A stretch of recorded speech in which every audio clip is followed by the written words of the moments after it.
Every day at midnight, I face the mirror and draw a self-portrait, then soak it in water. This allows me to create a clone. All the cultivation results, insights, and combat experience of this clone can be synchronized with my main body. So, I scattered my clones all over the cultivation world. Some joined holy lands, sweeping away all obstacles, becoming peerless. Eminsters with heaven-defying aptitudes. Some infiltrated the demonic path, climbing to the very top, and ascending to the throne of the demon venerable. Others hid within the mortal realm, controlling merchant guilds and manipulating dynasties, thus among the tens of thousands of overlords in the cultivation world. My clones make up half of them. They are present across all heavens and realms, weaving together a massive web of power that covers the entire cultivation world. As for my true body, I stay in a small, mortal town, living as an idle young man who just lies in the courtyard sunbathing every day. Right now, I've just successfully created my first clone. Looking at the system's character creation interface in front of me, I can't help but fall into deep thought. The rule is I can't make a handsome guy. Being too handsome attracts attention,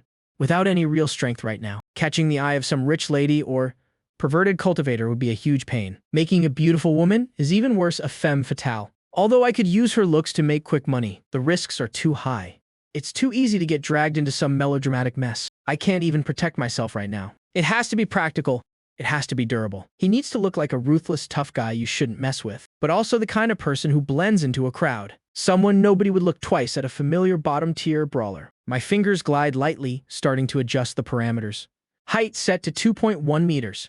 A back like a bear and a waist like a tiger. Muscle mass pushed to the absolute human limit. The neck has to be thick to look strong. Skin tone adjusted to a slightly dark ancient bronze. This is the proof of years of hard manual labor. As for the face, I think for a moment and choose a large square face for the clone. The eyes should look a bit dull and naive, paired with a messy, choppy buzz cut. One look at this guy and you'd know has not the sharpest tool in the shed, but has a brute with the strength of an ox. Confirm. Clone successfully created. Named Da. The moment the confirm button is pressed, the mist immediately condenses. With a deep thud, A burly man, built like an iron tower, stands stark naked in the cramped room. His head almost touches the ceiling. The next second, a wondrous sensation floods my mind. I realize my vision has split into two. I can see myself sitting on the edge of the bed, and I can also see the frail young man in front of me. I try raising my hand. My main body raises its left hand. Da raises his right hand, which is as big as a palm leaf fan. The two consciousnesses don't clash at all. It's just like the difference between your left and right hand. Maybe even more flexible than that. My main body stands up and walks around AAG Day twice. I reach out and pinch the muscle on his arm. The clone is as hard as a rock. Products made by the system are top tier indeed. Although he still falls within the realm of ordinary mortals, this is definitely the peak physique of a normal human. However, clothes are a problem. I rummage through the cabinets and find some old hemp clothes my father left behind. It takes a lot of effort to stitch two sets of clothes together. Alright, I barely managed to get Adda dressed. Even though the pant legs are a bit short and tight like gym clothes, at least they cover the important parts. Alright. Da. I sit back on the bed, my eyes turning profound. We're almost out of rice at home. you need to go make some money. What's the fastest way to make money? Robbery is out of the question. Kingshan Town might be remote, but it still has constables. Once you're wanted, it's a huge hassle. Plus, it's too easy to get exposed. Working as a coolie is too slow. An image of Zuosheng Pavilion flashes in my mind, located at the west end of town. On the surface, it's a brothel and a tavern, but underground, it's a chaotic casino. In the back, there's a beast arena for wealthy merchants to entertain themselves. This so-called beast fighting sometimes pits men against dogs, and sometimes men against men. Win a match, you get 5 taels of silver. Lose, and you get your arms and legs chopped off. Da. Head to Zuosheng Pavilion. I close my eyes, shifting most of my consciousness to the clone. The midday sun is a bit blinding. Da pushes the door open and ducks his head to squeeze outside. He walks barefoot. Every step he takes on the muddy ground leaves a deep footprint. Pedestrians see this dark iron tower-like brute and hurriedly steer clear of him. Da remains expressionless, his eyes dull as he heads straight for the west side of town. This is exactly the effect I wanted. A vagrant with no background, and a few screws loose. Even if he dies in the ring, no one will look into his origins. Right now, in the back alley of Zuosheng Pavilion, 2 casino bouncers are squatting on the ground smoking. Suddenly, a shadow falls over them. They look up. A man as massive as a bear is looking down at them. What do you want? The bouncer trembles, nearly dropping his cigarette. Da opens his mouth, his voice incredibly hoarse. Fight. It sounds like 2 boulders grinding against each other. I want to fight. The 2 bouncers look at each other and burst out laughing. This kind of big, dumb brute is the underground arena's favorite type of merchandise. They can take a beating and don't have a brain. No need to worry about them taking the money and running. They don't even need to sign a life and death waiver. Big guy, follow us. One of the bouncers stands up, leading Ada through a dark corridor to the basement. Deafening roars, the stench of sweat, and the smell of blood assault the senses. Inside an iron cage, two shirtless men are grappling with each other, their faces covered in blood. Gamblers surround them, waving banknotes in their hands, their eyes bloodshot. Fresh meat. We got some good fresh meat here. The bouncer shouts. A middle-aged man with a full beard walks over. He looks Ada up and down, nodding in satisfaction. Win a match, you get 5 taels. Lose, and you get carried out. Money first, then you fight. Want to give it a try now? We're short on fighters. Okay. Okay. He doesn't say much. The iron cage opens. The loser is dragged out like a dead dog. Da steps into the cage. His opponent is a skinny guy, nicknamed Feng Gu. His hands are wrapped in ropes, still stained with flesh and blood. Seeing Da's clumsy appearance, Feng Gu sneers. He smirks, pushes off his feet, and lunges forward like a bullet, aiming straight for the groin. This is a vicious street fighting move. However, under the control of my dual vision, it's not that Feng Gu is slow, but Da's reflexes are just too good. Coupled with my cold, ruthless judgment, I don't dodge. Da just stands there straight, letting Feng Gu punch him right in the gut. A deep thud echoes. The smile on Feng Gu's face freezes. He feels like he just punched a solid iron plate, wrapped in thick cowhide. His wrist flares with agonizing pain. The next moment, a massive hand grabs Feng Gu's head. Da doesn't even use any martial arts techniques. He simply uses his height and strength advantage, like swatting a mosquito. He grabs Feng Gu's head and slams it hard into the ground. Dust flies up. The entire basement instantly falls silent. Feng Gu twitches a few times, then stops moving. A one-hit knockout. The gamblers in the stands are stunned for a moment, then erupt into deafening cheers. They don't care who wins. They only care about the overwhelming display of pure violence. The referee screams at the top of his lungs. Da wins. The iron cage opens. Da doesn't even glance at Feng Gu on the ground. He walks straight up to the dumbfounded manager Wang, holding out his hand. Money. His dull face shows absolutely no emotion. Manager Wang gulps, takes out a 5-tael silver ingot from his coat and places it into that massive hand. You. Still want to fight? Manager Wang looks at Da like Hez looking at a money tree. Da picks up the silver ingot, casually stuffs it into his tight waistband, then turns around and walks back into the cage. Continue. Back in the dilapidated tile-roofed house, I open my eyes, a faint smirk playing on my lips. This feels amazing. I don't have to risk my own life, and I don't have to worry about getting hurt. I just control him like playing a video game, and the silver just flows right into my pockets. I've got 5 taels now. At this rate, I just need to win one more match. To make back Da's cost, the third match will be pure profit. No, I can't just make silver. I tap my fingers on the bed frame, my mind racing. This is only the beginning. Once I save up enough capital, even just a few dozen taels, I can exchange it for 2 or 3 more clones. When that time comes, one will keep fighting in the arena to make money. One will go to the pharmacy as an apprentice to secretly learn alchemy. And the other one? I look out the window, towards the mountain faintly visible in the distant mist. That's where the Qingyun sect is located. I heard. The Qingyun sect recruits chore disciples every year. Being a chore disciple is tough, but they get access to the most basic, qi condensation cultivation methods. It's too dangerous for my main body to go. Core disciples are often bullied by outer sect disciples, and no one cares even if they're beaten to death. Once I have enough money, it'll send air. I stretch, close my eyes, and shift my consciousness back to Da. Down in the basement, a new opponent has entered the cage. It's a big guy holding a wooden club. Da remains expressionless, like a cold, unfeeling rock. In my eyes, that's not an opponent. That's clearly half a walking clone exchange ticket. Come on, you're all just EXP to me. Crack! That's the crisp sound of bones breaking. In the noisy underground arena, the sound isn't very clear, but to the person involved, it's like a thunderclap. The big guy with the club doesn't even have time to scream. Before Da sends him flying with an iron mountain lean. His entire body slams into the iron mesh like a hanging picture, then slides down limply. The whole arena falls silent for a second, then erupts into even more ferocious roars. The third match is another one-hit knockout.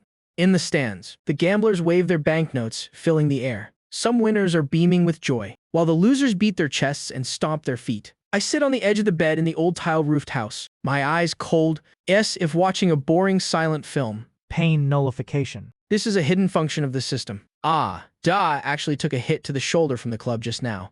If it were a normal person, the pain would be so bad they couldn't lift their arm. But for this clone, it just means a slight drop in his HP bar. It doesn't affect his movements at all. The next match, Da stands in the cage, his feet stepping in sticky, bloody mud. His voice is still dull. Next, Manager Wang below the stage strokes his full beard, his gaze shifting from admiration to calculation.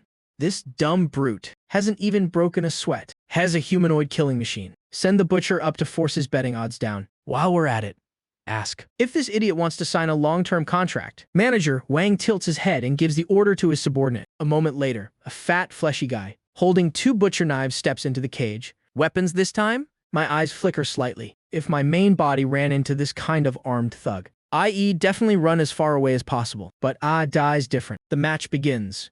The butcher sneers, swinging his knives wildly without any technique, but has got brute strength. I control Da to advance instead of retreating, taking a step right toward the blade. This step is extremely dangerous. The butcher's blade grazes past Da's nose, slicing off a few strands of his choppy hair. Now's the time.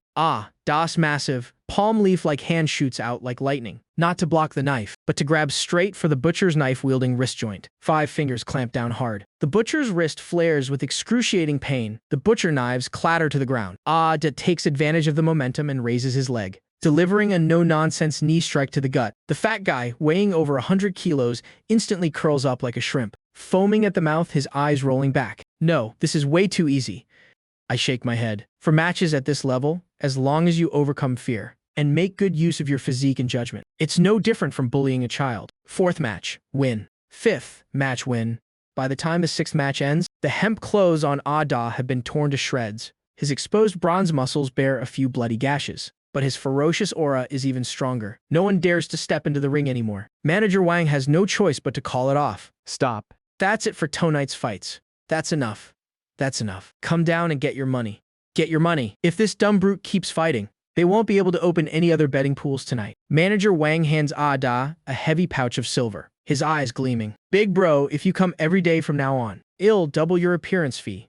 How about it? Da takes the money pouch, mechanically stuffing it into his waistband. That's the only intact place left on his body to hold things. Tired. Going to sleep. Da turns and walks away, completely ignoring Manager Wang's words. 2 bouncers try to block his way, but Manager Wang waves them off. Let him go. This kind of desperate guy as long as he gets paid. He'll be back tomorrow. Leaving Zuishing Pavilion. Da doesn't head straight home. I'm very cautious. I control Da to circle the town 3 times, deliberately walking into dark alleys, to make sure no one is tailing him, before finally stopping at an abandoned temple outside of town. Then, Da shoves the money pouch under the altar, while he stands guard at the temple door like a block of wood. Half an hour later, a skinny figure uses the cover of night to slip into the temple. I retrieve the money pouch. Opening it up, there's a total of 40 taels of silver. They even gave an extra 10 taels. Looks like Da has a very promising future in violence. My heart is pounding. For a mortal still worrying about food and clothing, this is a massive sum of money, but I don't plan on keeping it. In this world, hoarding money is the stupidest thing you can do. Only turning money into strength is safe. System, top up. I want to exchange for clones. Top up successful. Current balance, 40 taels. Mortal clone unit price, 10 taels. Give me 3. I sit cross-legged on the torn mat, my mind sharp as a blade, and begin my human creation project. This time, I don't need to pursue extreme combat power like Da. Clone number 2, named Air. This body needs to be agile and look sharp. Best if he looks like a street thug who's been hustling for years. I adjust the parameters, tall and skinny, about 1.7 meters. An average face, the corners of his mouth slightly raised, carrying a hint of a smirk. Long, nimble fingers. Perfect for meticulous work or casually picking pockets. Clone number 3, named San. This one is the most important. I take a deep breath, my expression turning serious. San is meant to be sent to the Qingyun sect. What do immortal sects look for when taking in disciples? They look at aptitude, and they look at age. Age set to 12. A young boy's appearance. His skin needs to be fair, looking like he comes from an educated family. He can't look too much like a hoodlum. His facial features must be proper and upright. Between his brows, there should be a hint of heroism and determination. Elders and deacons love this type the most, thinking the child has a good temperament. Very quickly, the image of a handsome young boy appears in midair. Clone number 4, named C. This one is a backup. I think for a moment, and directly use the template of a martial arts movie star from my past life. Average height, firm muscles, but not too exaggerated. Set his profession as a hunter, responsible for going into the mountains to gather herbs and hunt, getting some meat to nourish the main body, and while he's at it, scouting the wilderness terrain. Confirm. Deducting 30 taels of silver, 10 taels remaining. Clones successfully created. The empty, abandoned temple suddenly has 3 more people, plus Ada standing guard at the door. From a loner, I now have a team of 4. An incredibly strange, yet deeply secure feeling suddenly arises. 4 fields of vision, 4 perspectives simultaneously feeding back to my brain. Is looking down at his hands. San is trying out his young boy's joints and muscles. C is expressionlessly staring at a spider web in the corner. The system finally grew a conscience and started providing clothes. System bro, I bow to you. I sit down and start assigning tasks. You keep fighting in the arena. That's our current source of cash flow. But watch your frequency.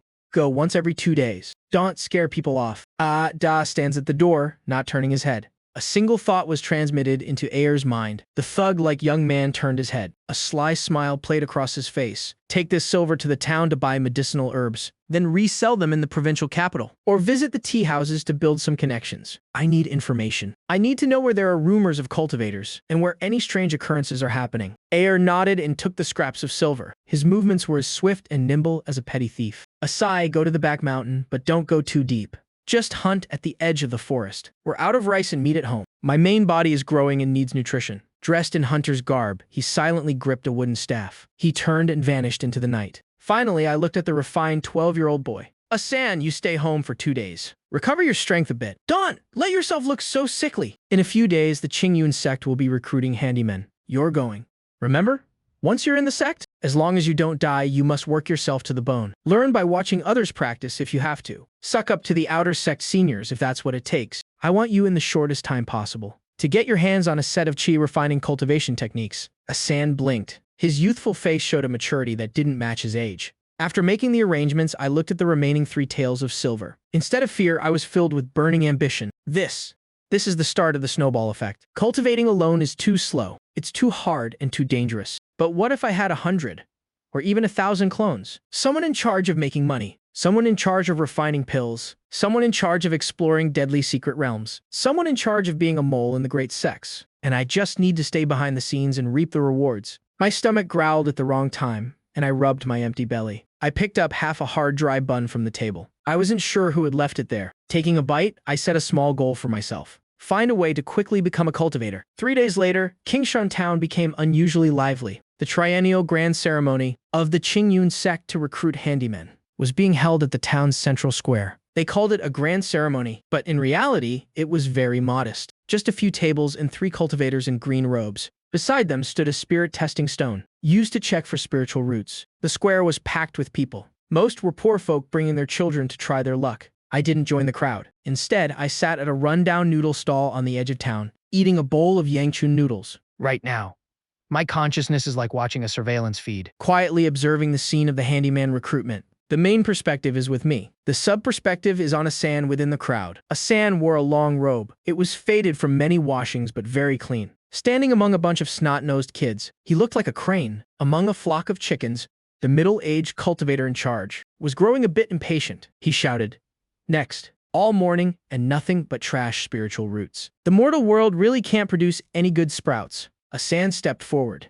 He followed my instructions perfectly, acting a bit nervous, fumbling with his hands and feet. He awkwardly placed his hand on that gray stone. Since it's for handymen, they don't need great talent, even those without spiritual roots. As long as they're healthy and obedient, can sometimes be accepted as laborers. The stone glowed faintly with a weak white light, mixed with an extremely faint trace of green. The middle-aged cultivator raised an eyebrow. He sized Asan up, seeing a handsome youth with clear eyes. Though his gaze was timid, it radiated a sense of cleverness. He couldn't help but nod slightly. Name. Reporting to the immortal master, this lowly one is named Fan San. I just picked that name for convenience. This is the 3rd mortal clone. The middle-aged cultivator tossed a wooden token to Asan. Go to the herb garden and help pull weeds. Consider yourself passed. Countless envious gazes from the crowd followed him with jealousy. Has entered an immortal sect. Even as a handyman, it's a case of one man attains the Tao, even his pets ascend to heaven. From now on, has a cut above ordinary mortals. I was eating noodles in the distance. The corner of my mouth twitched up as I finished the soup. Finally, success. As long as he gets through the door, the Qingyun sect's techniques will be in my pocket sooner or later. Right then, another perspective suddenly shifted. A violent surge of fluctuations. It's Hez in the town's largest pawn shop. Through Ayer's eyes, I saw a strange jade pendant. It was placed in the darkest corner of the counter, covered in mud. looking like it had just been dug up from the ground. But the system's notification box suddenly appeared in Er's vision. Suspected low-grade artifact fragment. My grip on the chopsticks tightened. I've struck gold. This system even has a treasure hunting function. Take it. Inside the Jinyu Hall, in the guise of a thug, was leaning against the counter, haggling with the shopkeeper. This is way too expensive. You're seriously asking 5 taels for a piece of broken jade. Have you gone mad for money? Look at these cracks. I wouldn't even use this to prop up a table leg. It probably hurt my hand. Wore a look of pure disdain, spit flying as he spoke. The shopkeeper, a shrewd-looking little old man, shot him a sharp glare. Take it or leave it. This is someone's family heirloom. If you're serious, 3 taels. Not a penny less. Held up one finger. I'm only buying this as a toy for my idiot younger brother. I absolutely cannot go any lower. Early in the morning, pulled out 2 scraps of silver and slammed them on the table. He moved so fast, it was as if he was afraid the shopkeeper would change his mind. He snatched the dull jade pendant and tucked it into his robe. The deal was done. Turned and walked out of the pawn shop. The thuggish look on his face vanished instantly. In its place was a cold, sharp expression. He didn't look like an ordinary person at all. Following my instructions, he didn't stop for a second. He headed straight out of the city, sprinting toward the mountains in the back. Asai and the others couldn't be allowed to touch this thing. What if it still carried a trace of the previous owner's divine sense? Or perhaps the lingering scent of some evil cultivator? Bringing it back to the thatched hut would be like inviting a fire into the house. I'll have the clone take it to the wilderness. He can find a secluded spot to study it thoroughly before we decide anything. It really is great having so many clones. I set down a few copper coins to pay the bill, then pulled my hat low and blended into the crowd. Even if it explodes, I'll only lose 1 clone temporarily. By tomorrow, he'll be another brave soul back at Kingshan Town, deep within the dense forest of the graveyard. A place so desolate even stray dogs wouldn't visit. The yin energy hung heavy in the air. Sat perched on a moss-covered tombstone, toying with the dirty jade he just got from the pawn shop. His face still wore that familiar thug-like smirk, but his eyes were devoid of warmth. Opposite him was Asai, in his hunter persona, sitting under a crooked ancient tree, holding a carving knife, absent-mindedly whittling. A piece of wood, shavings flying. What does the main body say? Suddenly spoke into the air. Right now, I'm sitting in the hut, munching on a cold bun, while opening a group video chat mode. System, what now? Smash it. My instruction was simple. This jade has spiritual fluctuations, but the exterior is covered in a hard gray shell. You can't see what's inside. If I were a typical cultivation protagonist, I'd probably find some master to identify it or use fire to melt it, but I don't care. If the system says smash it, smash it. Took the order and picked up a large rock nearby. He placed the jade on the tombstone. Crack! Stone fragments flew everywhere. No special effects. Just a crack appearing. A small thumbnail-sized stone, pale milky white, rolled out. The surrounding air temperature seemed to drop a few degrees. An indescribable fresh aura spread out, making who was squatting nearby feel his mind clear. Much of the fatigue from days of traveling vanished. Discovered. Low-grade spirit stone. Damaged. Contains 32% spiritual energy. Can be exchanged for 32 system currency or used for cultivation. I looked at the panel, eyebrows raised.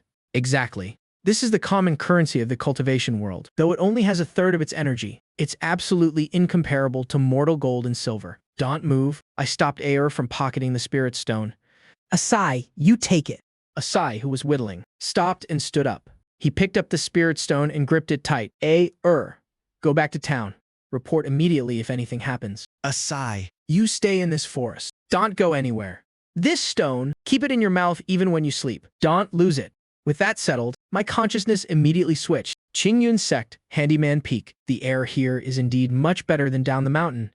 Taking a deep breath, my chest felt refreshed, but the living conditions weren't great. Dozens of low wooden huts, crowded into a mountain valley. The air was thick with the smell of sweat and the sour scent of fermented herb dregs. Asan was standing in front of a wooden hut, holding a set of coarse gray robes and a pitifully thin booklet. In front of him was a pockmarked young handyman, sitting cross-legged on a large blue stone, picking his ear with his pinky nail. Newcomer, do you know the rules? The pockmarked youth glanced at Asan, the supervisor of this herb garden. Just call me Senior Brother Zhao, now that you're on Handyman Peak. Whatever young master you were in the mortal world, you'd better tuck your tail between your legs for me. Yes, Senior Brother Zhao? Asan bowed, looking very obedient.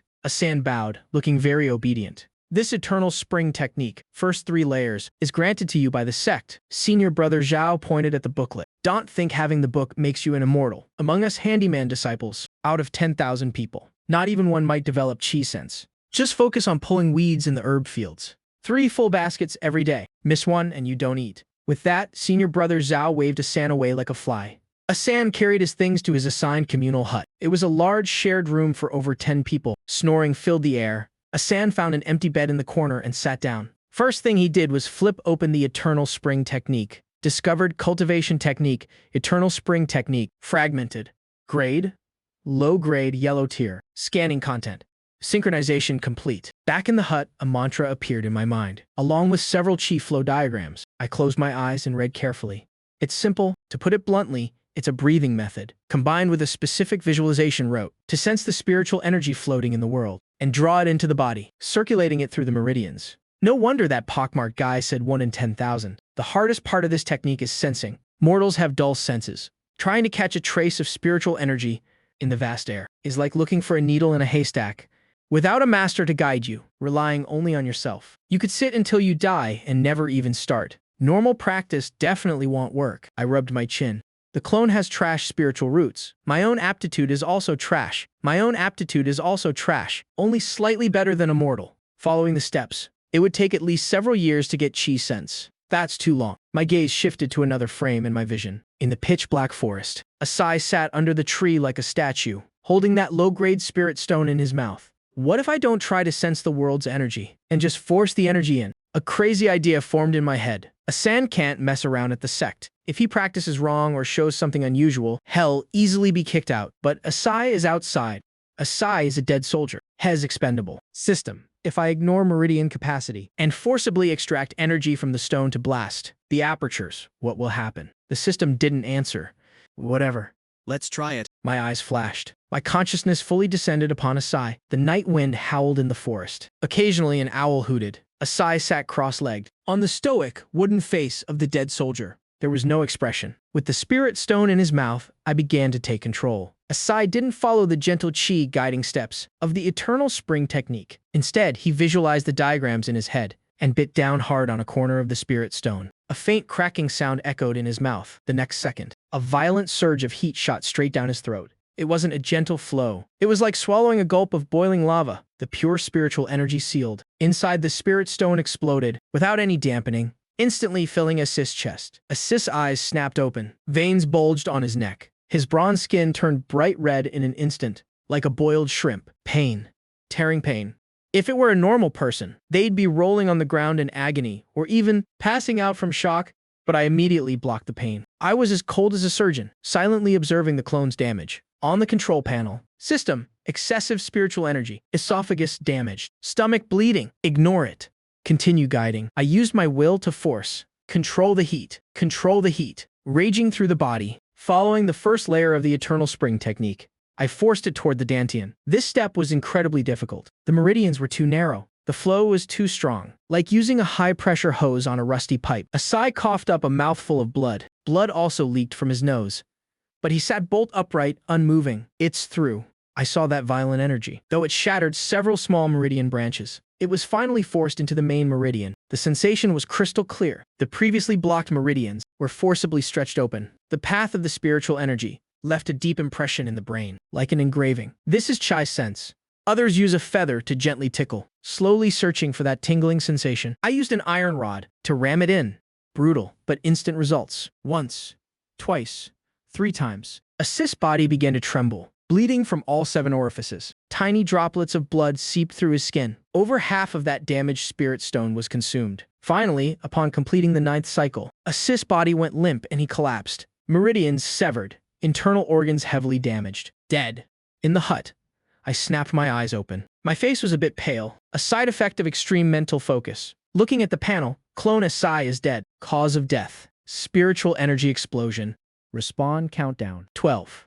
Memories synchronizing. Insights synchronizing. A massive flood of information poured into my head. It wasn't words from a book, but a type of true physical memory. How the energy flows through the meridians, which acupoints cause resistance, the burning heat, the swelling, and finally, that cool trace in the dantian. All of it was etched into my mind. Is this the joy of a pay-to-win player? I wiped the cold sweat from my forehead. A fierce smile tugged at the corner of my mouth. I immediately shifted my consciousness to Asan, Far away at the Qingyun sect's handyman peak, a San who was pretending to sleep suddenly sat up, sitting cross-legged while the snoring continued around him.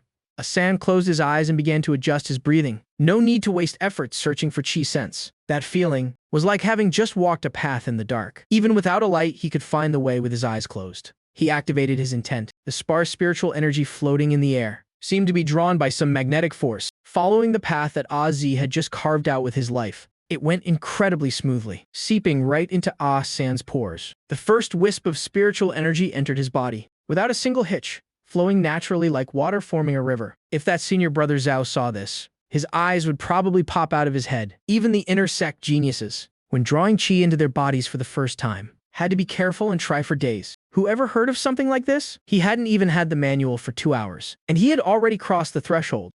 San guided this gentle stream of spiritual energy, circulating it through a complete major cycle in his meridians, before finally gathering it in his dantian. It condensed into a tiny white thread of chi, as thin as a hair. Congratulations to the host for successfully breaking through to the first level of chi condensation. Stepping onto the path of immortality. Current realm, Chi condensation, level 1. Since this is the host's first time stepping onto the path of immortality, the system is granting a free reward to all surviving clones. Attributes are now syncing, almost at the exact same time. My main body in the thatched hut in Qingshan town felt a sudden heat in the lower abdomen. A warm current surged from within, washing away all physical fatigue. My stamina and vision instantly leveled up. Who was at a tavern in town, eavesdropping on the next table's bragging, accidentally crushed his wine cup with a sharp crack. His strength had exploded.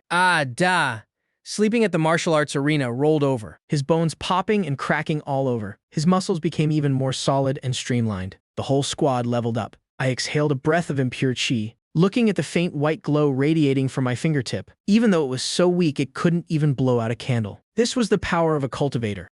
This death was totally worth it. I sighed in awe. This bug-like leveling method, having one clone commit suicide to scout the path while everyone else shares the EXP, is the true way to use the infinite clone system. Now that I'm at the first level of chi condensation, I can make money a lot faster. I stood up and stretched my limbs. A mortal clone in the secular world was already considered peak combat power. Now with the boost of spiritual energy, even without knowing any spells, just relying on spiritual energy to strengthen the physical body. Das combat power had increased by at least 3 times. When you go to the arena tomorrow, stop holding back. I want to be the bookmaker. I sent the command to AIDA. Before I was afraid that standing out too much would bring trouble. But now, backed by the first level of chi condensation, in a tiny place like Qingshan Town, as long as I don't run into some Foundation establishment old monster, I can basically walk sideways. Over at the Qingyun sect's servant peak, just as the sky was getting bright, an ear-piercing yell woke everyone up. Get up. Everyone get up. Time to work. Senior brother Zhao, holding a rattan whip, lashed it hard against the doorframe. Looking incredibly impatient, the new servants, all half asleep and bleary-eyed, scrambled to put on their clothes. San blended into the crowd. After a night of cultivation, not only was he not tired, he actually felt completely refreshed. Mortal 3. Go to the ZI character herb field and make sure you weed out all the wild grass around the purple leaf herbs. If you damage a single leaf of the spirit herbs, selling you wouldn't even cover the cost. Senior brother Zhao walked past San, throwing him a fierce warning. Understood, senior brother. San bowed his head submissively, picked up his hoe, and headed to the herb field. San squatted down. The purple leaf herbs planted here were the lowest grade spirit herbs, used to refine hemostatic powder. San reached out his hand. Instead of pulling the weeds directly, he quietly channeled the spiritual energy in his body, gathering it at his fingertips. The moment his fingertips touched the soil, a wondrous sensation transmitted to him. He could clearly feel the direction of the purple leaf herb's roots, and could even sense the faint emotions radiating from these plants. It was a thirst for water and spiritual energy. Is this what it feels like to be a cultivator? San's heart stirred. He didn't rush to pull the weeds. Instead, using his body as a shield, he secretly channeled the spiritual energy from his fingertips into the roots of a purple leaf herb. That looked a bit withered. Visible to the naked eye, the leaves of that purple leaf herb stretched out slightly, and its color became a more vibrant green. Comprehended basic skill, spirit plant cultivation, proficiency, not yet initiated. My eyes lit up. An unexpected harvest. If I grind this skills level in the Qingyun sect, couldn't I just create a clone specifically to grow and sell herbs later? The 4 arts of cultivation, alchemy, forging, talismans, and formations. These are all money-burning professions, but they're also the most lucrative ones. Looks like I need to develop this San clone down the technical route. Just as I was deep in thought, An emergency signal suddenly came from Ah-Er's side. Main body, we have a situation. My vision instantly switched over. Kingshan Town Market. Ah-Er was hiding behind a flatbread stall, staring intently ahead. He saw two young men, wearing the attire of Qingyun sect outer disciples, swaggering down the street. They were holding a portrait and asking around, "Have you seen this guy? Have you seen this big dumb brute with a saber?" Ah-Er's eyes fell on the portrait and his pupils shrank. The person in the portrait was Ah-Da. My heart skipped a beat. Ah-Da is just a martial artist. How did he mess with outer sect disciples? Listening closely to the conversation between the two outer disciples. Senior brother? Who cares if that fat guy died? But the saber in his hand was a replica of the Blood Fiend saber, which Senior Brother Wang specifically asked for, and yet it got snatched at the arena. Damn it. That big dumb brute who beat the butcher to death is definitely still in town. Senior Brother Wang said we have to get the saber back and bring that big dumb brute back too. He's got a strong body, perfect for catching and using as a medicine testing boy. A medicine testing boy. Hearing those words, my eyes instantly turned cold. Ah-San had heard people talk about it in the Qingyun sect. It was an existence even more miserable than a servant. Used to test drugs for alchemists. 9 out of 10 would be poisoned to death. You dare touch my people. I let out a cold sneer. Perfect timing. Ah-Z just died, and I was short on funds to exchange for more clones. Ah-Da, who was resting his eyes in the thatched hut, received my most direct command. Don't go to the arena anymore. Go ambush them outside the town. Taking these two delivery boys. Dusk fell over the graveyard. The trees here grew crooked, and crows cawed miserably from the dead branches. The air carried a faint stench of rotting leaves and decaying corpses. Da stopped in his tracks. He stood in front of a broken tombstone with faded characters, and turned around.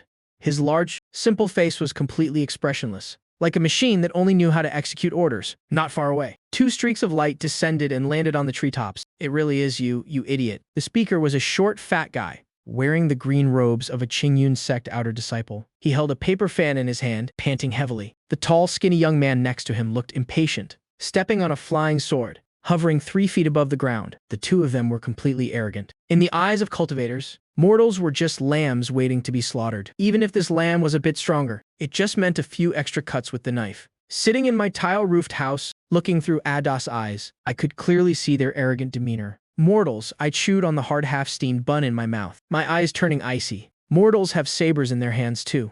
Do it? Without any warning, the mud beneath Adas' feet exploded. Suddenly, his entire body shot forward like a cannonball, charging straight at the short, fat guy, seeking death. The fat guy Hadn't expected this idiot to actually fight back. The fat on his face twitched as his right hand formed a hand seal. The flying sword at his waist shot out with a hum. It was too close. Moreover, he only wanted to sever Adas' limbs to capture him alive, not aiming for any vitals. The flying sword turned into a streak of cold light, instantly, piercing right through Adas' left shoulder. Fresh blood splattered everywhere. If it were an ordinary person, this strike would be enough to make them roll on the ground in agony, completely losing their combat ability. But Da didn't even blink. Under the effect of pain nullification, this body wouldn't feel a thing no matter what injuries it sustained. The faint smirk on the fat guy's face hadn't even faded when he saw that not only did Da not stop, but his muscles violently contracted, using his own flesh and bone to clamp down on the blade. Blood gushed out. But riding on this momentum, his speed didn't decrease, it actually increased. In the blink of an eye, he was right in front of him. The fat guy, terrified, tried to back away, frantically fumbling for a talisman. Too late, a massive hand as big as a palm leaf fan swung over with a howling gust of wind, smashing brutally into his throat. A crisp sound of shattering bone echoed harshly across the graveyard. The fat guy's eyes instantly bulged out, bloodshot. He clutched his caved-in throat with both hands, exhaling but unable to inhale. He went limp and collapsed. Even at the moment of his death, he still couldn't understand why someone who just had a flying sword pierce their shoulder blade could still kill a man as if nothing had happened. Junior brother. The tall, skinny young man next to him was scared out of his wits. This was immortal. This was clearly a demonic beast in human skin. Die. The tall, skinny young man reacted extremely fast. He instantly threw out a fiery red talisman. A fireball the size of a wash basin exploded right against Adas' chest. Flames roared and blazed. The clothes on Adas' body instantly turned to ash. The flesh on his chest was charred black and curled up. A nauseating stench of burnt meat filled the air. The tall, skinny young man breathed a sigh of relief. Taking a fireball talisman head-on, even a level 2 chi condensation body cultivator would drop. But in the very next second, he saw the most horrifying sight of his life. Within the flames, the massive man remained completely expressionless, not even letting out a single scream. His entire body was smoking, with embers still burning on his skin. looking like a demon that had just crawled out of hell. He spread his arms wide and lunged forward. "You maniac!" You're a maniac. The tall, skinny young man tried to fly away on his sword, but it was already too late. A pair of charred, iron-like arms locked tightly around his waist. His protective spiritual light flashed twice, but under Das purely savage brute force squeeze, it let out cracking sounds. Unable to bear the pressure, D didn't know any martial techniques. He just lowered his head and used his rock-hard skull to viciously headbutt the tall, skinny young man in the face. On the third strike, the protective spiritual light shattered. The tall, skinny young man's nose bridge was crushed, his face smashed to a bloody pulp. On the third strike, the tall, skinny young man stopped breathing, his head lolled to the side, his neck bent at a grotesque angle. The graveyard fell dead silent. The only sound was the lingering flames on Das' body. Crackling softly, I collapsed onto my bed, drenched in cold sweat, my heart pounding wildly. This was the first time I had actually killed cultivators. It wasn't a boxing match. It wasn't a spar. It was a fight to the death. I took a deep breath, suppressing my surging emotions, and quickly issued the final command. Das' HP had hit rock bottom. His left shoulder was pierced through. His internal organs were shattered, and over 60% of his body was severely burned. But he wasn't completely dead yet. Shakily reached out and fumbled over the two corpses, yanking off two gray cloth bags, along with the flying sword and the blood. Fiend saber on the ground. He used the last ounce of his strength to throw them into a tree hollow, hidden in a nearby bush. Then this towering iron-like man leaned against the tree trunk, slid to the ground, and dropped his head. Clone Da has died. Cause of death, severe burns, penetrating wound, massive blood loss. Entering respawn cooldown. Time, 24 hours. Vision disconnected. I slumped back onto the bed, staring blankly at the dark ceiling beams. Suddenly a smirk crept onto my face. The laughter bubbling from my throat grew louder and louder, carrying a hint of madness and sheer exhilaration. "Mortals are like bugs. I just killed your damn immortals." At midnight, the wind in the graveyard grew even colder. A nimble figure darted through the woods, like a seasoned hunter, without disturbing a single bird. It was C, who had just been swapped out last night. Z had committed suicide during cultivation. His respawn cooldown had just ended, and he had revived in the system space. Now was the perfect time to come grab the loot. C skillfully made his way to the tree hollow, pulled out the loot, and stuffed it into his shirt. Next, following my orders, he approached the two corpses. C pulled out the pig slaughtering knife at his waist and slashed the bodies a few times, creating wounds that looked like they were torn by wild beasts. Then, he sprinkled some beast-luring powder over them. After finishing all this, he quickly left. By the time morning came, there would be nothing left here but a few bones, gnawed clean by wild dogs. No one would ever find out they were killed by a person. Back in the tile-roofed house, I lit the oil lamp. I rubbed my hands together, my eyes burning with excitement. I stared at the two storage bags on the table. This was the wealth of cultivators. This spiritual restriction is a bit annoying. I tried sending in a sliver of divine sense I had just cultivated, but hit an invisible barrier. However, these two disciples were just outer sect trash. Eat the third level of chi condensation. The restriction wasn't strong. Besides, when a person dies, their light goes out. The residual divine sense was already like stagnant water. Open for me. I gritted my teeth, mobilizing all my divine sense, like an awl stabbing fiercely into the thin membrane. With a soft pop, items spilled out all over the table.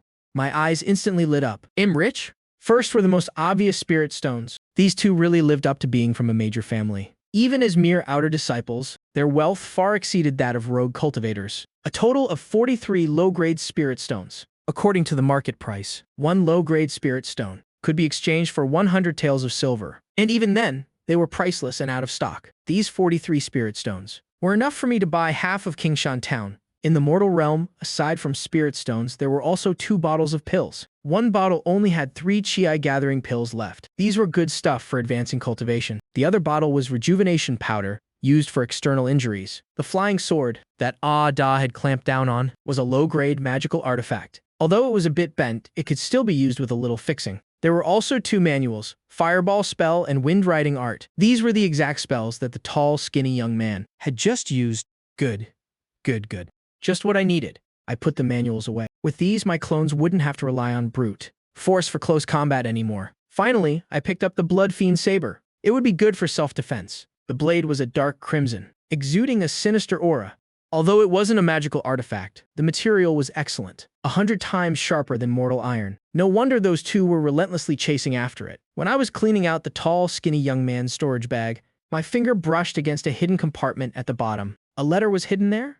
The paper was yellowed, and it bore a special wax seal. In the shape of a wolf's head, I opened the letter under the lamp and skimmed through it. The moment I read it, my excited expression instantly froze. The letter was addressed to the head of the Wang family, Wang Tianba. The content wasn't long, but every word was shocking. The sect's spirit stone mine excavation has been settled. The hidden entrance is located right beneath the Wang family's ancestral tomb. In 3 days, an intersect deacon will use the excuse of a patrol to come and assist with the extraction. 1420 hours, 5 minutes, 51.09 seconds. Greater than 0 hours, 5 minutes. I almost dropped the letter.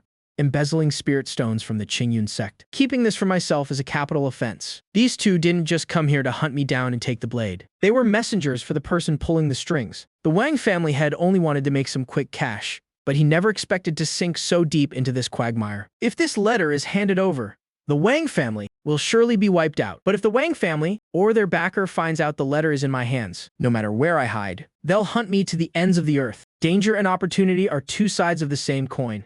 The fear in my eyes slowly faded, replaced by the greedy glint of a gambler who had just been dealt a winning hand. If you dare to embezzle the sect's spirit stones, then don't blame me for playing dirty. I want a piece of this spirit stone mine. For myself. Inside the tiled house, the oil lamp flickered with a spark. I stared at the pile of spirit stones, emitting a milky white glow on the table. My fingers tapped a rhythm against the wood. 43 low-grade spirit stones. To a cultivator, this might only be enough for a few bottles of pills. But in the mortal realm, this is a fortune large enough to make any clan go green with envy. According to the system's conversion rate, a level 7 mortal clone costs a certain amount of silver.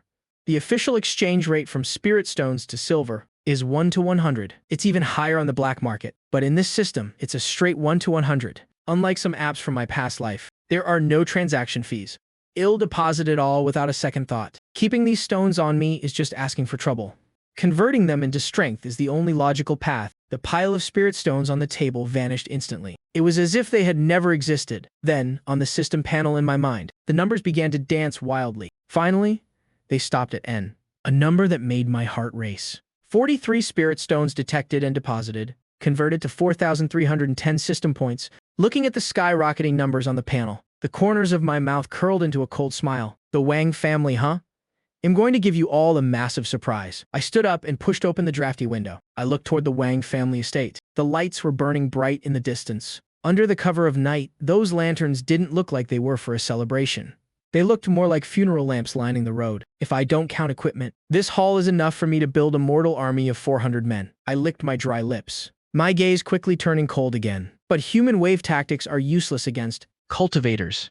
Quality matters more than quantity. Besides, making too much noise would easily attract the experts from the Qingyun sect. What I need is an elite force, one that can infiltrate, assassinate, and act as decoys. A force that can help me turn this entire Qingshan town upside down. Exchange.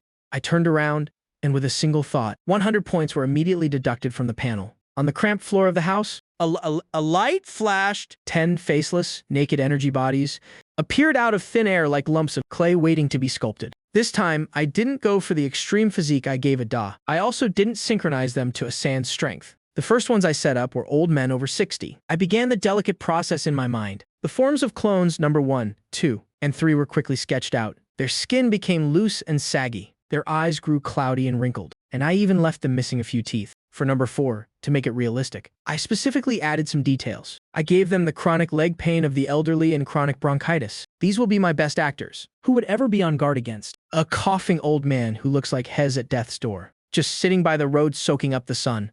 As for number 4 and 5, I set them as beggars. The skin of these two clones became dark and coarse. Their hair was a tangled, matted mess. And I even simulated the sour stench and patches of scabies from not bathing for a long time. These will be my best eyes and ears. They can huddle at the base of the Wang family walls and eavesdrop in plain sight.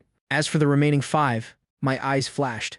I used the swordsman template for all of them. Clones 6 through 10 had well-proportioned builds. I adjusted their muscle density to the absolute limit of a mortal. Their faces were average, the kind you'd lose in a crowd instantly. But their arms were slightly long, with thick calluses on their palms. Their eyes were hollow, they were sharp blades, adding the surviving first-level chi-refining clones A and a San. And with a Da and a Z about to be resurrected as mortals, the number of clones in my hand has reached 14. Take these old men and beggars into town. Spread out and find a way to get rid of those 2 flying swords and the miscellaneous artifacts. Only accept spirit stones or pills in exchange. Swordsman Squad, wait for orders. With the external arrangements set, I picked up the Fireball Technique Manual I took from that tall, lanky disciple's storage bag. The book was very thin, only a few pages long, illustrating several hand seals and the flow of spiritual energy for a cultivator spell. It focused on using divine sense to guide the energy. I flipped through 2 pages and tossed it to swordsman number 6. I don't believe in this occult stuff. A Z could use his life to test a cultivation method, so you can use yours to test a spell. I still had a bottle of chi gathering pills. I poured one out and popped it into number 6's mouth. Number 6 sat cross-legged, unlike a normal person, who would carefully try to sense the fire element. He directly mobilized the violent medicinal power of the pill. He didn't care if his meridians could handle it. Following the diagram in the book, he forced the spiritual energy toward his fingertips. Constructing a spell model doesn't require spiritual resonance. If it fails, so be it. Number 6's finger suddenly exploded into a mist of blood. That was spiritual energy going the wrong way, directly rupturing his blood vessels. Without any expression, I commanded number 6 to switch hands. Wrong again. Still wrong. Both of number 6's hands were now a bloody mess. His face was as pale as a sheet. Yet he remained like a machine, repeating the hand seals and the energy surge. Finally, on the 17th attempt using his toes, that violent surge of spiritual energy seemed to find an exit. It exploded right on number 6's toe. The power was too great and the distance was too close. Number 6 didn't even have time to throw the fireball. His entire lower body was instantly swallowed by flames. A mortal body was far too fragile against a cultivator's fire. He didn't even have time to scream. Number 6 had turned into a charred corpse. Clone number 6 is dead. Synchronizing skill insights. Inside the house, I suddenly closed my eyes. A sharp, searing pain of burning flesh flashed through me and then vanished. Then, a crystal-clear memory was etched into my brain. It was the sequence of the fire element, the instantaneous burst point of spiritual energy. Within the meridians, I slowly raised my right hand. I lightly flicked my thumb and index finger together. A bright red flame danced on my fingertip, steady and scorching. It grew and shrank according to my will. As natural as moving my own arm. No cryptic incantations. No tedious hand seals. One dead clone in exchange for mastering the fireball technique. Instantly, this was a hell of a bargain. I blew out the flame on my fingertip, a cold smile playing on my lips. Next, I turned my attention to the wind-riding art. Kingshan Town, Wang family estate. An exquisite celadon teacup was hurled to the floor, shattering into pieces. The head of the Wang family, Wang Tianba, stood in the middle of the hall. His chest heaving violently. His square face was filled with a murderous rage. The guards and servants on both sides were prostrate on the ground, trembling, not daring to breathe. 2 living people, and cultivators at that, vanished less than 5 miles from town. Wang Tianba roared. His voice shaking the dust from the rafters. What the hell are you people doing? Those were emissaries sent by the sect. If anything happens to them, you'll have your entire families executed. Half an hour ago, the Wang family's spies at the sect sent word that the 2 emissaries had departed long ago. They should have arrived last night, but now there's no sign of them, not even their bodies.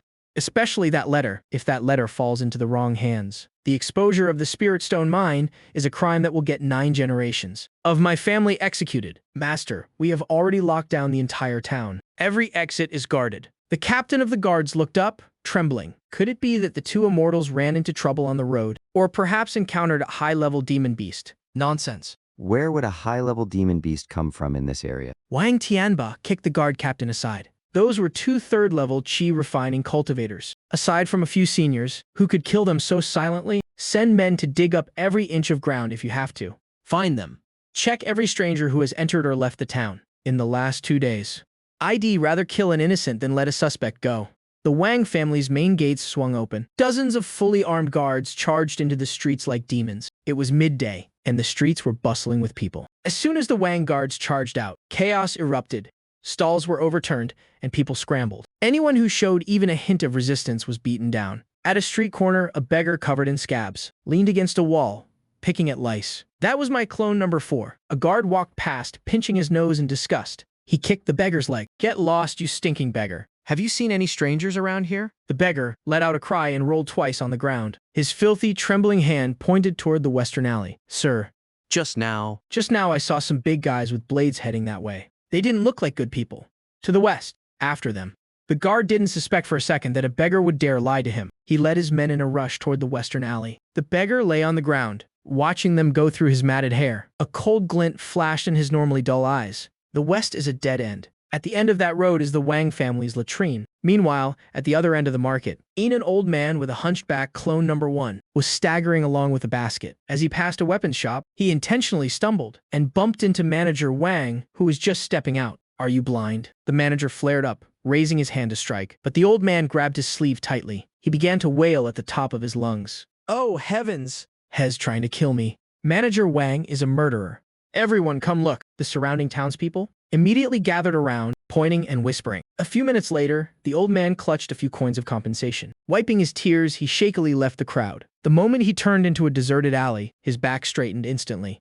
Back in the house, I watched this and nodded in satisfaction. The Wang family is in the light, while I am in the shadows. The feeling of controlling a beggar to mislead the enemy, an old man to cause a disturbance, all while my true self sits at home drinking tea. It gave me the thrill of a grandmaster at a chessboard. "Don't make a move yet." I sent the command through our shared consciousness. "Wait for nightfall."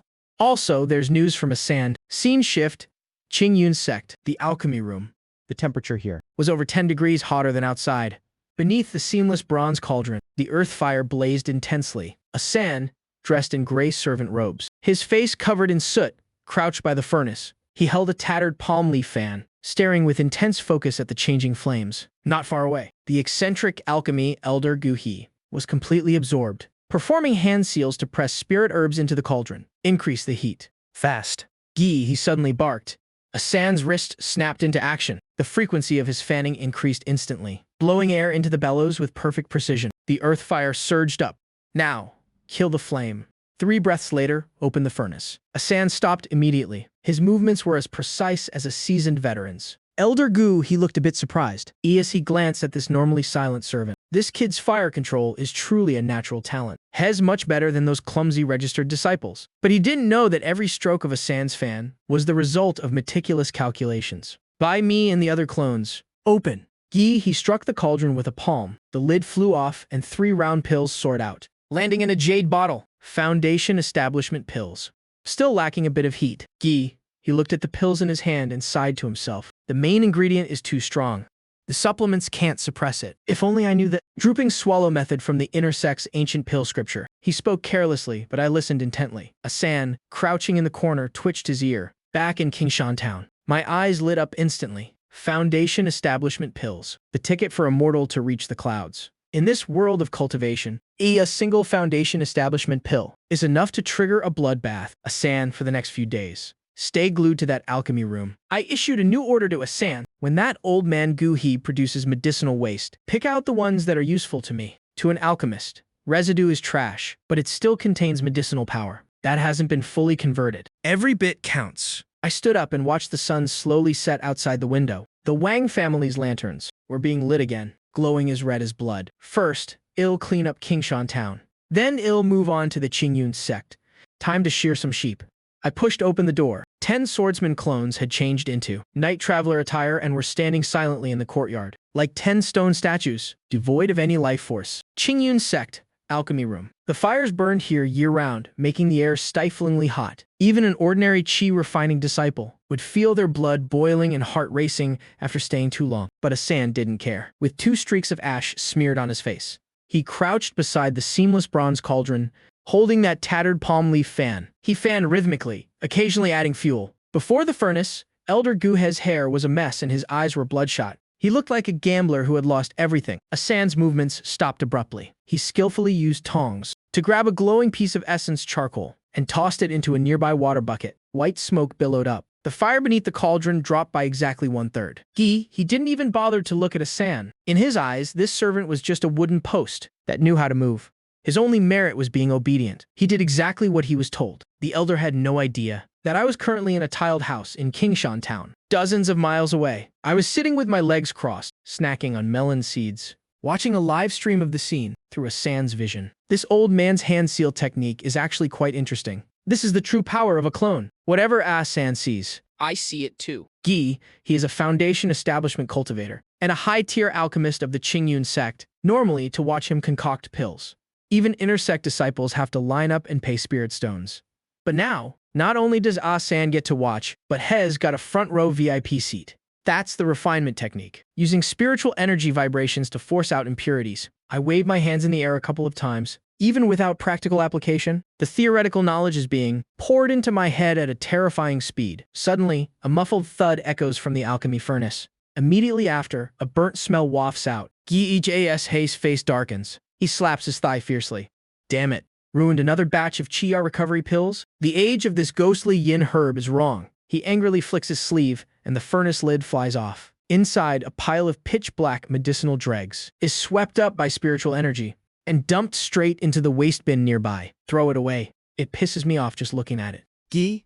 He roars. Ah, San nods silently, lifts the high waste bin, and walks out, leaving the alchemy room. He takes 2 turns to reach the dumping ground in the backyard. This place is piled high with all sorts of ruined pills and medicinal dregs of every color imaginable, emitting a bizarre, nauseating stench. Even the rats in the back mountain that eat these dregs can grow as big as cats. Before dropping dead, suddenly, San looks left and right, making sure no one is around. He doesn't dump it. He reaches into that pitch-black pile of Chi recovery pill dregs, digs around for a bit, and picks out a few pills that, despite being charred black, still emit faint fluctuations of spiritual energy. System discovered low-quality Chi recovery pill, highly toxic. Contains 30% berserk spiritual energy, 70% impurities. Mortality rate upon consumption, 90%. The system's cold prompt appears. Poison. I sit in my tiled house and laugh, laughing like a maniac. Just squeeze out every last drop of that spiritual energy. The rest is just poison. To me, this is a tonic. San quickly stuffs over a dozen ruined pills into a pouch, hidden in his waistband, then acts as if nothing happened. Dumping the rest of the trash, he strolls back to the alchemy room. Kingshan Town, tiled house in the basement. I look at the bag of ruined pills. That, just transported back to me. I open the system to exchange for a new clone. Mortal template, infinite clone system. Host, DTN. Cultivation, Chi condensation level 1. Current clones. San. Sai. Number 1, number 2. Number 3, old man. Number 4, number 5, beggar. Number 6 to number 10. Swordsman, 1 little black man. Balance, 4,210 taels of silver deducted. A brand new little black man appears in the basement. I casually tweak his appearance a bit. I grab a shiny black ruined pill and shove it into the clone's mouth. Refine it. The clone sits cross-legged. There is absolutely no need for any step-by-step process. The violent energy explodes in his stomach. That's fire poison, enough to kill a bull. The clone's skin instantly turns purple, like a boiled shrimp. From his throat comes a rattling sound and his 7 orifices start bleeding. If it were a normal cultivator, they would have been scared to death and lost their cultivation by now. But the clone just mechanically circulates. The basic Chi condensation technique, forcibly extracting a sliver of spiritual energy from the toxins. 3 minutes later, the clone's blood vessels burst. He collapses to the ground, twitches twice, and stops moving. Clone deceased. Cause of death. Pill toxicity attacking the heart. Extracting cultivation results. Extraction complete. Obtained 15 points of pure spiritual energy. I, along with the other Chi condensation clones, suddenly feel a warm current appear in our dantians. The spiritual energy originally stuck at Chi condensation level 1 visibly increases by a chunk. Continue. I remain expressionless. 1 death yields 15 points of spiritual energy. For a normal cultivator to cultivate that much spiritual energy, they'd have to meditate for at least 3 days and consume expensive Chi-gathering pills. This is literally trading lives for time. Inside the tiled house, clone corpses pile up one after another until the 5th clone falls. A pop echoes within my body. Chi condensation level 2. Breakthrough. I clench my fists, feeling my strength double. Compared to before, the corners of my mouth curl up. What is top-tier comprehension? This is a flesh and blood refinement machine. Qingyun Sect. Outer Court Alchemy Room. San is squatting on the ground, scrubbing the medicinal cauldron. Suddenly, a shadow looms over him. Hey, you trash-sweeping idiot. A young man in intersect robes is looking down at San, his eyes full of disdain. This guy is Zhang Feng, a steward disciple of the alchemy room. His favorite thing to do is extorting the monthly allowance of the handymen and making a profit off the scrap pile while Hez at it. San looks up at him with a calm expression. Is there a problem? Senior brother, cut the crap. Zhang Feng kicks the water bucket in front of San, splashing water all over him. I'm asking you, where are the ruined pills? That elder goo just messed up. Ruined pills may be toxic, but in the black market, there are some evil cultivators who specialize in buying them to refine poisons or feed venomous insects. Zhang Feng had his eye on them for a while. Dumped them. San says calmly. Dumped them. Zhang Feng sneers. His beady eyes stare intently at Ah-san's waist. I saw you sneaking around the back mountain for a long time just now. If you dare pocket them for yourself, I'll throw you into the oil cauldron today. Saying that, Zhang Feng reaches into Ah-san's robes to grope around. With a rip, San's robes are torn open, revealing nothing. Besides a few ribs, there's absolutely nothing. Zhang Feng is stunned. Right at this moment, What's all this racket? An angry shout rings out from inside. Elder Gu steps out wearing a medicine-stained robe. His brows furrowed so tightly they could crush a fly. He was researching a new pill recipe, and he hates being interrupted. More than anything. Elder Gu.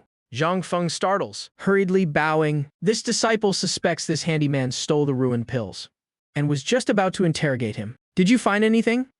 Gu, he glances coldly at Ah-san.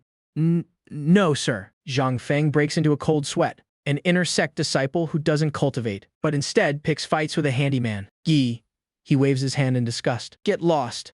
Go to the disciplinary hall and take 10 lashes. Stop being an eyesore here. Zhang Feng's face turns pale. He glares fiercely at Ah-san, but doesn't dare talk back. He slinks away. He turns to look at Ah-san, his eyes softening a bit. All right, who casually takes a small bottle from his storage bag and tosses it on the ground. This is a low-grade ointment. Take it and apply it. Clean this place up. I have to head out for a bit. Keep an eye on the fire. Don't let anyone in. With that, Gu, he mounts his sword and flies off, turning into a streak of light and disappearing. Ah-san picks up the medicine bottle from the ground, his face calm. What a nice guy. Tian's voice echoes in Ah-san's head. Ah-san turns around and walks straight into Gu He's private study. This is a place only personal disciples are allowed to enter. But right now, the only gatekeeper is Ah-san. The study isn't large. The shelves are stacked with jade slips and handwritten manuscripts. Ah-san doesn't rummage around blindly. His target is very clear. The few books Gu he reads frequently. Placed on the desk. Detailed explanation of the herbal classic. Fundamentals of alchemy. Fire control mastery. 3,000 questions. Scan. Ah-san's fingers flip the pages so fast they become a blur. The system's notification sounds chime like a waterfall. In just a moment, my mind is filled with a complete system of beginner alchemy theory. This is what they call knowledge changes destiny. Ah-san puts the books back in their original places, even meticulously adjusting the folded corners to ensure there are no signs they were touched. Then, he returns to the alchemy furnace, squats down, grabs the tattered cattail leaf fan, and continues playing the role of a nobody handyman. Kingshan Town. The sky has completely darkened. Tonight is even gloomier than last night. Outside the tiled house, beggar clone number 4, who has been keeping watch, suddenly transmits a rapid image back. The side door of the Wang family manor opens. A fully armed squad of guards quietly slips out. About 20 men, all wielding steel sabers, radiating murderous intent, heading toward the slums. The one leading them isn't Wang Tianba, but a stranger in a black cloak. He carries a ghost-headed broadsword on his back, his entire body exuding a terrifying aura. Qi condensation level 5. Inside the tiled house, I open my eyes, stopping my cultivation. According to the intel Ah-sai gathered earlier, this guy is a well-known rogue cultivator in the area. Black Wind Saber, Lu Ba. It seems the Wang family spent a fortune to hire outside help. Finally here, I blow out the oil lamp on the table. In the darkness, my eyes gleam with a terrifying light. 20 mortal experts, plus a Qi condensation level 5 cultivator. Looks like the Wang family. Finally dug up some clues. They want to level this entire slum, preferring to kill the innocent rather than let the guilty escape. I stand up and roll my neck, letting out a satisfying crack. I push the door open. In the courtyard, besides the 10 swordsman clones already on standby, there are 5 more figures. These are the new clones exchanged with the spiritual energy points, earned from refining the ruined pills. No names, just numbers from 11 to 15. They don't have swords in their hands. Instead, inside their robes, each of them hides several bulging cloth bags. Those are my homemade bombs. When friends visit, you offer good wine. I watch the approaching torchlight from afar, my voice soft as if talking to myself. Since they're here, I should treat them to something spicy. Take your positions. At my command, the 15 dark figures instantly scatter, melting into the ruined alleys and surrounding darkness. A massive net aimed at the hunters is quietly being cast in the dark. The night is terrifyingly quiet. In the slums, a few dilapidated tiled houses stand isolated. It's so quiet that only the sound of the wind blowing through the rotting doors can be heard. The Wang family's guard squad, 20 men strong, steel sabers in hand, fan out to encircle the area. Their footsteps are incredibly light. These are all seasoned experts who have seen blood. But as they get within 30 paces of the slums, their breathing involuntarily grows heavier. After all, the clues they found all point to the cultivator culprit hiding right here. Black Wind Saber Lu Ba walks at the very back, carrying his ghost-headed broadsword, looking visibly impatient. Such a trivial matter, and they still need me to handle it. Lu Ba spits on the ground. The spiritual pressure of a Qi condensation level 5 cultivator faintly radiates. The guards walking in front instantly feel like a boulder is pressing down on their backs. Make it quick. I still have to get back to my drinks. Yes, immortal. The captain of the guards waves his hand. 2 vanguards violently kick open the door of the first house. The rest rush inside like a pack of wolves. Sabers flash wildly. As they hack at the bed. No one's here. The blanket is thrown back, revealing only 2 bundles of dry hay acting as dummies. The captain freezes. Right then, he spots a piece of paper on the table. The ink isn't even fully dry yet. He brings a torch closer to read it. Scrawled across it in large letters. In your next life, don't mess with a cheater. The captain doesn't understand what a cheater is, but he completely understands the blatant mockery. Oh crap, it's a trap. Fall back. Too late. The 4 corners of the tiled house suddenly explode. It's not magic, but homemade bombs, made from black powder mixed with iron scraps and broken pottery. The power isn't huge, it can't kill a cultivator. But to deal with these mortal guards, it's more than enough. Flames shoot into the sky. The shockwave blows the roof off. The 7 or 8 guards who rushed inside scream in agony. They are blasted backward, their bodies riddled with shrapnel, a bloody mess. Child's play. Lu Ba sneers, coldly. Spiritual light flashes around him, and the flying shrapnel bounces off 3 feet away from him. Hez just about to mock this crude trap, when his eyes suddenly darken. In the shadows, there's movement all around.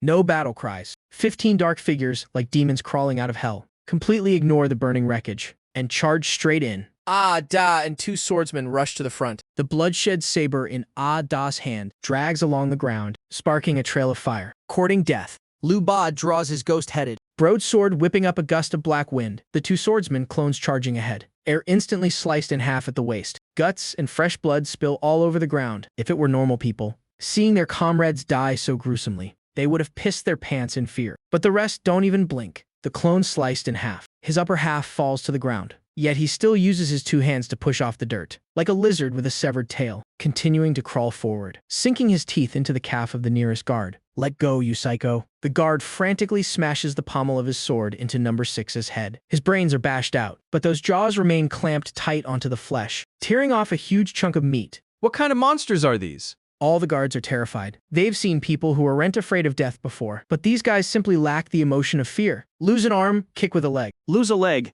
Headbutt.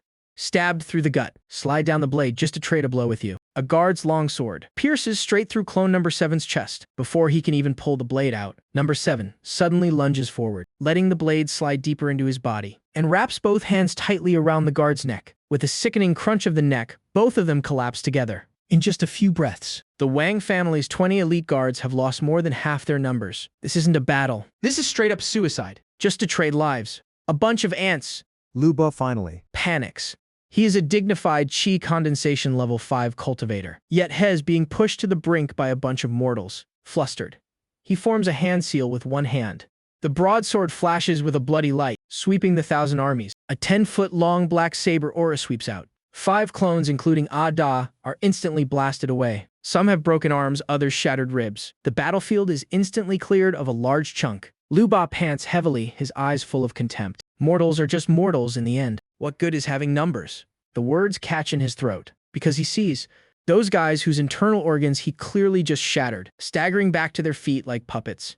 Especially that swordsman whose right arm he chopped off. Expressionless, he switches his sword to his left hand, his neck still twisted at a bizarre angle, and continues charging at him. And that big guy with the broadsword, his chest is caved in massively, blood constantly spewing from his mouth. Yet he still smirks, revealing a sinister smile that makes one's hair stand on end. Not only that, a few more figures step out from the shadows. Those are the clones that were just teleported back. Lu Ba feels that the gazes of these people are exactly like hunters. Looking at prey trapped in a tunnel, my forehead is covered in cold sweat. It's a nervous reaction to extreme tension. This is also my first time using human wave tactics against a cultivator. My realm is low, but the fanaticism in my eyes is practically burning. Lu Ba, your spiritual energy is limited. My lives. This is an unfair game. As long as I have money, I can drown you in bodies until you despair. On the battlefield, Liu Ba's mentality has collapsed. He chops down one guy. Even if you cut off its head as it falls, it would still try to kick him with some evil art. This is sorcery. Liu San didn't dare linger in the fight anymore. His protective light flared as he kicked a clone away. Old man number 1 was rushing toward him. He turned, intending to use the wind to flee. Trying to run, a Z had been hiding in the shadows on the roof. He made his move. He was born to be the best hunter. He knew how to wait for the perfect moment. Just as Liu San lifted his feet to take flight, a Z dropped from the sky, unarmed. He only had a beast hide net. Get down here! A Z and the net tightly wrapped around Liu San. Scram. The spiritual power around Liu San exploded. The shock immediately made a Z eye bleed from all 7 orifices. The beast hide net was also shredded by the spiritual power. But in that very instant, on the ground, a Da moved. It was an explosive burst of power that surpassed mortal limits. The sound of thigh muscles snapping was clearly audible. A Da shot out like a cannonball from its barrel. His whole body slammed into Liu San's chest. No technique, just a death grip like an octopus. Both legs wrapped around his waist. Both arms locked Liu San's right arm, which held the blade. Immediately after, the remaining 7 or 8 crippled clones swarmed him. Some grabbed his legs, others strangled his neck. There was even one who was currently groping for Liu San's crotch.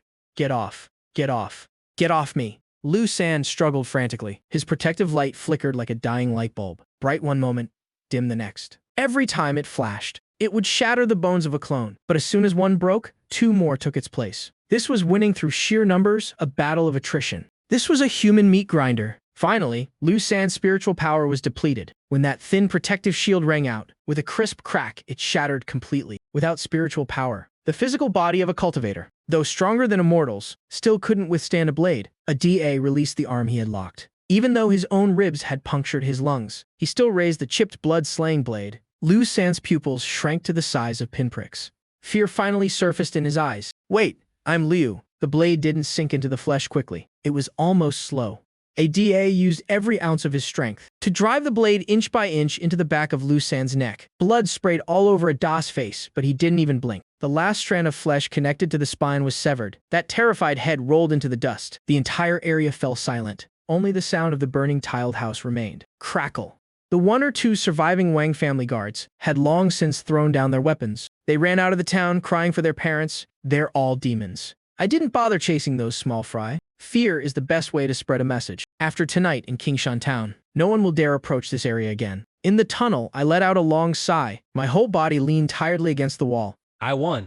Mortals killed a cultivator. Though the price was heavy, 14 clones died. The survivors were missing arms and legs. But looking at the bulging storage bag on the corpse of Liu San, I laughed a bit maniacally. A Z, clean up the battlefield. Besides the storage bag, don't forget that demon head blade. As for the bodies, drag them to the back mountain and dispose of them. The order was given. The surviving clones dragged their broken bodies and began skillfully looting the corpses. A DA picked up his severed arm, like picking up a piece of firewood, and tucked it under his armpit. With one hand, he grabbed Liu San's headless corpse and walked into the darkness. 10 minutes later, my true body emerged from the tunnel. I was already holding Liu San's storage bag. I violently broke the seal and dumped everything onto the table. 1,000 low-grade spirit stones, a mid-grade magic tool, the demon head blade, 3 bottles of pills, and a yellowed handwritten book. System. Deposit everything. Deposit successful. System detected spirit stones exceeding 100 units. Unit for clones. Automatically updated to low-grade spirit stones. Mortal clones are no longer provided. Balance. 61 coins less than 1 spirit stone. Can be used to heal all injuries of the clones. After 12 hours, the coins will be automatically cleared. Balance. 161. Infinite clone system. Host. Ye Tian. Realm. Chi refining level 2. Current clones. A Da, A San, a Z. Number 1. Number 2. Number 3. Old man number 4. Number 5. The beggar. Number 6 to number 15. Grave robber. Balance. 100. The system has this function too. Then what am I waiting for? System, heal all injured clones. 61 silver coins flew away. A Da and the others who were missing limbs were enveloped in flowing light as their limbs regrew. Their wounds healed, aside from their tattered clothes. They had returned to their peak state. This is the system's ultimate cheat. As long as they aren't completely dead, a little fix and they're good to go again. Closing the system panel, I noticed where the spirit stones had been. There was a black iron medallion. A ferocious ghost shadow was carved on it. 2 words were written. Blood Shadow. Blood Shadow. Could it be the Blood Shadow sect? I rubbed the iron medallion. This was likely Liu San's backing, or some kind of identification. I slammed the medallion onto the table. My gaze turned meaningful. Whatever.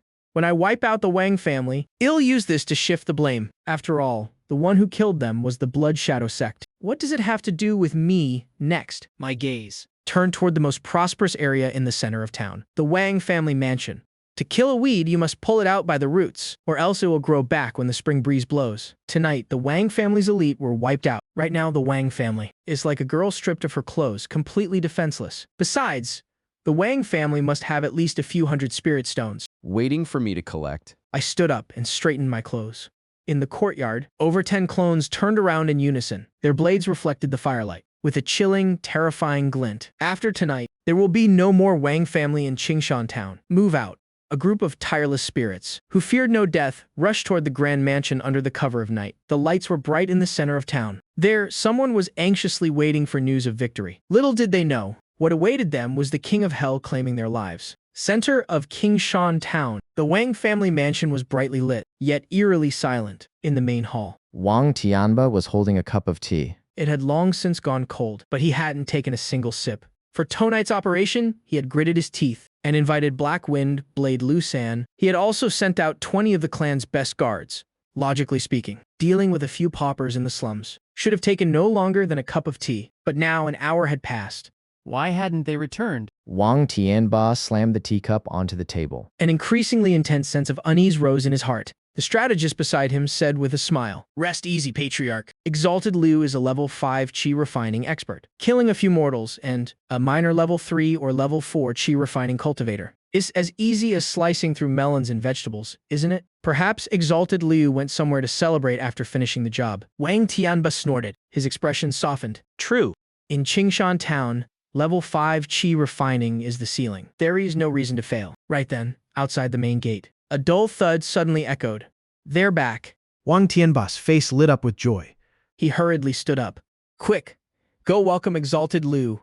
The strategist rushed to open the door. The heavy vermilion wooden gates creaked open. Before the smile on the strategist's face could bloom, it froze instantly. Then it turned into pure terror. There was no triumphant army. Standing at the door was a hulking man drenched in blood. He was carrying a soaking wet cloth bundle. Behind him stood several men, expressionless and covered in blood. Who are you? How dare you barge into the Wang? Before the strategist could finish, the hulking man swung his blade. A simple, brutal move without any flair. He sliced the strategist clean in half. Fresh blood sprayed onto the vermilion gates. One couldn't tell the paint from the blood. Wang Tianba, who had just reached the middle of the courtyard, suddenly froze in his tracks. His pupils shrank to pinpricks. That hulking man. He recognized him as that idiot Ada from the slums. But that didn't matter. What mattered was that Ada casually tossed the soaking wet cloth bundle at Wang Tianba's feet. The bundle opened, and a head, with eyes wide in death, rolled out. It faced Wang Tianba. The face still held the terror. It felt before death. It was Liu San. No. Impossible. Wang Tianba felt a chill Surge from the soles of his feet, straight to the top of his head. His legs turned to jelly, and he nearly collapsed to the ground. Liu San, a level 5 Qi refining expert, was dead, killed by these mortals and low-level cultivators. Before he could recover from the shock, from the shadows, behind a DA, over 10 figures swarmed in like a pack of wolves. They didn't speak or shout. There wasn't even the sound of heavy breathing. They just slashed at anyone they saw, whether it was guards, servants, or even the guard dogs. Stop them. Stop them now! Wang Tianba screamed until his voice went hoarse. He drew the longsword at his waist, trying to organize a counterattack. But this wasn't a fight. It was a massacre. The remaining Wang family guards didn't even have time to draw their blades before being scared witless by this suicidal fighting style. Who had ever seen a madman get stabbed in the gut and still lunge at you? In less than half a stick of incense's time, no one was left alive in the front courtyard. Ada dragged the now dull blood-slaying blade step by step toward Wang Tianba. Blood dripped from the tip of the blade, drawing a long line on the blue stone floor. Hero, great warrior, please don't kill me. Wang Tianba finally broke down. The sword in his hand fell to the ground with a clang. He fell to his knees. I have money. All the Wang family's wealth is in the vault. Just spare my life, and it's all yours. I also have connections in the Qingyun sect. I can recommend you. Ada walked up to him and stopped. Those eyes held no emotion, no greed, no pity, just like two pools of dead water. I don't need you to give me money.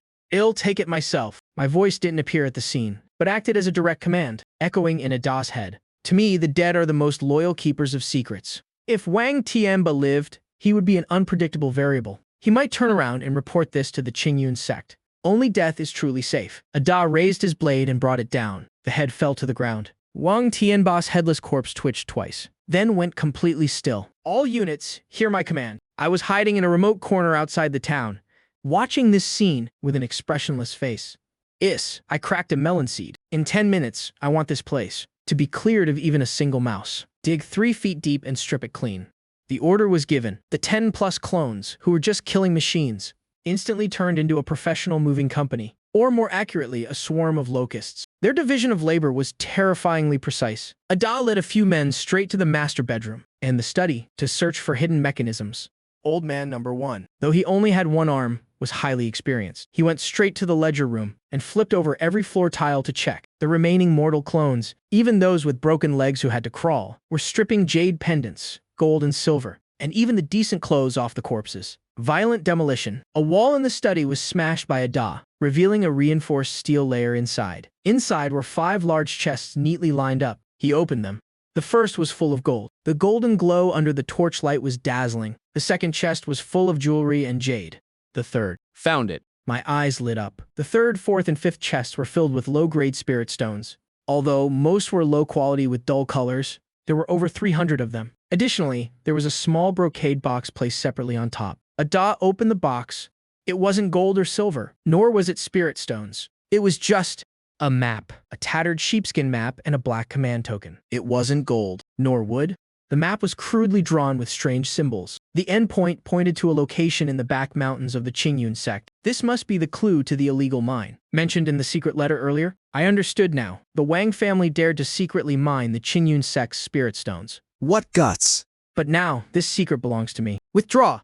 The clones moved swiftly. Each carried 2 large bundles. They even stuffed Liu San's demon head blade into a sack. Before leaving, Ada, following my instructions, threw down the iron medallion with the words Blood Shadow next to Wang Tianba's corpse. A massive fire burned down the Wang family mansion. The flames roared, dyeing half the night sky of Qingshan town red. Amidst the chaos and the shouts of people fighting the fire, a strange group of people carrying large and small bundles had already slipped into the dark alleys, vanishing without a trace.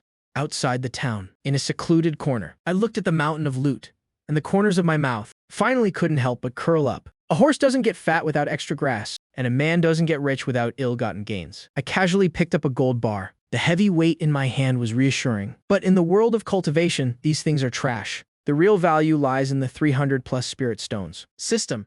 Deposit everything. I didn't hesitate. Saving spirit stones for the new year. Converting them into strength is the real way to go. The spirit stones in my hand turned into fine powder at a visible speed. The spiritual energy inside was forcibly sucked out by the system. Deposit successful. Current balance, 500. I took a deep breath. The mortal clones from before were cheap, but they were still just mortal bodies, even with refined waste pills, forcing them to level 7 chi refining. Their meridians were very fragile. Casting spells required burning their life force. System, I want to exchange for a level 7 chi refining clone. Level 1 chi refining, 100 spirit stones per person. Please specify gender, physique, appearance, or the system will generate randomly. Randomize it. Designation, Ling Yi. 100 spirit stones vanished. Exchange successful. Current balance. Congratulations, host, for meeting all system requirements. Infinite clone system, official version. System, fully bound. Automatically upgrading to official version. 1.0. Automatically recalling all mortal clones. Opening system storage space. Can store all of the host's items. No deposit required to automatically calculate spirit stones. What the hell? Official version. Was I using a trial version before? And you're recalling my clones. Those cost money. Isn't there any compensation? Damn it, I just praised you for being free to use. And you pull this on me. You evil capitalist merchant. I was speechless, but the system, still like an unfinished product, didn't give any response. Fine. If you're going to recall them, then recall them. In the alley, I saw a young man in white appear, out of thin air.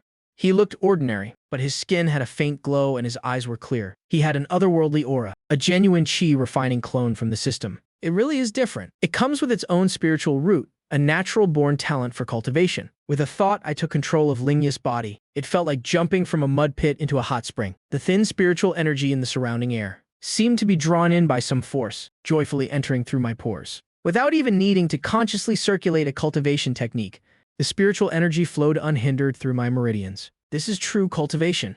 I raised my hand, and with a flick of my finger, a fireball the size of a fist immediately formed. The heat was intense, distorting the very air in this dark alley. The power of this fireball, compared to when my mortal clone put its life on the line to cast it, is at least 30% stronger. Plus, the energy consumption is minimal. I could casually toss out a dozen of these. With this, my combat power has undergone a qualitative leap. I return to my main body. I only have 400 spirit stones left. I won't exchange them for more clones right now. Instead, I turn my gaze to the pile of bottles and jars, looted from the Wang family. There are quite a few cultivation-assisting pills inside. The grade isn't high, but the sheer quantity makes up for it. Take these 1,000 taels of gold, along with these mundane jewels. Head to the black market in the neighboring city tonight. There is an underground market there. Exchange it all for spirit stones or pills. Mundane gold and silver are hard to fence here in Kingshan Town. It's too easy to trace. Liquidating them elsewhere is the safest bet. Lead a team and stand guard outside. Kill anyone who approaches. Once everything was arranged, I had Ling Yi sit cross-legged in the middle of the pile of spirit stones, holding a bottle of spirit-gathering powder that the Wang family had hoarded. I had Ling Yi swallow it. The medicinal power exploded in his stomach.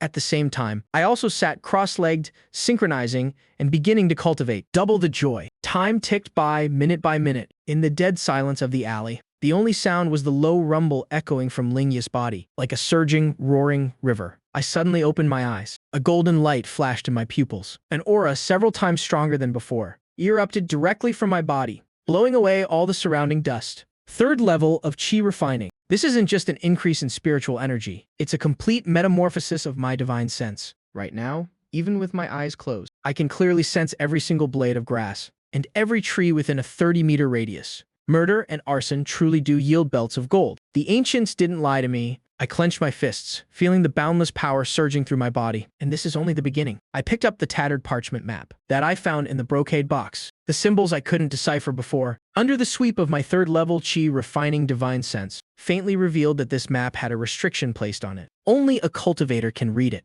I traced my finger along the spiritual energy fluctuations. The final location is a hidden valley in the back mountains of the Qingyun sect. What's more, it's extremely close to a corner of the sect's grand formation. The Wang family wants to secretly mine spirit stones. I sneered. No, with the Wang family's meager strength, they wouldn't dare touch the Qingyun sect's piece of the pie. There is definitely someone else pulling the strings behind this. The secret to Foundation establishment mentioned in the secret letter. Looking at it now, giving this mine to the Wang family was just using them as a sacrificial pawn. Well, since I've discovered this spirit stone mine, a warm-hearted guy like me wouldn't mind going over to take a look. Let me help them out. I stood up and carefully tucked the parchment map into my robes. I've already fleeced the Wang family dry. Next up, it's time to fleece the Qingyun sect. Ling Yi, get ready. Once gets back, we're taking a trip to the back mountains. 3 days later, finally exchanged all the gold, silver, and jewels into low-grade spirit stones. I directly teleported back to my side. This teleportation function is seriously convenient. It saves so much time. Let me see how many spirit stones you managed to get. I rubbed my hands together, looking at him with a sleazy grin. Main body, could you not smile so creepily? Immediately felt awkward and hastily tossed the bundle over. I caught the bundle and opened it. It was packed with spirit stones. I counted them carefully. Exactly 2,000 pieces, no more, no less. Why are there no pills? It's all spirit stones. Shot me a glance and said slowly, Main body, what are you thinking? Pills are rare commodities in the mortal world. Even for these spirit stones, I had to run to several different shops just to exchange them. I didn't say anything. I just walked a circle around Air before saying, why do I feel like you've become more lively? You're talking nonsense again. I spent every day at the tea house gathering intel, interacting with all sorts of people. Compared to Da and San, I mature faster. Isn't that perfectly normal? All right. I stopped paying attention to Air. I just waved my hand. System, open the interface. Infinite clone system. Host, DTN. Current clones, low-grade spirit stones, 2,400. I looked at the number of spirit stones. A plan formed in my mind. A dark, windy night is the perfect time for murder and arson. No, wait, it's the perfect time to work hard and get rich. The back mountains of the Qingyun sect are a desolate place. Even the handyman disciples don't want to go there. It's overgrown with thorns and littered with jagged rocks, normally aside from the occasional bird call. At night, it's as silent as a graveyard. San hunched over, Holding the tattered parchment obtained from the Wang family, he stopped in front of a massive moss-covered boulder. This is the place. Right here? I was hiding in a remote corner outside the town. Through our shared vision, I looked at the seemingly ordinary giant boulder in front of him. If it weren't for the map's guidance, San stuck his hand into a crevice and fumbled around for a moment. His fingertips brushed against a protruding rock. He pressed down hard. There was no loud rumbling sound. The giant boulder simply slid silently to the side, creating a gap just wide enough for one person to pass through. A thick wave of spiritual energy, mixed with a musty smell, wafted out. San squeezed inside, and the giant boulder immediately closed behind him. This is a man-made tunnel. The deeper he went, the wider the space became. The rock walls on both sides were inlaid with cheap glowing stones, illuminating the surroundings in a pale, ghostly white light. After walking a short distance, the path ahead suddenly brightened. It was a massive underground cavern. Over a dozen miners in ragged clothes were mechanically swinging pickaxes against the rock face. Nearby stood two cultivators who looked like overseers. Holding whips, they were leaning back in their chairs, dozing off. The Wang family really overreached, daring to carve out a piece of meat right under the Qingyun sect's nose. I let out a cold sneer. This isn't an illegal mine. This is clearly my personal ATM. The command was issued. San didn't charge out directly. Instead, he found a blind spot. System, exchange for clones. Quantity 24. Location, near San. Deduct spirit stones. Clones are being generated. The air distorted slightly. 24 burly men dressed in black, with expressionless faces materialized out of thin air. They instantly filled the narrow tunnel. No shouting. No nonsense. The 24 figures surged into the cavern like a black flood. They instantly swarmed the cave. The two dozing overseers didn't even have time to process what was happening. Before they were pinned to the ground by 7 or 8 massive hands, rags were shoved into their mouths. They passed out before they could even let out a single cry. The miners were already scared stiff. They huddled in the corner, trembling uncontrollably. San walked over. He gave each of them a dose of physical hypnosis. Once the cleanup was done, I took over San's body and walked over to the ore storage corner. Piles of freshly mined spirit stone ore were stacked there, waiting to be transported. It was piled as high as a small hill. System, absorb it directly. I was too lazy to haul it out and sell it. The middlemen merchants take too much of a cut. It's a ripoff. It's better to unrefined spirit stone ore detected. Contains high levels of impurities. Absorption and conversion rate reduced by 30%. Absorbing. The pile of spirit stone ore at a speed visible to the naked eye began to weather away. Finally, it turned into a pile of grayish-white ash. Absorption complete. Obtained a balance of 1,200 spirit stones. Only 1,200. I curled my lip, but I also knew this was just the yield from the past day or two. However, using it to upgrade this bunch of hard laborers. System, take air. San and the 24 clones on site, and upgrade them all to the 3rd level of Qi refining. This is how I do things. Using 1st level Qi refining clones to mine. Too slow. Deduct the spirit stones. Upgrade complete. Inside the cavern, the 24 clones who were originally at the 1st level of Qi refining suddenly erupted with a powerful aura. Their bones cracked and popped. Their muscle definition became even more solid. Their previously dull eyes instantly grew sharp and bright. Using 3rd level Qi refining cultivators as miners is an absolute luxury in the cultivation world. Get to work. Dig. Even if it's just a crumb of a spirit stone in the rocks, dig it out for me. The 24 super miners. The 3rd level of Qi refining picked up the pickaxes from the ground. Their speed was so fast they left after images. With every swing of the pickaxe, rocks shattered and large chunks of spirit stone ore tumbled down. This was ant mining. They were human excavators. San wasn't idle either. He patrolled the cavern, searching for the so-called secret to Foundation establishment. When he reached a fork at the deepest part of the cavern, a thick stench of blood and rotting flesh assaulted his nose. San frowned and walked inside. It was a small stone cell locked by an iron gate. When I clearly saw the scene inside, hiding in my remote corner, I crushed the melon seeds in my hand to a pulp. There were no treasures in the stone cell, only over a dozen heavy iron cages. Inside the cages weren't demonic beasts. They were children. The oldest was only 7 or 8. The youngest was barely 3 or 4. Every single one of them was sallow, emaciated, with vacant eyes. They all had slash marks on their wrists. Some had scabbed over. On the stone table next to the cages were rows of bottles and jars. They were filled with a dark red liquid. This is a blood sacrifice. I admit, I'm no saint. Murder and robbery. I do without batting an eye. But this scene crossed my bottom line. Who did this? My voice was as cold as a whisper from the 9 nether underworld. In the corner, a middle-aged fat man in brocade robes was cowering under the table, trembling.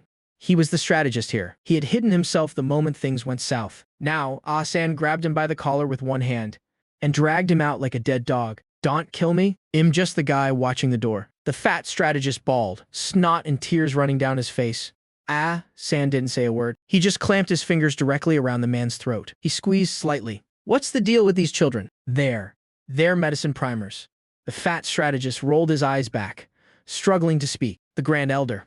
Outer sect elder of the Qingyun sect, Zhu Yan. His lifespan is nearing its end. He needs the essence blood of virgin boys and virgin girls to refine the longevity pill. Zhu Yan. I'll remember that name. An outer sect elder of the Qingyun sect at the late stage of foundation establishment. He usually acts all high and mighty, like a transcendent immortal. Who would have thought that behind closed doors has a man-eating beast? Does anyone else know about this place besides you? No one else? The Wang family is in charge of kidnapping them, and I'm in charge of watching them. The Grand Elder comes to collect blood once a month. Very good. San twisted his wrist. The fat strategist's neck snapped and he went limp. In the alleyway, I stood up and paced back and forth. You want to extend your lifespan, I'll send you straight to the King of Hell. You can live as long as you want down there. My killing intent was boiling. It was hard to suppress. But this old bastard is at the late stage of foundation establishment. Plus, he stays inside the sect all year round. Hez surrounded by experts. Assassination is definitely out of the question. San, search his body. San patted down the fat man's corpse for a moment. He found a ledger and a few secret letters. Flipping through the secret letters, my eyes lit up. The letters were written by Zhu Yan to the head of the Wang family. He was urging them to speed up the collection of medicine primers. Because an ancient immortal ruin is opening soon, Zhu Yan plans to refine a batch of pills. Before entering the ruins, he wants to adjust his condition to its absolute peak and try his luck at core formation inside the ruins. Ancient immortal ruins. Talk about someone handing you a pillow just when you're feeling sleepy. A cold smirk curled on my lips. Killing an elder inside the sect is a death wish, but a few people dying inside a ruin, that's just called lacking fortune and meeting an unfortunate end, since you want to go to the ruins so badly. Then on behalf of those children, I'll prepare a massive gift for you. The mining operation lasted for 3 full hours. The efficiency of third-level qi refining cultivators is truly terrifying. The spirit stone vein wasn't considered too large. It was completely hollowed out by the 24 clones. Aside from leaving behind a pile of rubble, not even a single low-grade spirit stone was left. San, stay hidden. I began to rearrange things. Lead 12 clones and escort these children down the mountain. Find a safe place far away from the Qingyun sect to settle them. Give each of them some silver. Consider this a small shred of my conscience. The rest of the clones, bring all the mind spirit stones back to the underground palace. Dawn was approaching. Inside the underground palace outside Kingshan town, the spiritual energy was so thick it was almost tangible. I looked at the mountain of spirit stones in front of me. My mood finally improved a bit. This is true wealth. After the system tallied it up, this private mine might not have been big, but it brought me a total of 150,000 low-grade spirit stones. This amount of money is enough to turn a piece of trash into a genius. It's also enough to send a genius to their grave. Head to the Wanbao Pavilion, the east market of the Qingyun sect. The Wanbao Pavilion had just opened its doors. The shopkeeper immediately welcomed a major client. Had changed into a different outfit, wearing a bamboo hat with a veil to hide his face. It's my standard. I have money, but don't ask who I am attire. But don't ask who I am. I want the best talismans for the 7th level of qi refining. Godly speed talismans, earth escape talismans, golden light talismans. I'll take as many as you have. Also, give me a complete cultivation method, one that can be cultivated up to the foundation establishment stage. The best you've got. The shopkeeper smiled so widely his wrinkles bloomed like flowers. Guest, we have the 5 elements origin art. It's an orthodox profound sect method. It's balanced and gentle. Though the progress is a bit slow, it builds an incredibly solid foundation. It's only 3,000 spirit stones. I'll take it.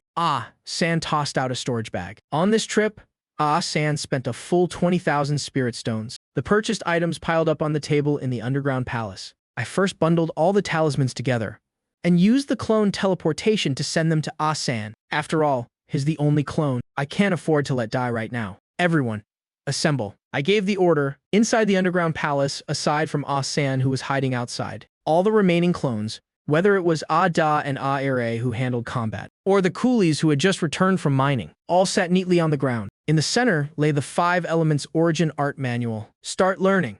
This is what I call synchronization, distributed cloud computing. Dozens of brains, comprehending a single cultivation method at the same time.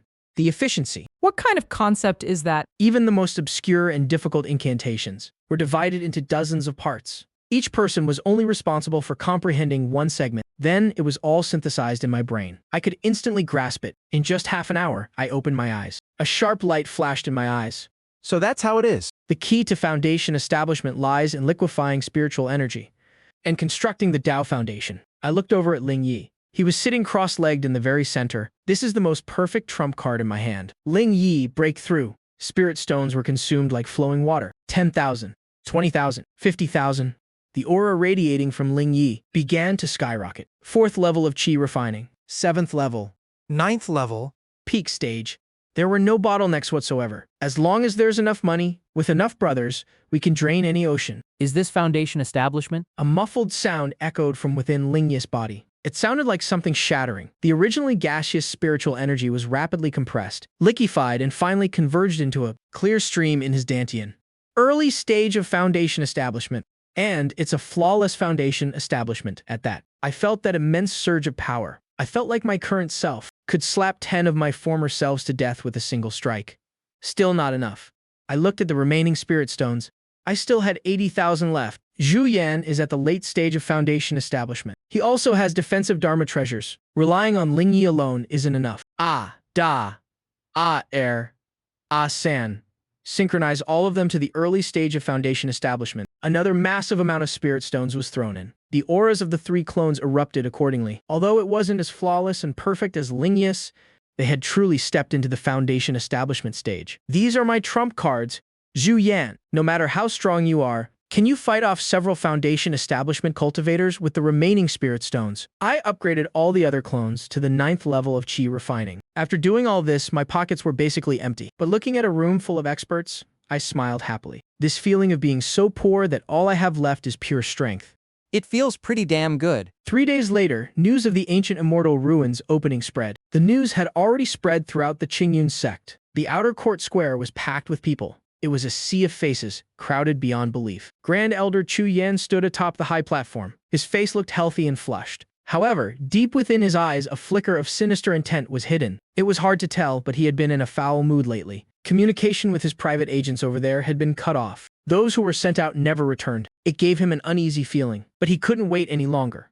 The ruins were about to open. Any disciple of the Qingyun sect is permitted to enter and seek their own fortune. Chu Yan's voice boomed, putting on a facade of complete selflessness. In the crowd, a handsome young man with a long sword on his back was blending in with a group of rogue cultivators. A playful smirk played on his lips. This was Ling Yi, currently going by the name Ye Liangchen. Meanwhile, in the forest near the entrance of the ruins, De carried a massive hammer while sharpened a dagger. Behind them were dozens of death soldiers at the 9th stage of qi refining. They were all waiting in silence. Elder Chu, your longevity has arrived. I sat within the underground palace, lightly tapping the table.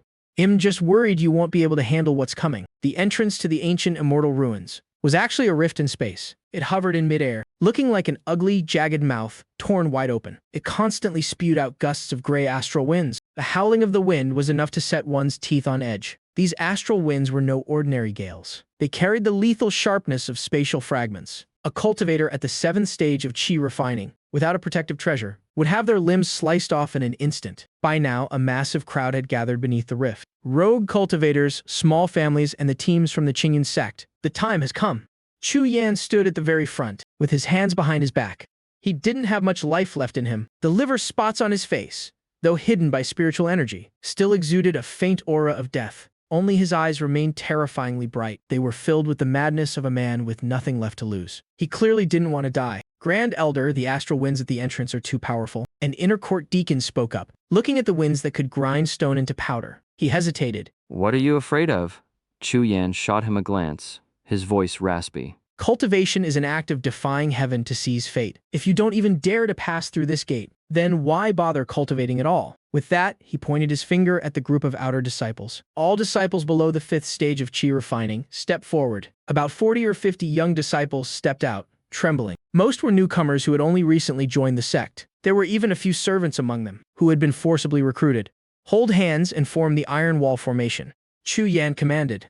The disciples looked at each other in fear. The iron wall formation was indeed a defensive array. But these astral winds didn't look like something those in the chi refining stage could possibly withstand. What are you standing there for? Chu Yan's face darkened. The overwhelming pressure of a late Foundation establishment cultivator crashed down. Anyone who defies my order will be executed. The disciples shook as they grabbed each other's hands. They conjured a thin, fragile veil of pale yellow light. Chu Yan didn't give them a single second to mentally prepare. With a wide sweep of his sleeve, a surge of force pushed them from behind.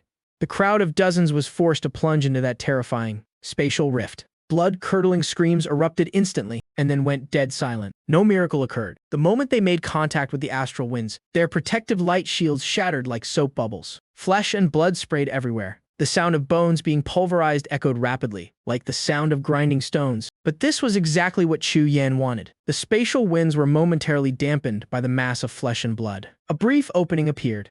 Move out. Chu Yan remained expressionless. He didn't even blink. He stepped over the mangled remains and the fresh blood soaking the ground. In that split second of calm, he transformed into a streak of light and charged into the ruins. His remaining trusted disciples followed closely behind by the time they vanished. The severed limbs on the ground were still twitching slightly. The crowd was deathly silent. The rogue cultivators stared at one another, feeling a cold shiver run down their spines. So this is a grand elder of a great sect. Has more vicious than a demonic cultivator. At the back of the crowd, Ye Liangchen, who was actually Ling Yi, pulled down the brim of his straw hat. Back in the Kingshan Town Palace, I watched this scene through the screen. I toyed with the spirit stone in my hand, my expression calm. Using people to fill the hole certainly saves on magical treasures. My voice betrayed no emotion. This old dog truly deserves to die. Since Hez marked for death, I don't have to feel any Psychological burden. system. Calculate the best entry point for Ling Yi. The system interface immediately constructed a spatial model. In his vision, the violent astral winds ahead turned into a series of orderly data lines. Calculation complete. 3 zhang to the left, 7 chai above the ground. In 3 breaths. Ling Yi, blending in with the rogue cultivators, seemed to just go with the flow as he moved forward. But just as the astral winds surged again, his foot slipped. He looked as though he had lost his balance. He stumbled and fell toward the left side of the rift. "Are you looking to die, kid?" Someone nearby cried out. Who would have thought that as Ling Yi fell, his body would twist at a bizarre angle. He slipped perfectly through a gap between 2 gusts of wind. He glided inside without a single scratch. His movements were as smooth as a fish. Inside the ruins, the world was bleak and gloomy. There was no sun. Only a faint, ethereal light coming from an unknown source. The ground was cracked and parched. Floating rocks were scattered everywhere. Above, dried-up riverbeds. The air was thick with the stench of decay. Chu Yan led the 20 or so surviving disciples, clearing a path ahead. Even though he had made it inside, he didn't dare let his guard down. These were ancient immortal ruins, after all. A single lingering restriction could cost him his life. So these are the ruins of an ancient sect. Chu Yan greedily inhaled the dense spiritual energy here. He felt his withered blood become a bit more vibrant. As long as I find the legendary snow gold fruit, or the golden core relics left by the predecessors, I will be able to live. Elder, there's a fog ahead. My divine sense can't penetrate it. A disciple reported. Chu Yan frowned, about to force his way through the formation, when he suddenly heard a noise behind him. He turned to see a rogue cultivator with an old cloth bundle on his back, holding a broken compass. The man was muttering to himself in front of a shattered stone tablet. It was Ling Yi who had followed them in. Seeking the dragon, dividing the gold, observing the mountain's gate. 1 layer of mountains is 1 layer of barriers. Ling Yi muttered under his breath. These were lines from a movie in his past life. The compass in his hand spun wildly as he took strange, calculated steps. 3 circles to the left, 3 circles to the right. Then, he pointed at a spot on the shattered tablet. The fog formation that had stumped the rogue cultivators for hours suddenly cracked open, revealing a path. Chu Yan's eyes lit up. He didn't expect that among these rogues. There would be someone so skilled in formations. This kind of person was the perfect scout. Chu Yan signaled to the disciples beside him. 2 disciples at the 9th stage of Qi refining immediately rushed forward. They flanked Ling Yi on both sides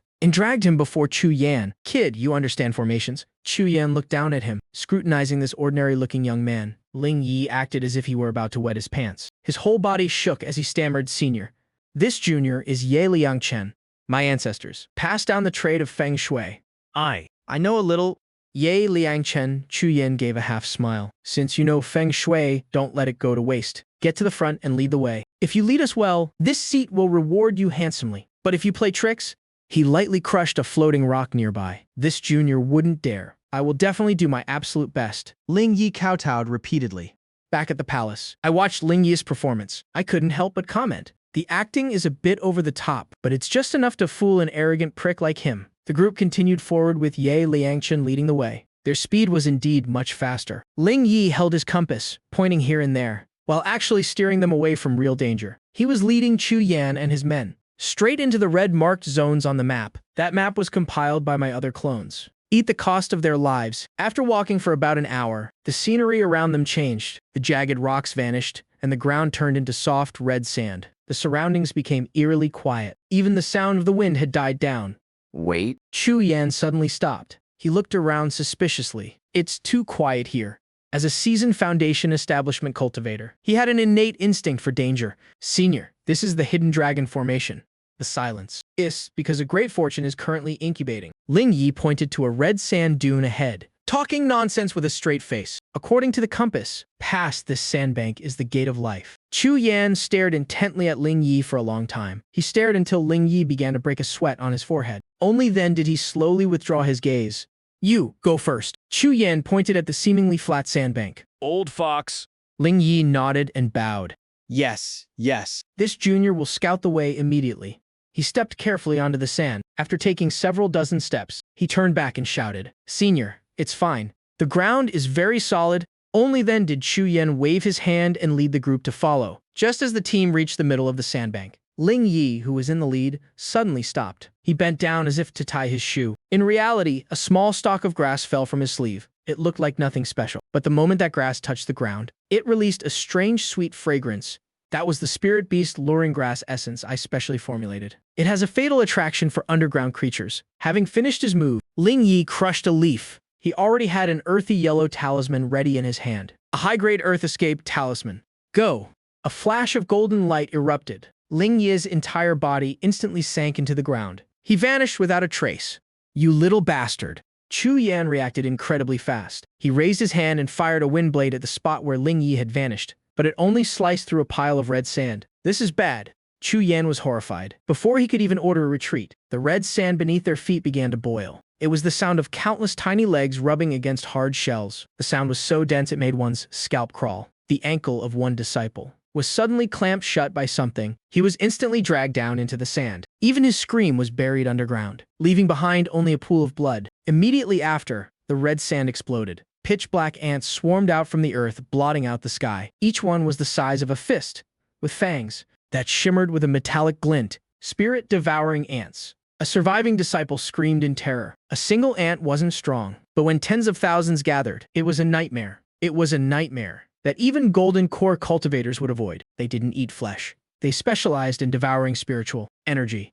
The protective shields before them were as thin as paper. In that case, give your final strength to this seat. Several disciples were blasted away by spiritual power, falling right into the thickest part of the ant swarm. The spirit-devouring ants were immediately drawn to the fresh source of energy. They swarmed over them. Taking advantage of this brief chaos, Chu Yan burned his blood essence to use a movement technique. His entire body turned into a blood-red shadow. He threw everything he had into escaping the red sandbank. Behind him were the desperate curses and the sounds of his disciples being devoured. Chu Yan collapsed hard onto the solid rock ground. He looked utterly pathetic. His clothes were in tatters, and even his hairpiece had fallen off. But he didn't care. He rolled and crawled forward for dozens of zhang, until he could no longer hear that terrifying rustling sound. Only then did he go limp, panting heavily. I'm alive. I'm alive. He wiped the blood from his face and looked ahead. This was the entrance to a massive canyon. Towering cliffs on both sides blocked out the light, making it look even more ominous. The red sand seemed to be the boundary between life and death. Tens of thousands of spirit-devouring ants gathered at the canyon entrance. Their antennae waved frantically and their mandibles clicked. But it seemed they had hit an invisible wall. They were blocked by that broken stone tablet. Chu Yan gasped for air. His lungs felt like a pair of torn bellows. Every breath tasted of blood. He slumped down onto the rubble. The three trusted disciples behind him were in even worse shape. One had lost an arm. Another had half his face gnawed into a bloody mess. They aren't following. They aren't following. Chu Yan propped himself up to stand, but his knees buckled, and he fell hard again. This fall made his face turn deathly pale. It wasn't just exhaustion. The spiritual power that had flowed through his meridians for years felt as if a part of his body had vanished. His dantian was like a dried-up well. No matter how he tried to urge his divine sense, he couldn't feel even a hint of a ripple. His late foundation establishment cultivation in this canyon was like a punctured balloon, completely deflated. My spiritual power. Elder. My spiritual power is gone. The remaining disciples also discovered the anomaly. They screamed in terror. Some even tried to summon their flying swords. The result was that their treasures, which usually shimmered with light, now looked like pieces of scrap metal. They fell to the ground with a heavy thud. Even the sound was dull and lifeless. Shut up. Chu Yan barked, his voice hoarse. A spirit forbidden land. This is a spirit forbidden land. He stared fixedly at that stone tablet. An unprecedented fear welled up in his heart. Without spiritual power, storage bags couldn't be opened. Magical robes couldn't be activated. Even the most basic protective shield was gone. He was now no different from an ordinary old man. In fact, because he had just burned his blood essence. His body was even weaker than a commoner's. Right then, from deep within the shadows of the canyon, came a grating sound that set their teeth on edge. Scrape. Scrape. As if something heavy was being dragged across the jagged stone floor. Chu Yan snapped his head up. In his cloudy, aged eyes, a flicker of alertness flashed. His hand instinctively reached for the sword at his waist. This was the only weapon he could rely on now. The darkness receded. A man, bare-chested, stepped out. What kind of body was that? His muscles were like solid blocks of granite, stacked one upon another. His skin was coated in an unknown oil. Under the dim light, it reflected a bronze sheen. The most striking thing was what he was dragging in his hand. It was a massive hammer. The handle was long and the head was as big as a millstone, pitch black. It was impossible to tell what material it was made of, just looking at the gouges it left on the ground. It had to weigh at least 1,000 pounds. The man was expressionless. His eyes were as hollow as a pool of stagnant water. Only an occasional flash of ferocity proved he was a dangerous creature. It was Ah Da who had been waiting for a long time. Who are you? Chu Yan gripped his sword hilt, his voice stern. I am an outer court elder. Chu Yan of the Qingyun sect. Which rogue cultivator are you? If you can escort me out of here, you will be handsomely rewarded. The only response was the whistling of the wind. Ah Da wasn't in the habit of talking much. The order I gave him consisted of only 2 words. Kill him. That 1,000-pound hammer was lifted by one hand, easily as if it were a piece of straw, carrying a terrifying momentum. It swung straight for Chu Yan's face. There were no fancy techniques. It was pure, raw power, overwhelming strength. You're dead. Chu Yan was furious. Though he had lost his spiritual power, his years of combat experience were still there. He dodged like a pro, his longsword striking like a venomous snake at Ah Da's throat. Normally, a strike like this, infused with spiritual power, could cut through gold and jade. But now as the sword struck Ah Da's neck, it produced the sound of clashing metal. Ah Da simply tilted his neck. That sword tip didn't even break the skin. On the contrary, due to the massive counterforce, the blade bent into a bizarre arc. Hard body tempering. Chu Yan's eyes nearly popped out of his head. How could there be such a madman who focused solely on the physical body and ignored spiritual power? Before he could recover, Ah Da swung back with a slap. This time, Chu Yan couldn't dodge. A crisp, loud crack echoed, accompanied by the sound of bones shattering all over his body. Chu Yan was like had been hit by a speeding carriage. He was sent flying 7 or 8 meters, slamming hard into the cliff face. Half of his face instantly swelled up, and several bloody, rotten teeth flew out. Elder. The remaining 3 trusted disciples gritted their teeth and charged forward. Though terrified, they knew that if Chu Yan died, they wouldn't survive either. Attack together. Hess, only one man. Kill him. But this wasn't a battle at all. It was a one-sided slaughter. Ah Da ignored the swords and sabers slashing at his back. Against a physical body, tempered multiple times by spiritual energy, and buffed by the system, such lethal weapons felt like mere scratches. He tossed his massive hammer aside, reached out with both hands and grabbed the heads of 2 disciples, like grabbing 2 watermelons. Before the 2 could even scream, he smashed their heads together, sending white and red matter splattering everywhere. Their limp bodies crumpled to the ground. The last disciple, scared out of his wits, turned and fled. Ah Da kicked up a piece of rubble from the ground, about the size of a fist. With a powerful kick, the rock shot out like a cannonball, striking the fleeing disciple squarely in the back of the head. Without even a groan, the man fell face first, twitched a few times, and lay still. In the blink of an eye, everyone except Chu Yan was wiped out. Ah Da dusted off his hands, picked up his giant hammer again, and walked step by step toward Chu Yan, who was vomiting blood. In the corner, a massive shadow looming over him. Looking at that hammer covered in brains and fresh blood, the arrogance of a foundation establishment cultivator completely crumbled. Fear, like a cold hand, gripped his heart tightly. Don't kill me. Just as Ah Da was about to send him off with a hammer blow to the afterlife, a soft chuckle suddenly echoed from above. Hold on. Ah Da. Don't ruin our god of wealth. Chu Yan hastily looked up, only to see that on the steep cliffs on both sides of the canyon, Two figures had appeared out of nowhere. The one on the left wore black clothes and a ferocious ghost mask, holding a handful of melon seeds, cracking them and dropping the shells. The one on the right held a diamond crossbow glowing with blue light, aimed right between his eyebrows. That face with a mocking smile. Ye Liangshan. Chu Yan let out a miserable howl, his eyes almost popping out of their sockets. It's you? It's you! You little bastard who lured me in here. Lin Yi, acting as Ye Liangshan, shrugged, picking his ear with his pinky finger, looking completely innocent. Elder Chu. Those words are quite harsh. This junior merely pointed the way. You chose this path yourself. The legs are on your body. How can you blame us? Chu Yan spat out a mouthful of fresh blood, trembling all over with rage. He had been set up. From beginning to end, this was a complete death trap. What, seeking dragons and dividing gold? What fortuitous encounter? It was all fabricated by this little bastard. Who the hell are you people? Chu Yan gritted his teeth, his gaze darting back and forth between Er, and Lin Yi. The Qingyun sect will not let you off. Who I am isn't important. Brushed off the melon seed shells from his hands, jumped down from above and landed without a sound. He walked up to Chu Yan, squatted down and brought his ghost mask almost face to face with him. What's important is... Right now, your old life is in our hands. Reached out and wiped his hands on Chu Yan's blood-soaked clothes. Elder Chu, we are reasonable people. Cultivators, after all, value wealth, companions, methods, and land. As you go on your peaceful journey to the afterlife, those worldly possessions aren't worth taking down there with you. Why not leave them to people in need like us and accumulate some good karma? Don't you agree? Chu Yan's face turned ashen. If I give it to you, will you let me go? But of course. Laughed heartily, his tone so sincere it could make a grown man cry. We're only after wealth. Besides, killing an elder of the Qingyun sect would bring us no small amount of trouble. Chu Yan stared intently into the eyes hidden behind Er's mask, trying to discern something. But all he saw was greed. Greed was good. If there was greed, there was room for negotiation. Chu Yan took a deep breath, Trying to calm himself down. with trembling fingers. He tried to take off the spatial ring on his hand, because he had no spiritual energy. The spatial ring wouldn't come off easily, getting stuck on his swollen knuckles. Wasn't in a hurry. He just smiled and watched as Chu Yan struggled with all his might, finally managing to pull the jade green spatial ring off. Clutching it tightly in his hand, he said, "I'll give it to you, but how?"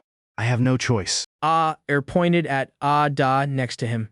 Either hand over the money, or let this blacksmith help you stretch your bones. I reckon your old bones won't be able to take a single hammer blow from him. De cooperatively raised his hammer, twirling it a few times in his hands. The ground trembled. Chu Yan's eyelids twitched.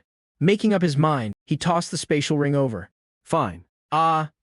Reached out and caught it, playing with it in his hand for a moment before nodding in satisfaction. Now that's the right attitude for doing business, since the money has been delivered. Then Chu Yan felt a surge of joy in his heart. Just as he was about to stand up, he saw Er's tone change, his voice turning dark and gloomy. Then let's settle another debt. What debt? Chu Yan froze. The smile on Er's face vanished, replaced by a chilling coldness that struck terror into one's heart. In the mine at the back mountain of the Qingyun sect, those children who were drained of their blood. How do you plan to settle this debt, Elder Chu? These words were like a thunderbolt, exploding in Chu Yan's mind. He looked at the three people in front of him in disbelief. The matter in the mine was extremely secretive. Even the core members of the sect didn't know about it. How could these rogue cultivators? You're doing this for those lowly peasants? Lowly peasants. The crossbow in Lin Yi's hand suddenly raised, and he pulled the trigger. A pitch-black bolt grazed Chu Yan's scalp, embedding itself into the rock behind him. The tail of the bolt quivered violently. Those were human lives. Lin Yi's voice was as cold as ice. Stood up, looking down at Chu Yan from above. The mockery in his eyes was gone, replaced by the disgust of looking at pure trash. That just now was the money to buy your life. Now? Took a step back and waved his hand. Cripple one of his legs. Teach him a lesson hell never forget. Chu Yan was completely panicked. These people weren't robbers after wealth. They were the Grim Reaper coming to claim his life. I'm an elder of the Qingyun sect. I'm Das giant hammer moved without hesitation. This time he didn't smash, but used the sharp spike at the end of the hammer's handle to viciously stab into Chu Yan's right thigh. Fresh blood spurted out. A miserable scream echoed throughout the canyon, startling a few vultures nesting nearby. Chu Yan clutched his thigh, rolling on the ground. Cold sweat instantly soaked his clothes. The excruciating pain almost made him pass out, but the fear of death forced him to stay awake. You're lunatics. Fucking lunatics. Chu Yan roared, his eyes revealing a look of crazed despair, since he was going to die either way. He suddenly stopped rolling. With a trembling hand, he reached into his robes, and pulled out a wax pill he kept on him. It was his final trump card. If I'm going to die, then let's die together. Seemed to realize something, his eyes narrowing. Watch out. But Chu Yan's movements were faster. He bit down on the wax pill, and a blood-red mist instantly spewed from his 7 orifices. It was a blood ignition pill. Even in a place where spiritual energy was sealed, the explosive power brought about by burning one's life origin was not to be underestimated. Chu Yan's shriveled muscles instantly bulged as if inflated with air. His eyes turned bloodshot, and his whole body looked like an evil spirit crawling out of hell. I want you all buried with me. A faint burning smell lingered in the air. It was the smell of blood evaporating rapidly at high temperatures. Chu Yan's appearance at this moment had completely lost its human shape. The medicinal power of the blood ignition pill was incredibly overbearing, squeezing dry the last bit of his lifespan, causing his withered body to swell up. Blue veins coiled madly under his skin like earthworms. His bloodshot eyes looked as if they were about to drip blood. Die. You all have to die. A beast-like roar erupted from his throat, and the rocky ground beneath his feet instantly cracked. So, what if he lost his spiritual energy? Right now, the explosive physical strength from his body was enough to tear apart tigers and leopards. Before Da could even wipe the mocking look off his face, his vision blurred. A dull thud rang out, like a heavy hammer striking leather. Das iron tower, like body, Was actually sent flying off the ground by a single punch from this dying old man. His chest muscles visibly caved in, and he crashed heavily into a pile of rubble, kicking up a cloud of dust. Da spat out a mouthful of fresh blood, mixed with fragments of shattered internal organs. He smirked and cursed. This old dog's got some strength. Chu Yan didn't even glance at the airborne Da. That punch was just to clear the way. The effect of the blood ignition pill would only last for a few dozen breaths. Once the medicinal power faded, he wouldn't even need these people to finish him off. He himself would turn into a pile of mangled flesh. Run. As long as he rushed out of this bizarre spirit-sealing canyon and recovered his spiritual energy, these mortal ants, he raised his hand. Where do you think you're going? Jumped down from the cliff, only to be rammed by Chu Yan's shoulder, sending him flying straight out. The sound of breaking ribs echoed clearly. The frenzied state of a Foundation establishment cultivator risking his life was truly terrifying. Chu Yan saw the exit just a few dozen meters ahead. The sunlight there seemed to become. The path to survival was right before his eyes. However, just as he was about to cross the final line of defense, from behind the previously empty pile of rubble, over a dozen people suddenly rushed out without warning. These people wore messy rogue cultivator outfits. Some were barehanded, some held short sabers. But in their eyes, there was absolutely no emotion, no fear, no hesitation, not even killing intent. There was only the execution of an order. Kill him. Someone shouted, and the dozen or so people, like zombies devoid of pain, charged straight into Chu Yan's monument, shattering, stone-splitting punches. Chu Yan shattered the skull of the first person to rush at him with a single palm strike, sending brains flying. But the moment that corpse fell, its hands still tightly gripped his waist. Then came the second, the third. Someone had their chest punched through, yet still used their teeth to bite down hard on Chu Yan's calf. Someone had their arm torn off, yet used their remaining hand to hug Chu Yan's ankle. This wasn't a battle at all. This was a suicidal dogpile. Get off. Get off. Chu Yan frantically punched at the human-shaped ornaments hanging off his body. Every punch could take a life, but there were simply too many of them. Kill one, and 2 more rushed in. 3 breaths of time. For a cultivator, that was enough to do a lot of things. But for the current Chu Yan, it was a countdown to hell. His explosive speed was dragged down by these fearless lunatics. His legs felt like they were filled with lead. Every step required dragging several corpses along. Almost there. Lin Yi, up on the canyon cliff, had taken a knee at some point. The custom-made crossbow in his hands was drawn and held steady. This crossbow wasn't a magical artifact. It was an armor-piercing crossbow he had spent a fortune buying at the Wanbao Pavilion. The bolt was coated in a gloomy purplish-blue hue. It was the 7-step fall poison, lethal upon contact with blood, mixed with a corrosive toxin. The wind stopped. Lin Yi's breathing slowed down. His sights locked onto the blood-red figure struggling madly. Down below, he pulled the trigger.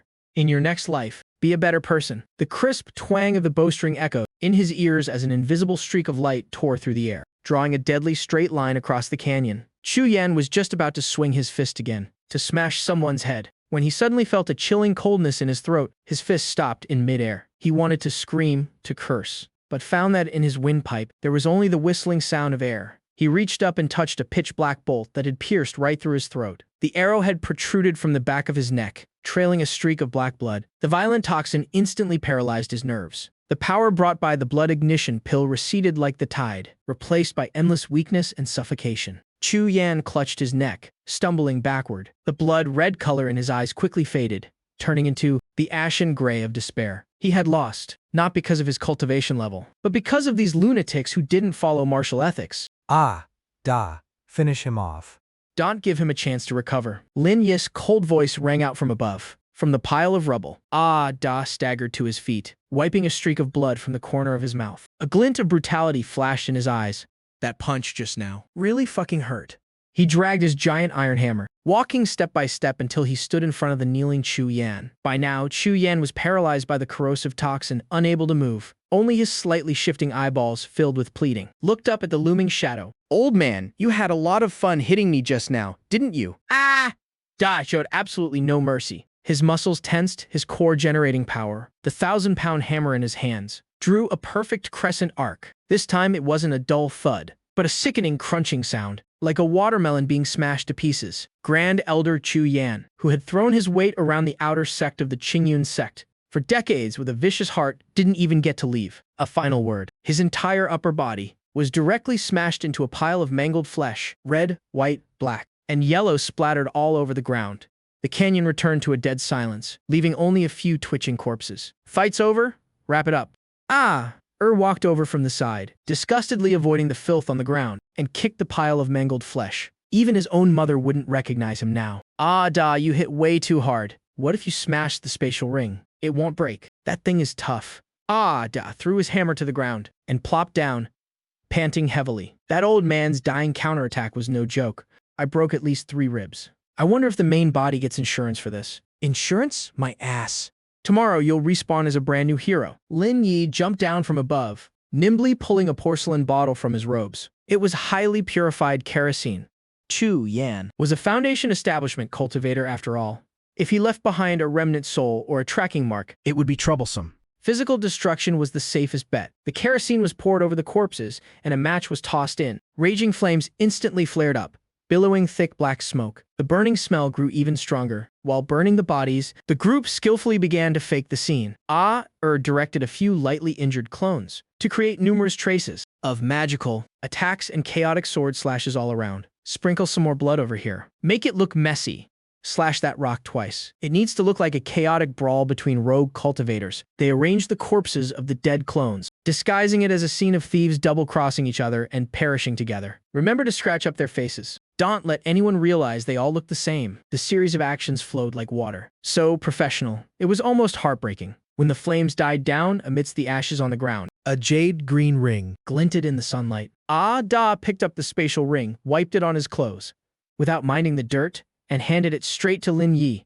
Let's go. Lin Yi pocketed the ring and waved his hand. The remaining clones, without a word, supported the wounded and quickly dispersed, slipping into a secret passage deep within the canyon. In the blink of an eye, they vanished without a trace, leaving behind only this chaotic, hellish scene for whoever came next to guess just what kind of tragic battle had taken place here. Back in Kingshan Town, seeing the final image, transmitted back from the light screen, my tense nerves finally relaxed. I slumped limply into the armchair, letting out a long sigh. It was a success. This battle seemed like an easy win, but in reality, every step was nerve-wracking. If Chu Yan had been a bit more decisive and risked his life right from the start, if the duration of the blood ignition pill had lasted a bit longer, if there hadn't been over a dozen clones using their lives to fill the gap, the outcome might have been entirely different. My strength is still lacking, I muttered to myself, but the smirk on my face says otherwise. The greater the risk, the higher the reward. This is the storage ring of a cultivator. Eat the great perfection of Foundation establishment with a flash of white light, a jade green ring, still damp with moisture, appeared on the tray in my hand. This is the system's cross-realm teleportation function. Even from across the space of the ancient immortal ruins, it can send items back. I let my divine sense sink in, though the owner's soul imprint remains. Once the person dies, the flame goes out. That imprint is now as fragile as window paper. I only need a little force to shatter it. With a single thought, the contents of the ring rained down onto the table. The first thing that caught my eye was a pile of spirit stones, stacked like a small mountain. 80,000 low-grade spirit stones and 30,000 mid-grade ones. My eyes practically turned into the shape of spirit stones. Chu Yan really lived up to his title as the outer sect managing elder. Combined with what he gained from killing and looting in the ruins this time, this fortune is a massive windfall. Besides the spirit stones, there are over 10 bottles of various pills. Most are chi recovery pills and healing medicines, but there are also a few precious bottles for boosting cultivation. 3 artifacts: a high-grade Dharma sword, a defensive shield, and a small, damaged bell. The withered wood, longevity art. From the pile of junk, I pulled out a yellowed ancient manual. This is Chu Yan's primary cultivation technique. While it can't compare to the legacies of top-tier sects, it excels in stability. Plus, it has a miraculous secret technique for extending one's lifespan. I'll have the clones practice this. In the future, they can specialize in growing herbs or acting as meat shields. That should be useful. I tossed it aside and continued searching. Soon, a parchment map caught my attention. There were several red dots marked on it. Beside the largest dot, 3 tiny words were written: Golden Core Fruit. A chance for the Golden Core realm. My heart skipped a beat. This was the real reason Chu Yan was willing to risk his life to enter the ruins. With this, my path to the Golden Core is set. Just as I was about to pack up and start planning, my finger brushed against an inconspicuous bead in the corner. It was pitch black, its surface dull and lifeless. There were even a few small cracks on it, making it look like a cheap glass marble that children play with. However, the moment my fingertip touched it, the usually silent system suddenly flashed a blinding notification. Warning, spatial fluctuations detected. High-energy spatial scan in progress. Item, remnant core of a small heavenly world. Name, world bead. Grade, special growth type. Description, the final essence. Remaining from a collapsed small heavenly world, though destroyed, it contains its own internal space, and its laws have not yet fully dissipated. After repairs, it can serve as the host's small heavenly world. Repair plan. Requires 20,000 mid-grade spirit stones. Ia's startup energy. Proceed with repair and binding. I was stunned. 20,000 mid-grade spirit stones.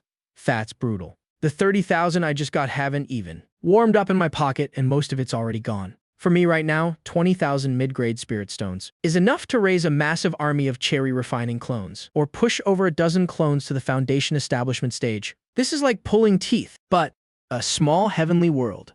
I swallowed hard. Having a portable world entirely under my control. What does that mean? It means I can hide all my secrets inside. It means I have an absolutely safe logistics base. It means in the future, even if I can't win a fight, I can just duck into my small heavenly world. Who could touch me then? This is the ultimate dream. For those who follow the path of the Tao, I can always earn more money.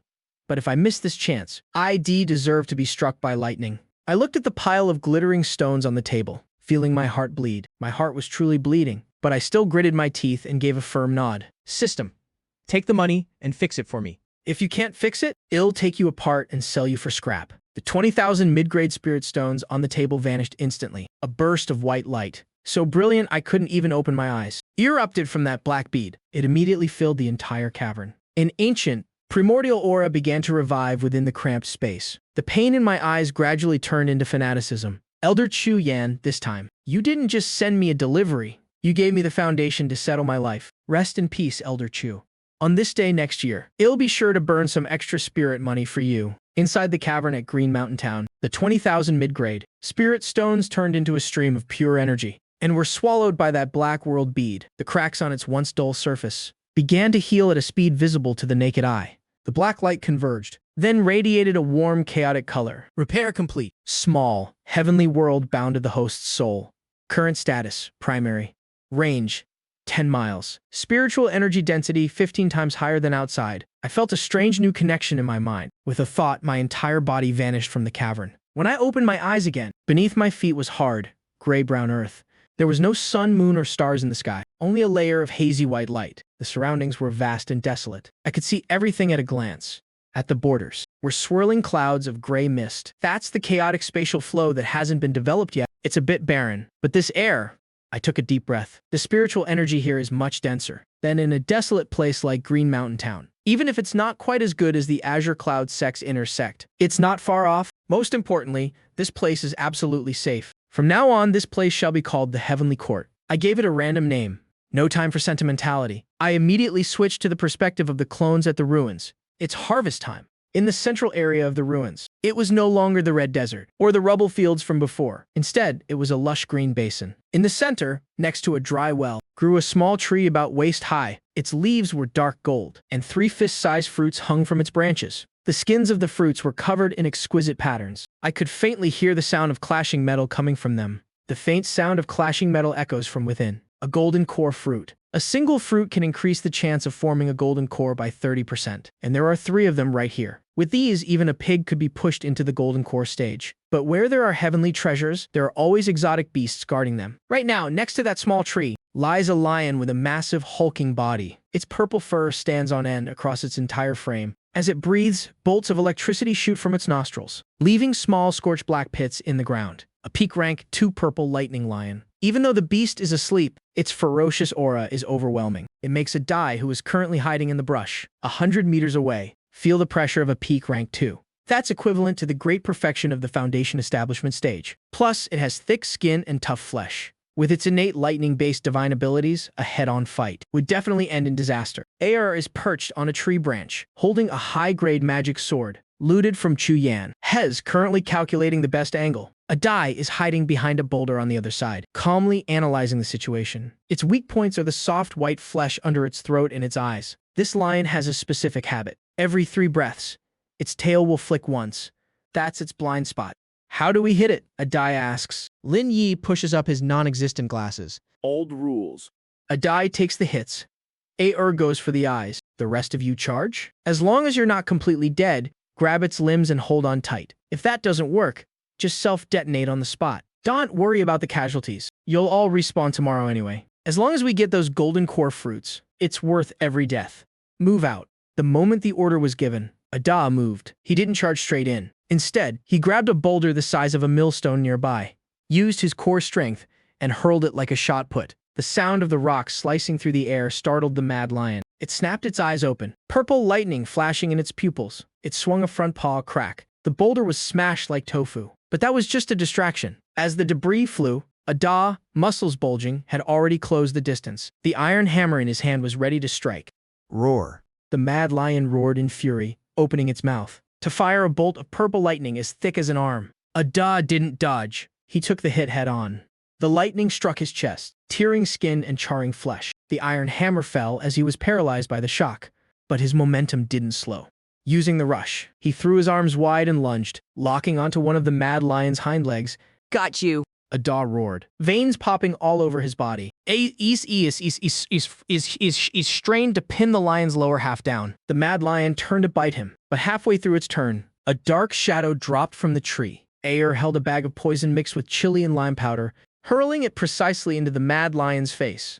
The lion instinctively closed its eyes, but immediately felt a sharp pain in its eyelids. The Dharma sword in Aer's hand couldn't pierce its skull, but it could certainly puncture an eyelid. The mad lion went berserk, lightning exploding from its body, instantly forming a lightning storm field. Aer was electrocuted, his body convulsing and hair standing on end. But he was a ruthless one too. He shoved the other bag of poison directly into its mouth. Eat up, you beast. At the same time, from the bushes, dozens of level 7 chi refining clones swarmed out, like a marching army. They didn't bother with defense. Everyone had only one goal, to latch onto any part of the lion they could reach. They lunged at its legs, its tail, and even its mane. Lightning ravaged their bodies. Level 7 chi refining bodies couldn't possibly withstand the lightning of a rank 2 peak beast. Some clones returned to charcoal the moment they touched it. Others were swatted into a bloody pulp by a single paw. But for everyone that died, 2 more took their place. As long as they had a breath left, even with half their bodies gone, they would open their mouths and sink their teeth into the lion's flesh.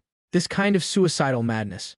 Forget a spirit beast. Even a golden core cultivator would feel their skin crawl. Within 5 short breaths, the purple lightning mad lion was covered in people. Every time it tried to shake them off, it had to drag thousands of pounds of weight. Now's the time. Lin Yi, who had been lurking at the edge of the battlefield, seized the opportunity. He held a custom-made armor-piercing crossbow, loaded with the last bolt dipped in lethal poison. Had used one on Chu Yan earlier. This was his backup. Driven by pain and the weight of the clones, the mad lion threw its head back and roared in agony, exposing the patch of soft white flesh under its throat. Its only fatal weakness. The bolt left the string with a t-whack. With a soft squelch, the bolt buried itself deep into the soft flesh.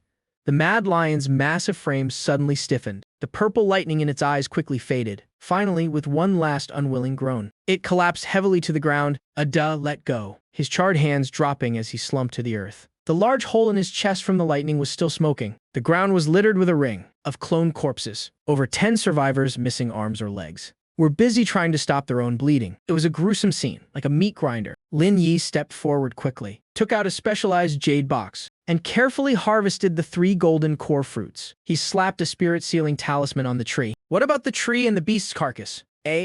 Clutching his bleeding ribs, asked. Pack it all up, Lin Yi said curtly. Ada nodded, spat out a mouthful of bloody saliva, and stood up. He walked to the tree, grabbed the trunk with both hands, and roared. The ground shook. The spirit root that had grown for countless years, along with a massive chunk of earth, was ripped out by the roots. System.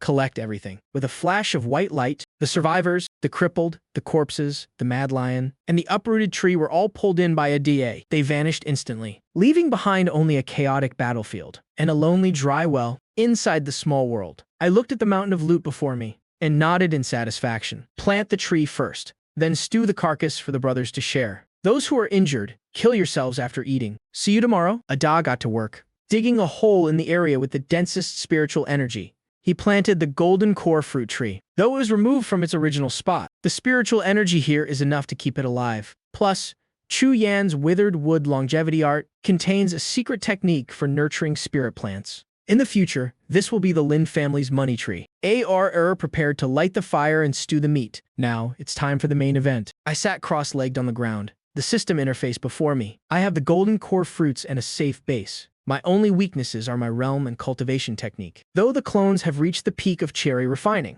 and a few have barely made it to foundation establishment, that was all done by piling up resources. To truly form a high-quality golden core, even the legendary perfect golden core, just eating fruit isn't enough. I need a top-tier cultivation technique. System, exchange for clones. Total count, 972. While the spirit stones donated by the Great Elder are still plentiful, and adding those who haven't respawned yet, let's round it up to an even 1,000. Dense white light filled the small world. Over 900 clones of various shapes appeared. Looking at them, I felt the system was finally coming together. Before, the clones were like corpses. I even had to mold their appearances myself, upgrade them all to perfect early foundation establishment. This is a massive undertaking. System upgrades aren't just simple addition and subtraction. They consume a vast amount of resources. Fortunately, I've already mined everything, and Chu Yan's private stash was quite deep. Total cost, 350,000 spirit stones. Confirm. My hand trembled. 3500. I was a millionaire just a moment ago. With one click, I'm almost back to being broke. Confirm. As the order was given, the spiritual energy in the small world seemed to boil. Countless streaks of golden light descended. That's the power of the system's laws, directly initiating the empowerment. The auras of over 900 clones began to skyrocket. Level 1 Qi Refining. Level 5 Qi Refining. Qi Refining Great Perfection. Foundation Establishment. The scene was breathtakingly grand. Over 900 foundation establishment cultivators standing together. Even a golden core cultivator would probably take a detour. But I looked at the 3.8 million spirit stones on the system panel. It dropped to 1.8 million because of the small world. And now because of the clones, it's down to 630,000. My heart is seriously bleeding. I looked up at the hazy sky, overcome with grief. In my past life, I slaved away for a few pennies. In this life, I'm a cultivator with a system. So why am I still slaving away for money? Money. There is never enough of it. But, complaining aside, there's still work to do. I pulled 3 jade slips from my robe. One is Chu Yan's withered wood longevity art. One is the remnant of the spring art that A3 received when joining the sect. And the last is the 5 elements origin decree bought from One Bao Pavilion. Looking at this spring art, I have to curse at how stingy they are. A3 has been in the sect for so long, yet they still haven't issued a new technique. Without the system, he probably wouldn't even be at the entry level, but it's better than nothing.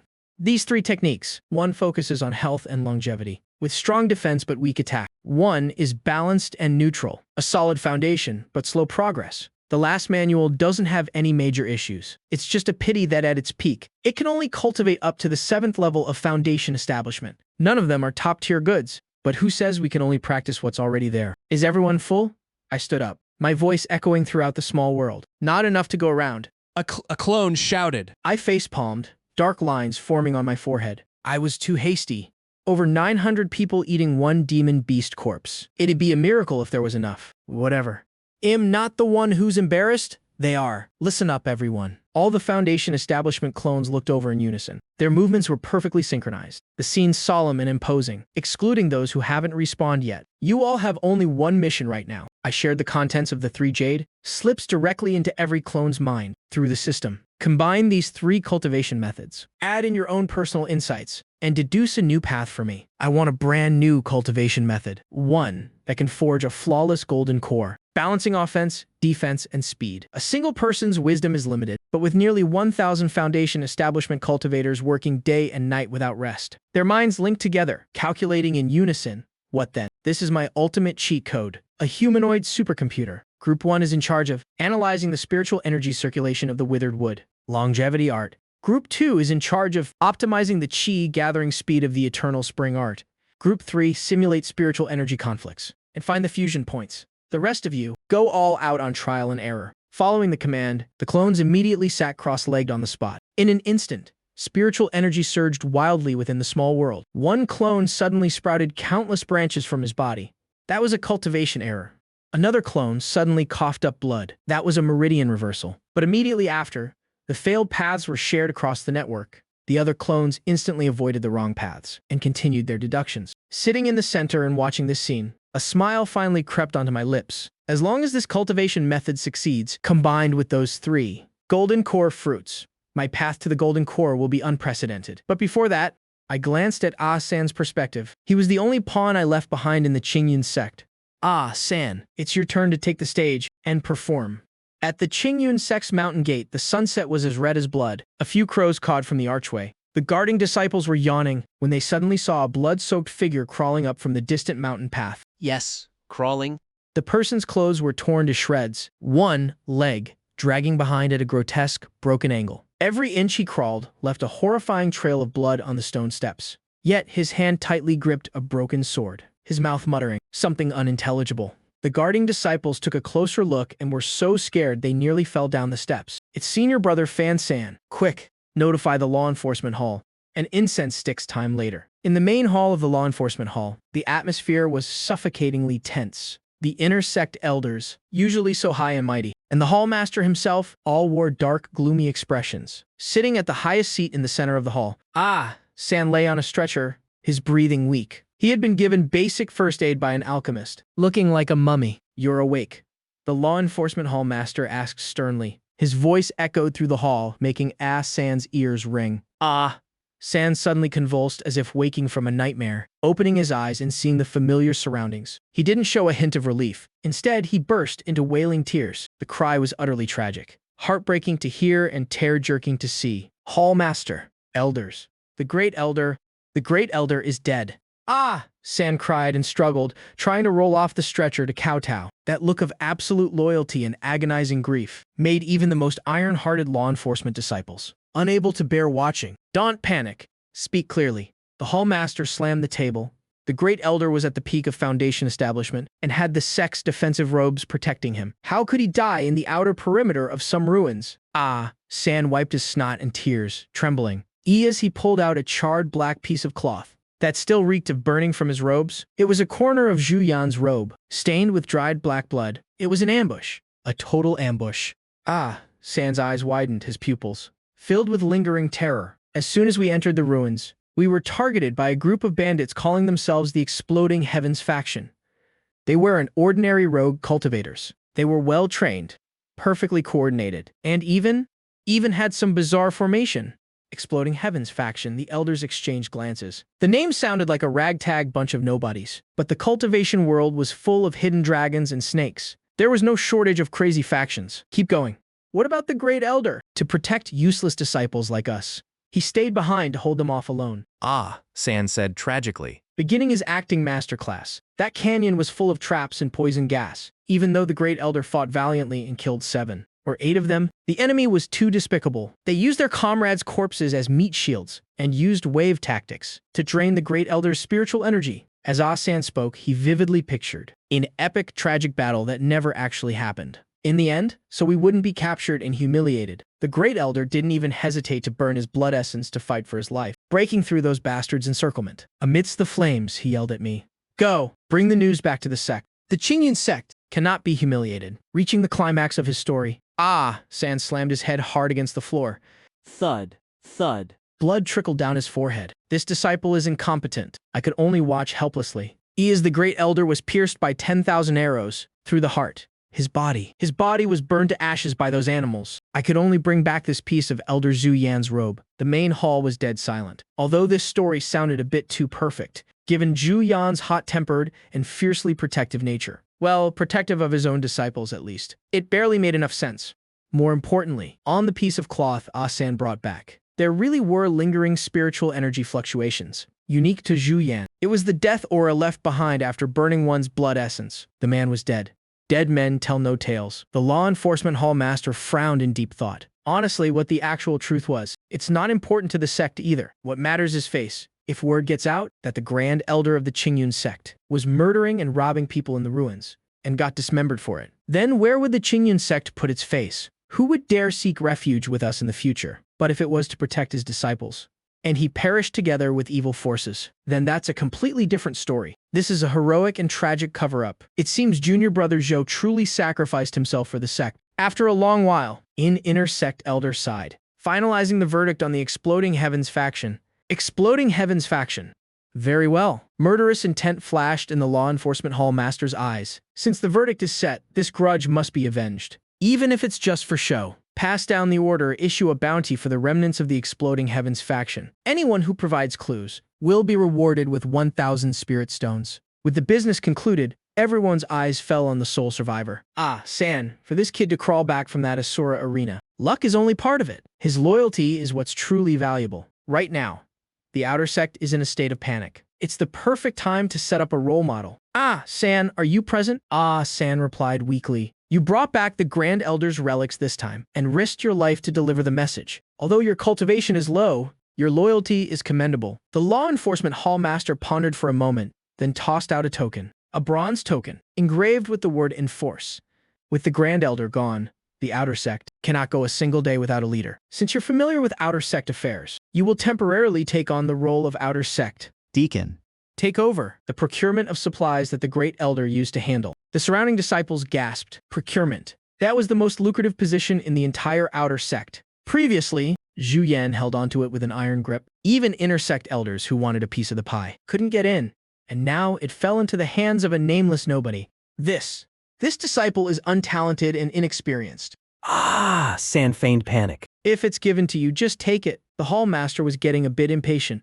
This is a reward for your loyalty. Also, go to the treasury and collect 500 spirit stones. Heal your wounds well. Don't embarrass the sect. Yes. This disciple will definitely dedicate his life to the sect, with no regrets even in death. Ah, San was trembling with excitement, his hands shaking as he received the token. Only I knew that his excitement was actually him trying so hard not to laugh that he was about to convulse. Night fell. Ah, San was respectfully escorted back to his quarters by several outer sect disciples. As soon as the door closed, the groaning Ah San sat straight up. The pained expression on his face vanished, replaced by a sly, wicked grin. Boss, how many points for that performance? In the small world. I looked at the screen and gave a thumbs up. 99 points. Deducting 1 point so you don't get cocky. Now get to work. Yes, sir. Ah, San didn't bother healing his wounds. He rubbed the deacon token he just received. Zhu Yan was dead. The mess he left behind was the real goldmine. That night, Ah San, carrying his severe injuries, secretly met with Zhu Yan's old associates, the biggest medicinal herb merchant in Qingshan Town, a black market smuggler, and a few rogue cultivator bosses who specialized in doing dirty work for Zhu Yan. In a gloomy secret room, candlelight flickered. Elder Zhu is gone. Our previous accounts, a meaty-faced rogue cultivator, arrogantly toyed with a dagger in his hand, glaring at Ah San with malicious intent. His meaning was clear. The man is dead. The debts are cleared. The tribute money from before. They didn't want to pay it anymore. Ah! San sat in the head seat, leisurely taking a sip of tea. He didn't say much, just gently tapped the table. Suddenly, a few heavy thuds echoed from outside the door. Then, 2 bruised and battered lackeys were thrown inside. They were the 2 guards stationed outside. A towering figure stepped out from the shadows, carrying a massive iron hammer in his hand. It was Ah Da whom I had temporarily sent over. Now let's recalculate the accounts. Ah, San set down his teacup, smiling very kindly. Elder Zhu is in the past. Now the outer sex procurement network is decided by me, Fan San. The rules remain the same, but it'll only take 70%. The remaining 30% is for you gentlemen to buy tea, the stick and the carrot. The boss looked at his lackeys on the floor and the blood-stained hammer, swallowed hard, and instantly switched to a beaming smile. Deacon Fan is truly straightforward. From now on, well, follow Deacon Fan's lead. That night, the Qingyun sect's outer sect underground business chain quietly completed a change of management. 3 days later, in the small world, I looked at the skyrocketing numbers on the system panel, grinning from ear to ear. The initial balance, which had dropped due to repairing the small world and upgrading the clones, had shot up like a rocket over these 3 days. Zhu Yan's private stash, the black market takeover fees, plus the massive profits. Sand made from procuring supplies by exploiting mutated plants.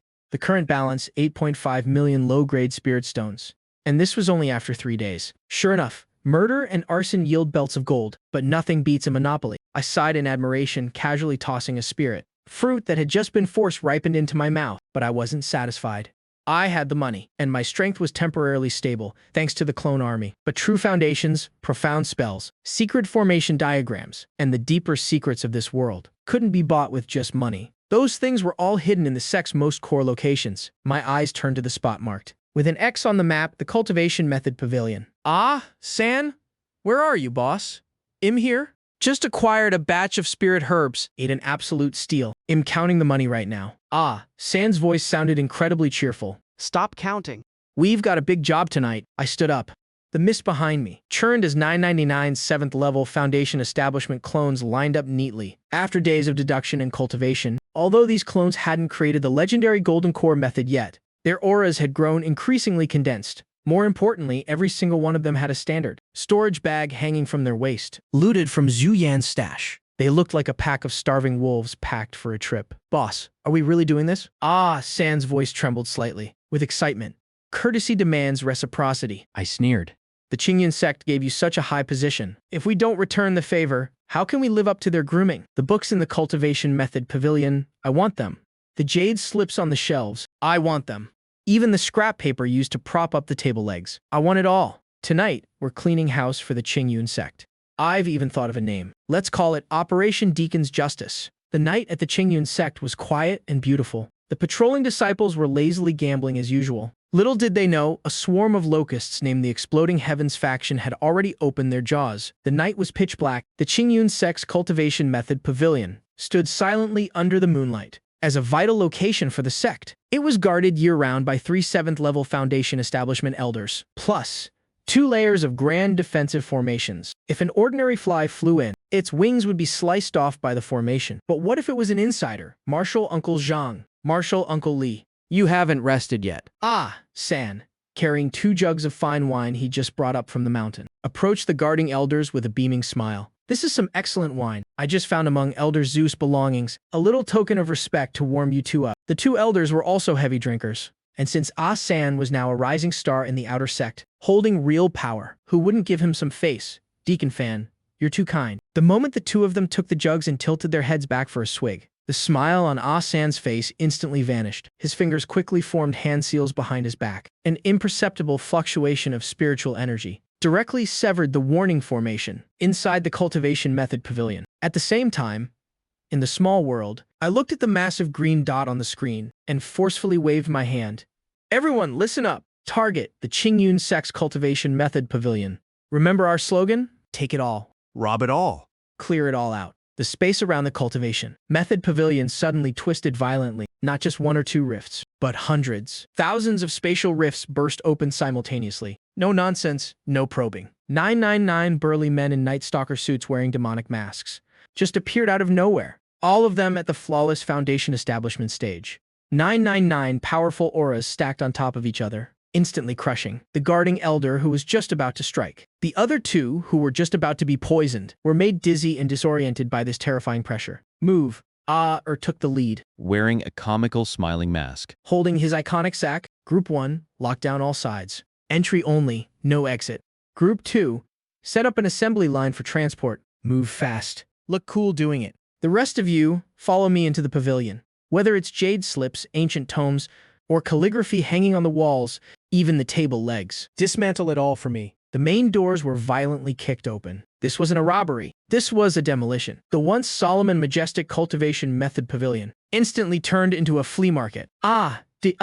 Took massive strides, rushing up to a row of bookshelves. He didn't even bother checking if it held the blazing fire sword art or the frost ice palm. He just wrapped both arms around it, uprooted the entire shelf, books and all, and tossed it behind him. A clone behind him immediately caught it and stuffed it into a storage bag. When the storage bag was full, they stuffed it into the largest storage ring. Over there, That night, Pearl, if you can't pry it out, forget it. Just chop down the whole pillar and take it. That meditation mat is woven from enlightenment. Grass. Don't leave it behind. In less than half a cup of tea's time, the first floor was wiped clean. Even the paper on the windows had been scraped off. Ayer looks around and notices the green tiles on the floor. They are emitting a faint ethereal glow. These are paved with azure crystal stones, a low-grade spiritual material. They're perfect for calming the mind and focusing energy. Brothers? Ayer shouts at the top of his lungs. His voice echoes through the empty great hall. The boss said, "We're going to buy a house in the heavenly court, and we're short on floor tiles. These look decent. Pry them all up for me." Immediately, the sound of tiles being pried loose rings out toward the sky. A group of cultivators, instead of seeking the great Tao or fighting over legendary treasures, are using flying swords to pry up floor tiles. If the sect ancestors saw this, they'd kick their coffin lids right off. What madmen dare to trespass upon my Qingyun sect? Just as the second floor was about to be stripped bare, an angry roar finally echoed from the distance. Several streaks of light approached at high speed. Leading them was the sect master of Qingyun sect. Behind him were the hall master of law enforcement and several peak masters. The inner sect had sensed a strange and overwhelming aura coming from the technique hall. Their hearts were racing. Nearly 1,000 Foundation establishment cultivators. Which top-tier sect is declaring war on Qingyun sect? We're being surrounded. Retreat. Ayer's ears twitch. He stuffs the last tile into his belt with a forceful shove. He lets out a sharp whistle that rings through the hall. The busy clones have no intention of staying to fight. 2 of them are even hugging half a pillar as they run. A white light flashes, and they vanish on the spot. In an instant, the once crowded hall is completely empty, leaving behind nothing but 4 bare walls. A bumpy, uneven floor and door frames without doors. However, a Dai and 1 other stayed behind in the courtyard. He stands shirtless, muscles rippling, wearing a fierce Hanya mask that looks like a vengeful god. Holding a massive hammer, he blocks the entrance alone. Meanwhile, a San is clinging tightly to a dais leg. His face is covered in fresh chicken blood he just smeared on. He wails piteously. "Don't go. Leave our ancestors' treasures behind first. Get lost, you pest." A Dai plays along perfectly, delivering a heavy kick to a San's chest. A San lets out a scream. He flies backward and slams into the wall, spitting out another mouthful of blood. But a moment later, he charges back like a mad dog, biting down hard on a Dais ankle. Someone help. The thief is getting away. This tragic, heroic scene happens to fall right into the sect master's view. You brat. How dare you be so insolent? The sect master is so enraged his hair is standing on end. The pressure of a late golden core stage cultivator explodes. A giant hand formed from spiritual energy descends from the sky. It slams down with immense force toward a Dai. A flash of disdain flickers in a Dais' eyes. He doesn't dodge. Instead, he forces his blood flow into reverse. His body instantly swells and turns a deep, bruised purple. Long live the blood-hidden sect, he roars. He charges straight into that massive hand. A violent explosion shakes the already crumbling technique hall, mainly because the pillars are gone. A Dai has self-detonated. The self-detonation of a perfect Foundation establishment cultivator is as powerful as a full-force strike from an early golden core. Amidst the thick, swirling dust, the sect master waves his hand. The gust of wind clears the debris. His face is deathly pale. On the ground, aside from a massive crater and shredded remains, there is nothing left, not even a chance to search his soul. Cough. Cough. In the corner of the ruins, a San weakly crawls out. He is still clutching a medallion in his hand, the one a Dai accidentally dropped before he blew up. It's a fake I made on purpose, carved with a bloody skull. Fen San, are you all right? The hall master of law enforcement rushes over to help a San up. Seeing the boy's miserable state, a wave of deep guilt washes over him. It's him again. Last time, when the great elder died, he was the one who risked his life to bring back the news. And now, with the technique hall being robbed, he's the one who risked everything to stall the thief. What a truly exceptional disciple. This disciple is useless. A San tremblingly holds up the medallion. I only managed to get this back. Everything else? It's all gone. Looking at the empty hall, where even the floor tiles have been pried clean, the sect master feels his vision go dark. A metallic, bloody taste rises in his throat. 1,000-year foundation. Just what kind of pathetic, starving thieves are so desperate that they'd pry up the floor, blood-hidden sect? The sect master glares at the medallion. He grits his teeth so hard they might break. He hisses those 3 words through his teeth. You've gone too far. If I don't avenge this, I, the sect master of Qingyun, am not fit to be human. Early the next morning, at the Qingyun sect main hall, the atmosphere is even more somber than before. The news that the technique hall was looted couldn't be kept secret. Despite the lockdown, to ease the people's hearts and set an example, the sect had to take action. A San was once again carried into the hall on a stretcher. Fen San, The sect master's voice was hoarse. He seemed to have aged 10 years in a single night. The entire sect views the events of last night as a great humiliation. But you! Only your courage can outshine the sun and moon. The sect master took a deep breath. His gaze swept across the entire field. After consulting with the elders, starting this month, Clone 3 is promoted to Vice Hall Master of the Mission Hall. He will receive the benefits of an intersect elder, along with a reward of 400,000 low-grade spirit stones, and several medicinal pills. No one below dared to object, even if a Foundation establishment Vice Hall Master seemed absurd. At a time like this, no one dared to say a word. After all, he had put his life on the line. Lying on the stretcher, tears welled up in Clone 3's eyes. Thank you, Sect Master. This disciple will serve with total devotion. But inside, he was blooming with joy. The mission hall is where sect tasks are issued, and disciple resources are allocated. This is like letting a mouse loose in a grain jar. Meanwhile, in the Heavenly Court's pocket dimension, I sat on a throne made of stacked books. Holding a copy of the Azure Cloud's secret records, I read intently. Around me, the clones were busily building. The foundation of the Azure Cloud sect was being paved into a square, neatly arranged within a temporary wooden house. Clone 2 was directing a few others to hang a sign from the entrance of the technique hall to his own restroom. Boss, the inventory is complete. Spirit 1 approached, holding an abacus. We have 32 Earth-grade techniques and 1,400 mortal-grade techniques, plus countless miscellaneous skills, pill recipes, and formations. Though we lack high-level heaven-grade techniques or higher, as a starting curriculum for our heavenly court, this is more than enough. I closed the book. A golden light flashed in my eyes. With these techniques, combined with the system's powerful deduction capabilities, those 1,000 clones can advance quickly. They won't just be a suicide squad relying on self-destruction. But having techniques alone isn't enough. I stand up, my gaze seeming to pierce through the mist of the small world, looking toward the distant main peak of Qingyun sect. A San just sent word. Hez discovered a few interesting things, according to the mission hall's records. To prepare for the so-called blood-hidden sect, Qingyun sect is recalling resources from secret outposts back to headquarters. Furthermore, a map of the sect's treasury seals seems to have a duplicate, hidden in a secret compartment within the mission hall. A smile curls at the corners of my mouth. We have the books, but we're still short on cash. Send word to Asan. Tell him to focus on healing up first. Now that Hez the Vice Hall Master, he needs to look out for the sect. Next time, well, help them guard their treasury. The Heavenly Court's small world. This place was once a desolate, gloomy wasteland. Now it's being drowned in a sea of books, manuals, scrolls, bamboo slips, and jade slips, all brought back from Qingyun Sect's Technique Hall. They're piled up into small mountains. The air is thick with the scent of old paper and ink, and an unmistakable scent of thievery. Sitting on the highest pile of books, casually flipping through a thread-bound volume, titled General History of the Continent. My brow furrows deeper and deeper. Below me, 999 hulking guys are sitting cross-legged. Each one is holding a book. Some are frowning intensely. Some are scratching their heads and ears, looking like they want to just eat the books whole. And then there's a Dai who has a book covering his face while he snores away. Wake up, all of you. I roll up the book in my hand. With a loud thwack, I hit a Dai on the head. A Dai jolts awake, wiping away drool. Boss. Is it time to eat? Eat. Eat. Eat. That's all you know. I point at the piles of books, frustrated by their lack of effort. This is knowledge. This is power. We might have stolen it, but we have to digest it for it to truly be ours. Listen up. Nearly 1,000 clones straighten their backs in unison. Their style might be rough, but their discipline is impeccable. For the next 5 days, no one works and absolutely no one sleeps. I hold up 5 fingers. I want every single word in this place shoved into your heads. We're not just going to be bandits. We're going to be cultured bandits. Yes, boss. But this is way too hard. Ayer looks miserable. Hez holding a copy of Basics of Formation Arrays. Staring at the bizarre ghostly drawings on the pages, I recognize the lines when they're apart. But put them together and it's harder to read than a heavenly script. If you don't understand, then learn. With 999 heads linked together, we could make a stone bloom.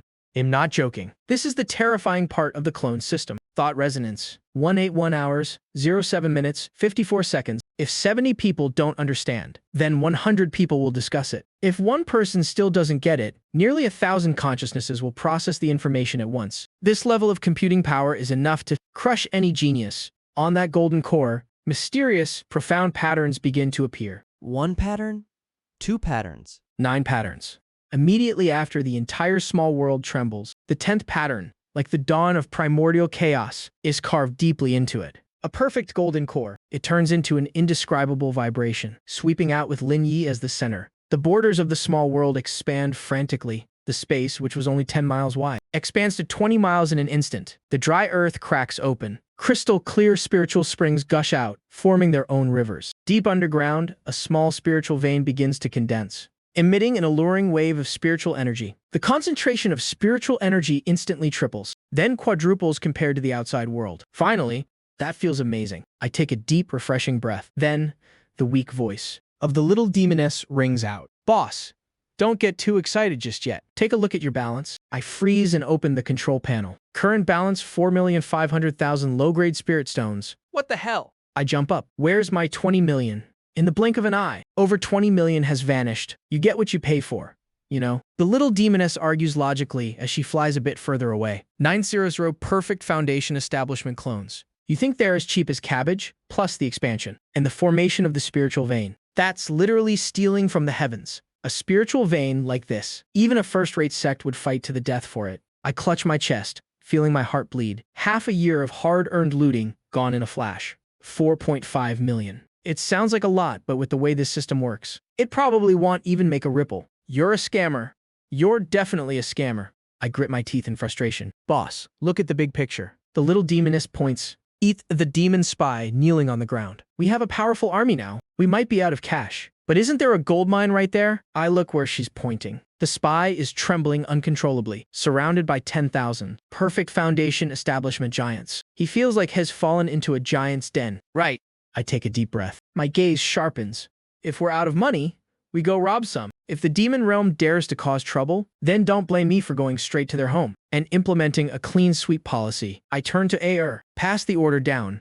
Aside from the essential pill and weapon refiners, everyone else, assemble. We're not pretending to be gentlemen anymore. Within a 100,000-mile radius, every evil and demon outpost. Sweep them all for me? And remember, even a passing dog has to leave its fur behind. We need to gather enough travel money to be big shots in the demon realm. AR shoulders his greatsword. He grins broadly.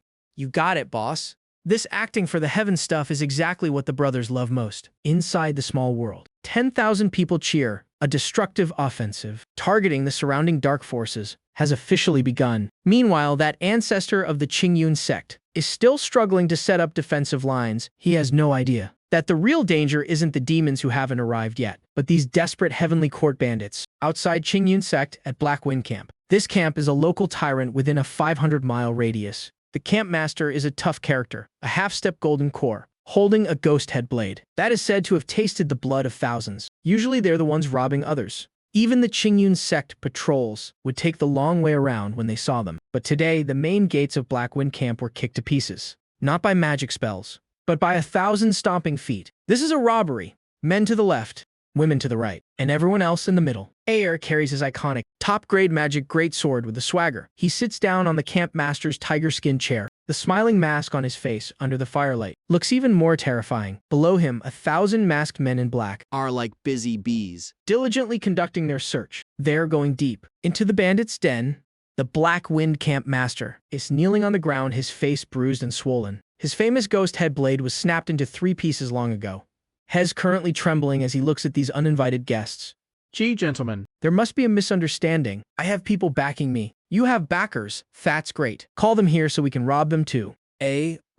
Crosses his legs and pulls out a toothpick. Hand over the treasury keys. Also, I heard your wife's hairpin is a magic artifact. Take it off.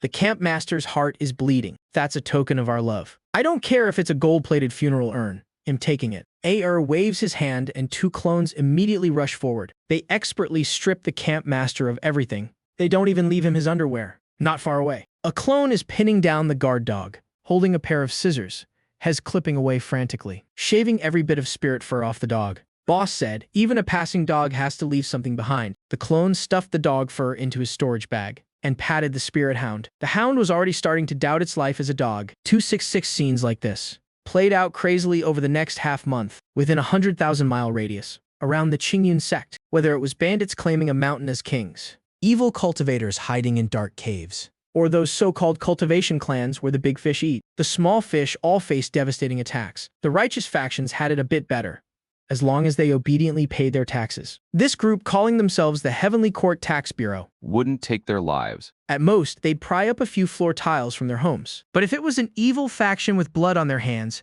then it was a true doomsday, pulled up by the roots.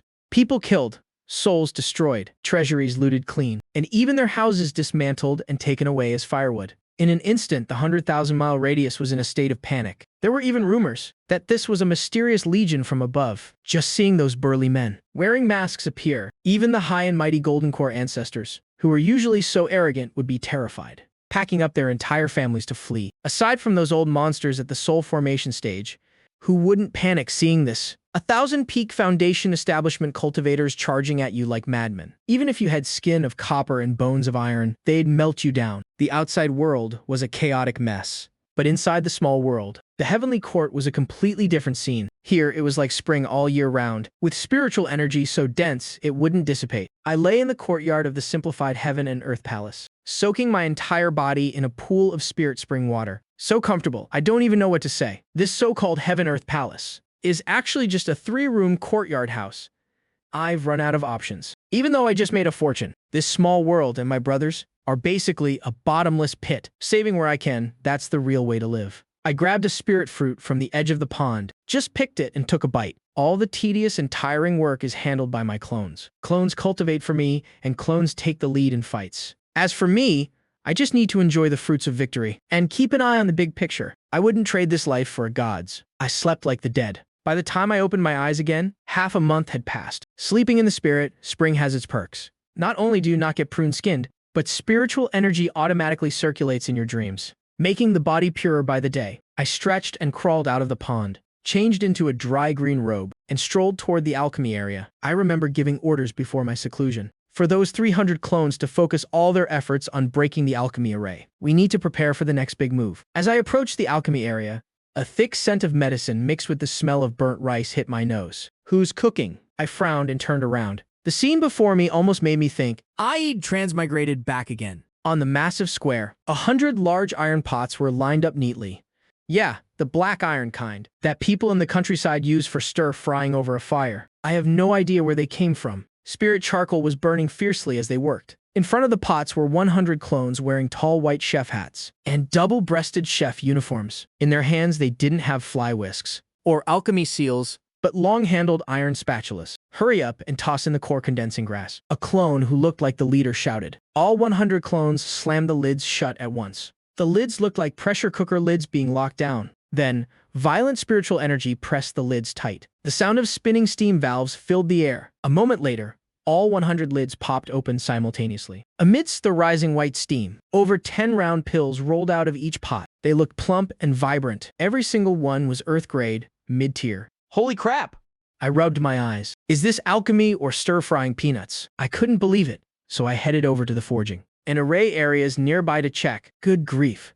The forging area was even more ridiculous. 10 clones were lined up in a row. In front of them was a massive conveyor belt made from some beast's tendons. The first person placed an iron block on it. The second person smashed it with a giant hammer. The third carved runes, and the fourth tempered it. This is clearly a factory. A literal assembly line production. And over in the array area, several large iron blocks that looked like robots were lying on tables, holding carving knives. They were frantically drawing on blank array plates. A few array master clones were sitting nearby, leisurely sipping tea. As long as they stuffed spirit stones into the robots' backs, those iron blocks could work tirelessly. Boss, you're awake. A DOS voice came from behind me. I turned around and pointed at the chaotic scene. My lip twitched. Who told you guys to do this? It was a ear. Ada scratched his head. 342 hours, 15 minutes, 5.97 seconds ago. He said if the essence of alchemy is fusing medicinal properties, then iron pots have a large heat-resistant surface, and pressure cookers can lock in the medicinal power. As long as the fire is controlled well, the efficiency is higher. As for that assembly line, he called it the wisdom of the revolution. Each person only handles one step, so it's harder to make mistakes, and we can mass produce. I was completely stunned. I grabbed a nearby clone who was wearing glasses. He was holding a caliper, measuring the dimensions of a flying sword. Where did you get these glasses? Made them. He said it makes me look more cultured. If you're doing research, you have to look the part. The clone pushed the frames up the bridge of his nose. He looked serious. Boss, according to my calculations, the aerodynamic shape of this flying sword needs to be optimized for wind resistance. Unbelievable. I laughed out of sheer frustration. You all share the same memories. Why don't you just look into Ayer's head? Why does he have to teach you? The clone looked aggrieved. He pouted. That brat Ayer is too cunning. He won't let us see that part of his memory. He says we need to respect intellectual property rights. If we want to learn, we have to pay him in snacks. I looked at the sky, speechless, even though they're all clones, because the system gave them different personalities. Putting them together is like dealing with a bunch of weirdos with mental issues. Fine. It's an eyesore, but the efficiency is actually beyond reproach. I grabbed a handful of freshly refined rejuvenation pills, popped them into my mouth like they were peanuts. How's the cultivation technique deduction going? At that question, the glasses wearing clones nearby immediately looked grim. Boss, we're stuck. Stuck where? Golden core perfection. The clone sighed. He pointed at the mountain of scriptures in the distance. We've stolen a lot of techniques, but most of them are low-grade junk. As for how to shatter the core and form the soul, the step involving the soul's ascension, the data is pitifully scarce. Just then, the little demoness flew out from nowhere, still holding a half-eaten piece of magic crystal. Stop wasting your breath. She hovered in midair, swinging her little legs. The inheritance in this world is broken. It's too severe. The great war of immortals and demons destroyed all the good stuff. What's left is just scrap. Based on your current deduction, even if you force a breakthrough, you'll just end up with a pseudo-soul. That's what people call the path of a loose immortal. Each heavenly tribulation is 10 times stronger than the last. Sooner or later, you'll be turned to ash.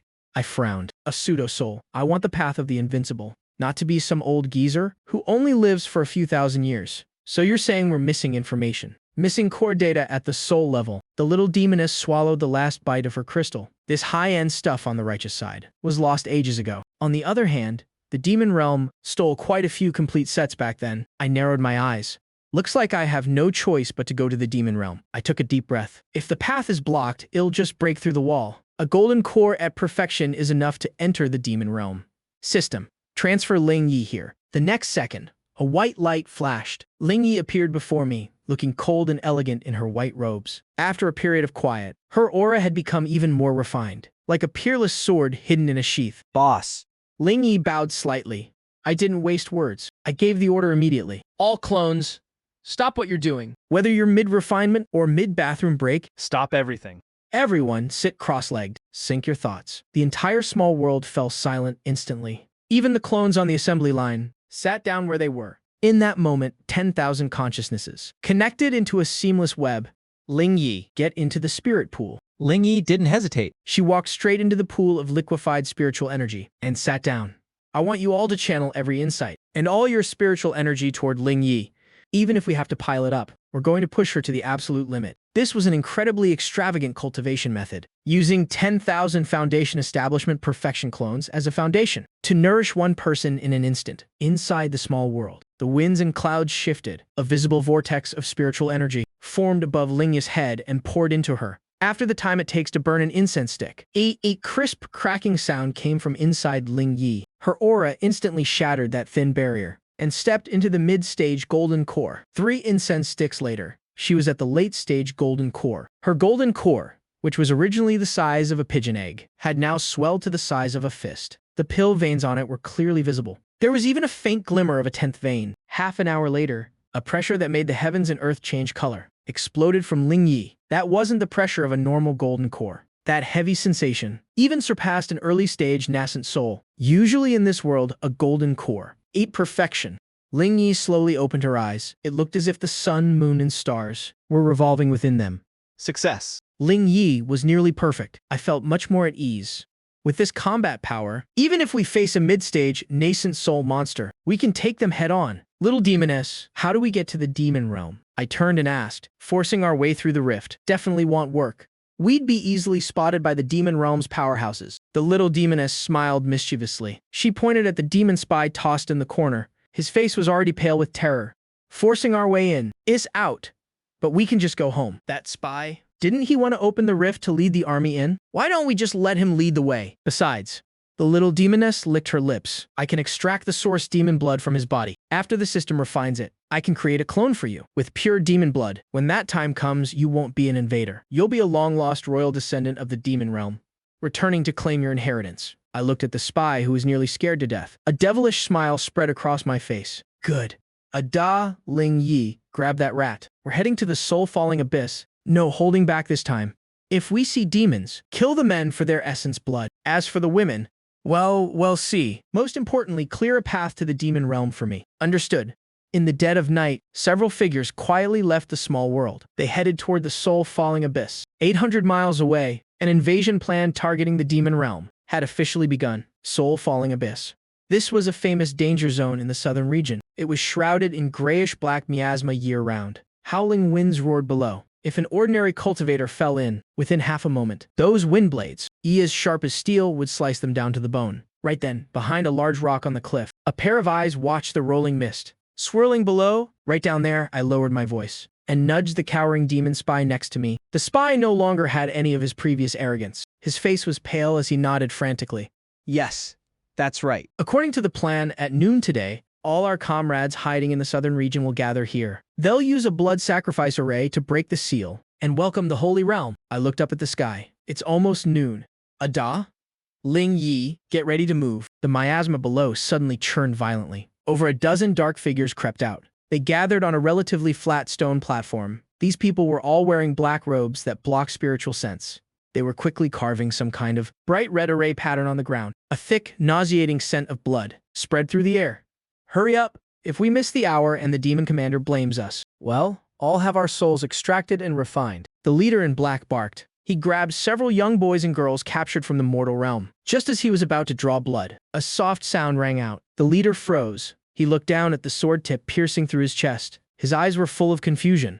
Who? Immediately after, the silence of the cliff was shattered. There were no wasted words, no classic intro, Like, who are you? Nearly 10,000 Foundation Establishment Perfection brutes fell from the sky like a hailstorm. They swarmed the group in a dense mass. This was my tactic, total suppression, even though among those dozen people, 2 were early-stage golden cores. In front of nearly 10,000 madmen who didn't care about life or death, they couldn't even make a ripple. Even their screams were drowned out by the sea of people. After only 3 breaths, the stone platform returned to silence. Only a dozen stripped clean corpses remained on the ground. Even the kids who didn't understand what was happening were tossed into a safe zone by Ling Yi. Clean it up and get into the small world. I waved my hand, and the corpses vanished instantly. Inside the small world, the little demoness was circling the dozen demon corpses, holding a device that looked like a syringe. She was drawing blood. The first spy knelt nearby, watching his comrades shrivel up like mummies. He was so scared he almost wet himself. Tisk, the purity is lacking, the little demoness complained, shaking the tube in her hand. Inside was a bit of thick, dark red liquid. The bloodlines of these low-level demons are too messy. It's all junk. What about the leader? I pointed at the early-stage golden core corpse. Hez, okay. Barely. Usable. She pouted and stuck another needle in. But quantity makes up for quality. These dozen guys combined, plus the heart, blood of this living one, should be enough to create a high-level clone. You need the living one, too. The spy suddenly looked up, his eyes full of despair. Relax. I don't need your life. Just half a bottle of essence blood. A moment later, in the little demoness's hand, was a fist-sized mass of blood. It glowed with a dark purple light. Inside that mass, countless vengeful souls seemed to be screaming. It exuded an incredibly noble and overbearing aura. Refinement complete. If we only make one clone, this bloodline concentration is enough to reach the royal level of the demon realm. That's the king grade bloodline people always talk about. If we spread it out, it's just a waste. I rubbed my chin. Let's go with 1 king grade then. Use the leftovers to create 4 ordinary demons. It'll be good to have some lackeys to order around. The little demoness tapped her finger. The system interface glowed brilliantly. Constructing clone. Loading demon bloodline template. Reconstructing physical body. The blood pool churned with murderous intent. A tall figure slowly rose from the pool. Over 2 meters tall, bare-chested, and covered in eerie dark purple demon tattoos. Long hair, red as fire, flowed freely. 2 curved black demon horns sprouted from his forehead. His eyes weren't like a human's, but a solid, blood-red color, devoid of any emotion. Just looking at him, his aura is incredibly domineering. The little demoness asked. I looked at this visually striking clone. An incredibly iconic image from my past life immediately flashed through my mind. Since He's going to rule the demon realm, then let's call him Chong Lu. As for the other 4, I glanced at the 4 ordinary demon clones, following sneakily behind. Well, worry about that later. Chong Lu, how do you feel? I tried to synchronize with this body. The sensation was extraordinary. This physical body is unbelievably powerful, even without circulating spiritual energy. Relying solely on raw muscle, I could shatter a low-grade artifact with a single punch, but the inside is completely empty. My original spiritual energy flows through this body with extreme sluggishness. The attributes clearly don't match. This is a bit of a problem. It's just a shell. There is no demon source. I frowned. It's like having a Ferrari with no fuel. That's exactly why we need to go to the demon realm. The little demoness pointed outward. Once you're there, you'll absorb and convert the demonic chi, and you'll naturally have your fuel. Down here in the soul-falling abyss, the gales are like knives. But under the protection of the barrier, of the pocket dimension's space, I led the clones as if walking on flat ground. Ahead lay a massive black vortex. The surrounding space was riddled with cracks, occasionally spitting out bolts of purple lightning. This is the rift in the demon realm seal. This seal is too tough. Even I can't squeeze through. Controlling Chonglu, I reached out to touch the transparent barrier. I was immediately pushed back. Pry it open for me, I ordered. 9,999 clones struck at once. This wasn't an attack. It was simply using a formation to pry it open, just like forcing open an elevator door. Countless hand seals acted like crowbars, wedging into the rift of the seal. Spiritual energy poured out like it was free. Open up for me. An ear-piercing grinding sound rang out. The unbreakable, rock-solid seal, under the combined effort of nearly 10,000 Peak Foundation establishment cultivators, was torn open by half a meter. Chong Lu's figure blurred. Leading his 4 subordinates, he slipped inside in an instant. I immediately ordered the clones to retreat. The seal slammed shut with a resounding boom. Those nearly 10,000 clones returned to the system space. The sky here was a deep, dark red. There was no sun. Only 2 giant blood moons hung high above. The air was thick with a violent, chaotic aura. If an ordinary immortal cultivator took a single breath, they would likely fall into chi deviation immediately. But Chonglu took a deep breath and felt completely refreshed. Every cell in his body was cheering greedily, devouring the surrounding demonic chi. This is the demon realm. Chonglu stood on a desolate red wasteland. Behind him were his 4 sneaky lackeys, clones Jia, Yi, Bing, and Ding. There is a city up ahead, Demon clone Jia said, pointing toward a pitch-black city. On the distant horizon, the city looked incredibly primitive. The walls were hundreds of feet high, built entirely from massive obsidian blocks. Formations faintly pulsed across them. Let's go there to find some info and techniques first. Chonglu began to walk, but as soon as he reached the city gate, he was stopped by 2 3-meter-tall demon guards, blocking the way with a spiked club. Halt! The entry fee is 10 demon stones. The guard looked down at Zhonglo. Even though this kid looked quite intimidating, and his aura wasn't weak, the demon realm was crawling with freaks. I have no money, Zhonglo said matter-of-factly. He truly didn't have any. The spirit stones he plundered in the mortal realm were nothing but scrap here. The guard sneered. He raised his spiked club. No money? Then pay with your life. Before he could even finish his sentence, that guard was sent flying backward. He was slammed into the city wall, stuck so deep he couldn't be pulled out. Zhonglu pulled back his fist. His expression was cold. Since this is the demon realm, then ill play by the demon realm's rules. Might makes right. The other guard stood there dazed. He looked at his comrade on the wall, then back at Zhonglo, and suddenly bowed 90 degrees. Please enter the city. Great lord. The interior was more prosperous than he had imagined, but it was also far more chaotic. Demons were hawking their wares on both sides of the street, selling all sorts of internal organs, bloody remains, and bones of unknown creatures. There were even low-level monsters, locked away in cages. Fights could be seen everywhere. As long as no one died, nobody seemed to care. Go find out where the strongest power in this place is. I issued the order through our mental link. At that moment, the 4 subordinates were looking around curiously. Hearing the command, they immediately scattered to gather information. Boss, I found it. Subordinate A ran back from the City Lord's mansion, located right in the center. I heard the City Lord is a great demon at the late-stage nascent soul realm. The mansion is filled with spoils of war, taken from the battlefields of the immortal realm, including human cultivation manuals. Late-stage, nascent soul. Zhonglu paused in his tracks. This body is strong, but I haven't practiced any demon arts yet. It's only at the foundation establishment level. Facing a late-stage nascent soul head-on is suicide. A direct confrontation is definitely out of the question. But we have the numbers. The little demoness's voice echoed in the host's mind. Did you forget? Your system space allows cross-realm summoning, without any restrictions. A cruel smile tugged at the corner of Zhonglo's mouth. Half an hour later, the City Lord's mansion was a massive black palace. It occupied a vast area. 2 hideous demon god statues stood at the entrance. City Lord Ma Tu,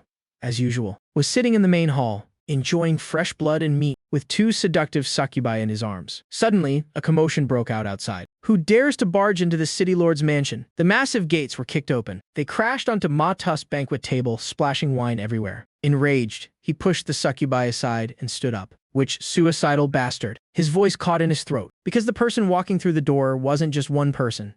It was an entire army, nearly 10,000 human cultivators, though dressed differently, mostly in mortal realm attire. But every single one of them had the aura of peak foundation establishment, like a black tide. They instantly flooded the courtyard. They even climbed the walls and rooftops. Ma Tu's eyes nearly popped out of his head. This is the heart of the demon realm. How could so many humans appear here? kill. A two stood at the front. He didn't give him any time to think. Raising his great sword, he led the overwhelming charge. The battle was brutal and utterly absurd. The Demon Lord was indeed powerful. His late-stage, nascent soul strength exploded. A single palm strike could shatter dozens of clones. But what was the point? As soon as one died, another took their place. Before the one in front even hit the ground, the one behind was already stepping over the corpse to charge. All sorts of spells, formation plates, and one-time use robes, even lime powder and chili powder, pelted him like a storm. Damn it. Get back. All of you, get away from me. Ma too was going insane. His demon energy was draining rapidly. His protective demon light was being worn down bit by bit. These 10,000 people were like a swarm of army ants. Tireless, unafraid of death, slowly devouring the mammoth that was him. After the time it takes for an incense stick to burn, with a roar of unwilling rage, the massive body of Bloodhand Ma-Tu crashed down. There wasn't a single patch of intact skin left on him. As for the army of 10,000, only about 2,000 remained. Zhonglu didn't hesitate for a second. He immediately recalled the killed clones to the system's rebirth space, returning them to the small world, leaving only Zhonglu and his 4 subordinates standing amidst the ruins and mountains of corpses. Quick, loot everything. A two kicked the city lord's corpse aside. Leading the remaining 2,000 clones, they stormed into the treasury that hadn't collapsed yet. Manuals first. Take the demon stones. Even if we can't use the demon artifacts, take them back to be smelted. Within 15 minutes, the city lord's mansion that ruled for 1,000 miles had been picked clean. It was cleaner than Black Wind Camp after a raid. Outside the city, in a remote abandoned house, Zhonglu leaned against the wall, panting heavily. We're rich? We hit the jackpot this time. On the system panel, the scanning of soul cultivation manuals was proceeding rapidly. Meanwhile, in the corner of the room, a mountain of demon stones emitted an alluring glow. But danger followed close behind. Boss, I think someone's watching us. Subordinate peeked through a crack in the wall. His voice trembled. News of the city lord's demise had spread too fast. Although no one knew where that mysterious human army went, everyone saw 5 demons walking out of the city lord's mansion at the end, leaving boldly. Now these 5 who looked like new money had become the target of every greedy eye in the area. What are you afraid of? Zhonglu stood up stiffly. I have a king-grade bloodline now. Just standing here is enough to scare them to death. I straightened the magnificent black robe I had conveniently taken from the city lord's mansion. I pushed the door open and stepped out. As soon as I stepped outside, over a dozen hostile gazes locked onto me. They were a dozen ox-horned demon brutes, carrying massive axes. The leader was at the mid-stage golden core realm. Kid, I heard you guys made a fortune at the city lord's mansion. The ox-head demon leader exhaled a foul, hot breath. The massive axe in his hand scraped against the ground, sending sparks flying. Be smart and hand it over, and it'll give you a quick death. Zhonglu was panicking inside, but his face remained calm. I gave a contemptuous glance at the opponent. Hands behind my back, the noble aura of the royal bloodline was intentionally released. Scram. A single cold word. The ox-head demon froze, intimidated by that bloodline aura. A king-grade demon. That's a major figure, but he sensed carefully for a moment.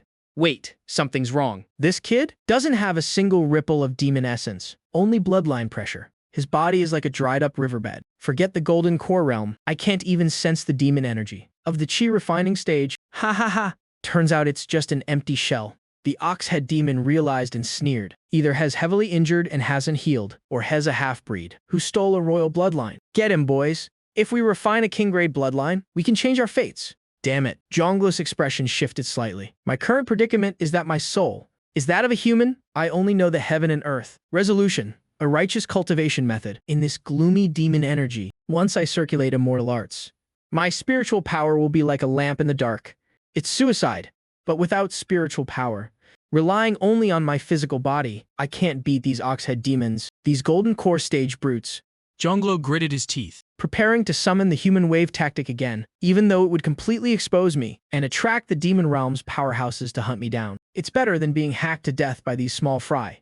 Just as the massive axe was about to fall on his head, Zhonglu stopped. A lazy but magnetic voice suddenly rang out. Immediately after, a pink fragrant mist appeared out of nowhere. The powerful axe felt like it hit cotton, instantly losing all its momentum. The ox-head demon's eyes turned hazy. He stumbled as if drunk. A demon woman dressed in purple silk, with an incredibly sultry figure, walked barefoot through the air.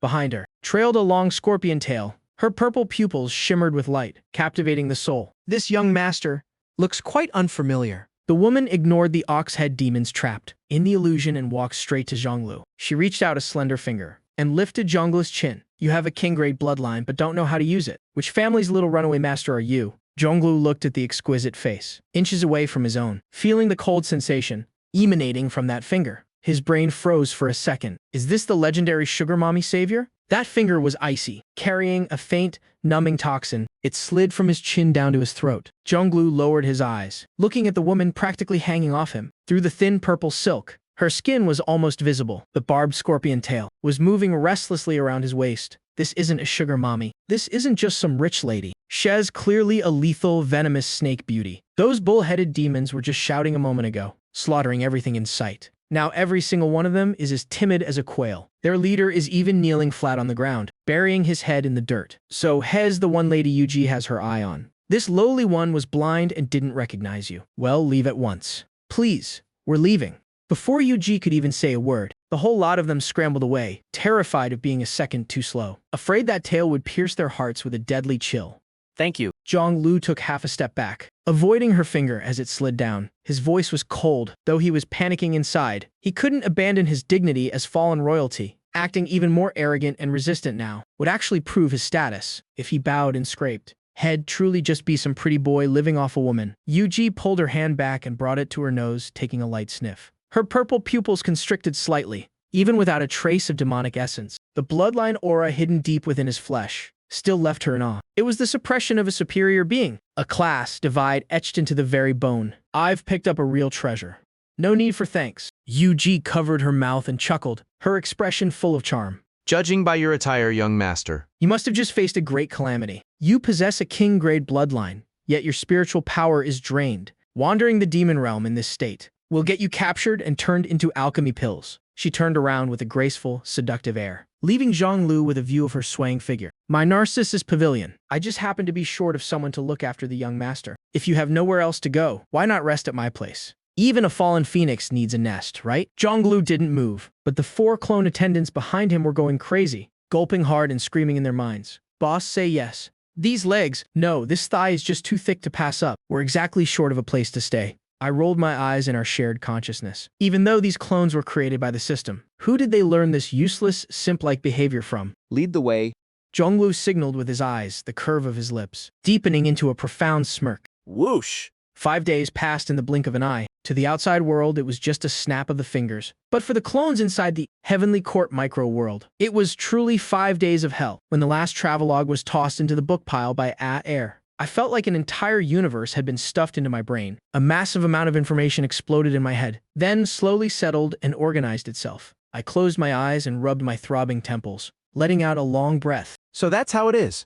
I opened my eyes, a flash of astonishment in their depths. Only today did I truly see this entire world clearly. The land beneath our feet is called the Tianwu continent. It is boundlessly vast, divided into 5 great regions: east, south, west, north, and center. And the southern region where I currently am is just the most barren piece of the puzzle. As for the area where the Qingyun sect is located on the map, it's not even worth a sesame seed. It can only be called a remote, obscure corner on the borders of the southern region. What makes me feel even more pressured is that cruel hierarchy pyramid. Sects are divided into 9 tiers. Tier 1 is the strongest. Tier 9 is the weakest. In a Tier 1 sect, there must be an old monster at the loose immortal stage holding the fort. Those are existences that truly stand at the absolute pinnacle of the mortal realm. A mere stomp of their foot can shatter rivers and mountains. As for the Tier 9 Qingyun sect, it's at the very bottom even among Tier 9s. The strongest supreme elder in the sect is only at the peak Golden Core realm. He normally has to hide in the back mountain farming, with his lifespan nearly exhausted. Are we just farming mobs in the beginner village? I smiled bitterly and shook my head. According to the records in the books, the central region is the true paradise for cultivators. Spiritual energy there is as thick as mist, and resources are everywhere, even for a Tier 3 sect. To establish a foothold in the central region, the minimum requirement is to have a great Ascension Realm cultivator holding the fort. As for the Supreme Overlord, the strongest force in the southern region, rumor has it, they are a Tier 4 sect. Their sect master is a mighty figure at the peak body integration realm. I muttered that terrifying realm over and over. It surpasses nascent soul formation, and void amalgamation. For me right now, even if I charged in with 1,000 Foundation Establishment clones, it wouldn't even be enough to withstand a single breath from them. Boss, what are you afraid of? Da had approached at some point, still holding an array formation book he couldn't understand, looking completely unbothered. The stuff in these books is just to scare people. Strict hierarchy, my ass. That's just because they're afraid of dying. He pointed at the dense crowd of clone brothers behind him. We're different. If we die today, we can just respawn tomorrow. So what if they're a tier 1 sect? As long as we have enough brothers, we can grind them to death. What's that phrase again? Ah. Da scratched his head and looked at Ling Yi next to him. Ling Yi pushed up his glasses and calmly uttered 4 words. Quantity breeds quality. Exactly. That's the one. Ah. Slapped his thigh. Boss, just give us some time, and this Tianwu continent will bear our surname sooner or later. I looked at this bunch of carefree, heartless fools, and the gloom in my heart instantly vanished. That's right. Hierarchy is for mortals. Cheaters don't need to follow the basic rules. All right, stop talking big. I stood up and dusted off my pants. Since we've got a clear picture of the world, it's time to get to work. Our current goal is very clear. Lay low, develop, and don't. I waved my hand, and a simple map materialized in the air. This is the complete map of the southern region's borders, compiled from all the maps we've reviewed over the past few days. We are very poor right now. I pointed at the spirit stone balance, which had shrunk to just a few 100,000 on the system panel. My tone grew heavy, extremely poor. Feeding the 1,000 mouths of yours costs more than raising pigs. Therefore, we need to expand our income sources. I began to deploy the troops. Team 1, 100 men. Take Qingyang town as the center, and spread out in all 4 directions. I drew a circle on the map with my finger. No robbing innocent people.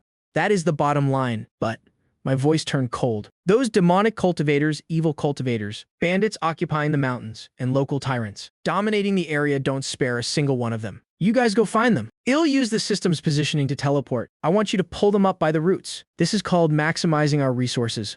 Understood. The 100 clones shouted in unison, green light flashing in their eyes. This was exactly what Ada liked best. Team 2. 100 men. You're the muscle. I continued. Stay on standby at all times. Whichever side encounters a tough opponent, teleport directly over and jump them. Remember, if you can jump them as a group, absolutely do not fight one-on-one. Team 3. 300 men. I pointed at the pile of books on alchemy, artifact forging, and array formations. Your task is the heaviest. Grind these 3 skills to death for me. Whether we get to use supreme grade pills in the future, or if everyone gets their own magical artifact and flying sword, depends entirely on you. Team 1 will loot the materials for you. Refine until you drop. It doesn't matter if the furnaces explode. After all, the 300 called out clones looked at each other. Though they felt it was a bitter task, they could only nod.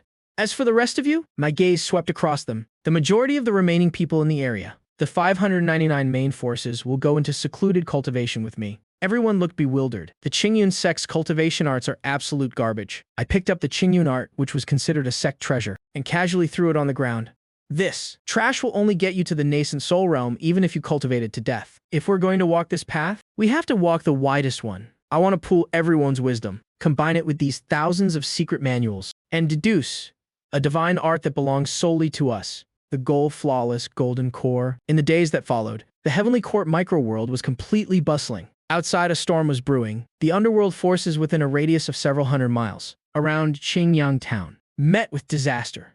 Today, rumor had it that the Black Wind stronghold was wiped out by a mysterious group. Even the private stash the stronghold leader hid under his chamber pot was dug up. The next day, word spread that the lair of a certain soul refining evil cultivator was leveled to the ground. That evil cultivator was surrounded by hundreds of burly men who took turns shaving his legs with flying swords. His agonizing screams echoed for 10 miles. These mysterious people came and went without a trace. No one knew who they were. They only knew they called themselves the Exploding Heavens faction. Their style of doing things was extremely frugal and thorough. Even a passing dog would get 2 of its hairs plucked. Meanwhile, inside the microworld, it was a completely different scene. The alchemy area echoed with booming explosions all day long, thick black smoke billowing into the air. The clones, their faces covered in soot, were still grinning from ear to ear, endlessly tossing all sorts of bizarre materials into the furnaces. The fire's too big. The fire's too big. Retract my ass. The book says a big fire creates miracles. Boom! The furnace lid blasted into the sky, and a few pitch-black waste pills rolled out. Bah. Failed again. Do it over. On the other side, the array and forging areas were just as chaotic. Right in the very center, 599 clones sat cross-legged, motionless as statues. Countless streams of information passed back and forth between them, colliding. Incorrect. The circulation route of the blazing sun art will damage the meridians, then add some frost force to neutralize it. Bullshit. Water and fire are incompatible. Are you trying to blow yourself up? What if we use the wood attribute spiritual energy of the withered wood? Longevity art as a buffer. The 5 elements generate each other. Wood feeds fire. Interesting. Let's try it. I sat in the center, like a super central processing unit, constantly receiving feedback from all directions. Error. Correct. Error. Error again. Correct again. This was a war without smoke. I was fighting the heavenly Tao for a sliver of survival, searching for that single path to the heavens. Among billions of possibilities, time flew like a shuttle. There were no seasons in the microworld, but 3 months had passed outside. On that day, the deduction area, which had been dead silent, suddenly erupted with a terrifying aura. All the clones opened their eyes simultaneously. In that instant, it was as if countless bolts of lightning flashed in the air. I slowly stood up, my clothes fluttering without any wind. My aura didn't explode outward. Instead, it became completely restrained, ease deep as a bottomless ancient well. But the spiritual energy within my body had undergone a qualitative change.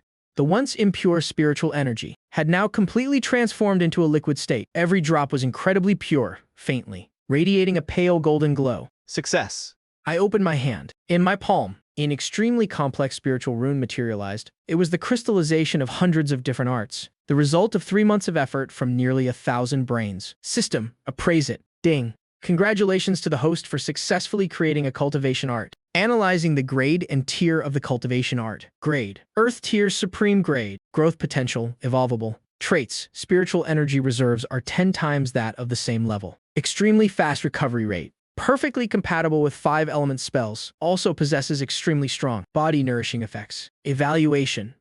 This is the necessary path to achieve a flawless golden core. Please name it. Host. Earth tier. In the southern region, where even a profound tier art is considered a sect-defining treasure. An Earth tier art is a core legacy that, according to legends, only tier 4 sects and above can possess, and it's evolvable. A name, huh? I stroked my chin, just about to give it a humble name, like longevity art or something. Boss. Ran over from the forging area, holding a supreme grade long saber, magical artifact fresh out of the furnace. Although it looked a bit like a pig slaughtering knife, its cold gleam was intimidating. Since the art is this badass, the name has to be loud and clear. Otherwise, how could it match the aura of our exploding heavens faction? Then what do you suggest we call it? Let's call it the arrogant, tyrannical, cool, awesome, exploding heavens divine art. Get lost. I rolled my eyes and pondered for a moment. My gaze drifted up to the gray sky, seemingly full of infinite potential. Above our heads, we establish our own heavenly court. Then I am heaven and earth.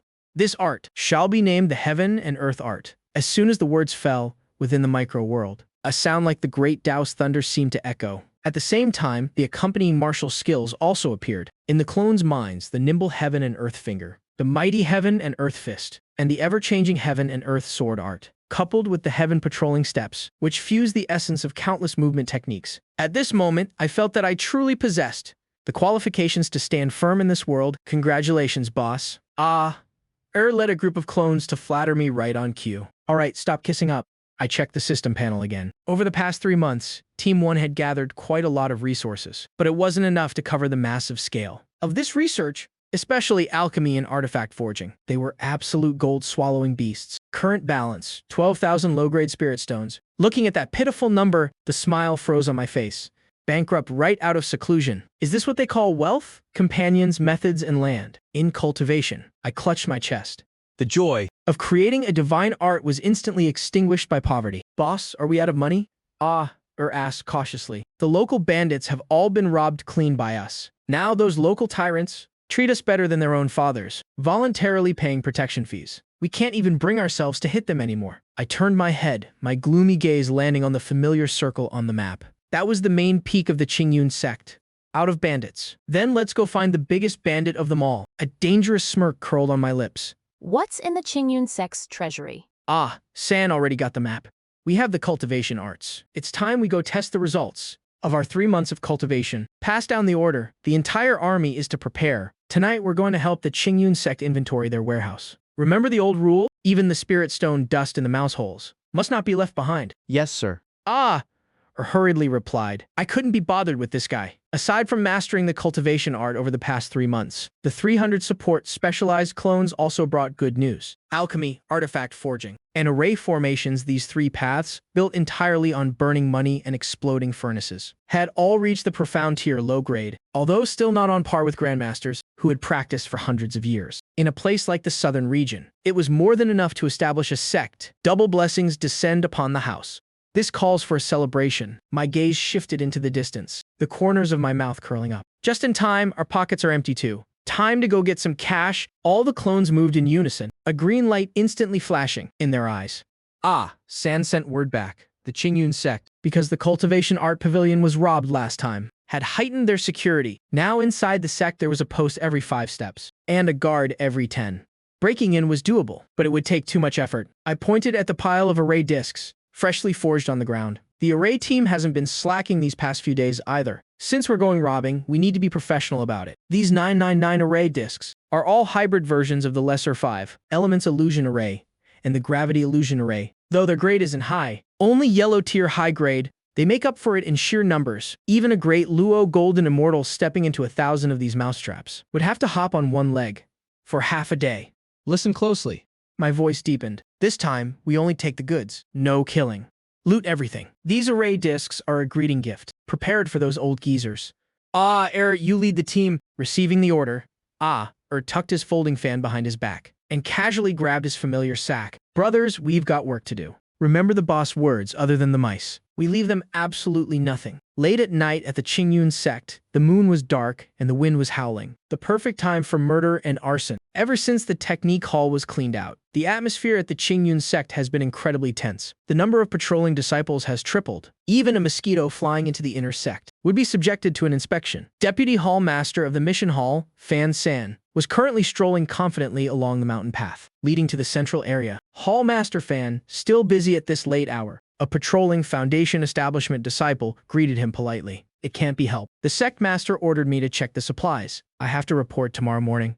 If I don't personally go to the outer perimeter, treasury to take a look, I won't be able to rest easy. San put on an act of being hardworking, fanning himself with a ledger in his hand. The disciple looked at him with admiration. Hallmaster Fan is truly a role model for us all, taking on such a tedious and exhausting task personally. San waved his hand dismissively. Serving the sect is my duty. He slowly walked toward the foot of the rear mountain, where the treasury was located. This place was guarded by 2 early-stage Golden Core Elders, and the defensive formation was kept active year-round. San didn't dare get too close.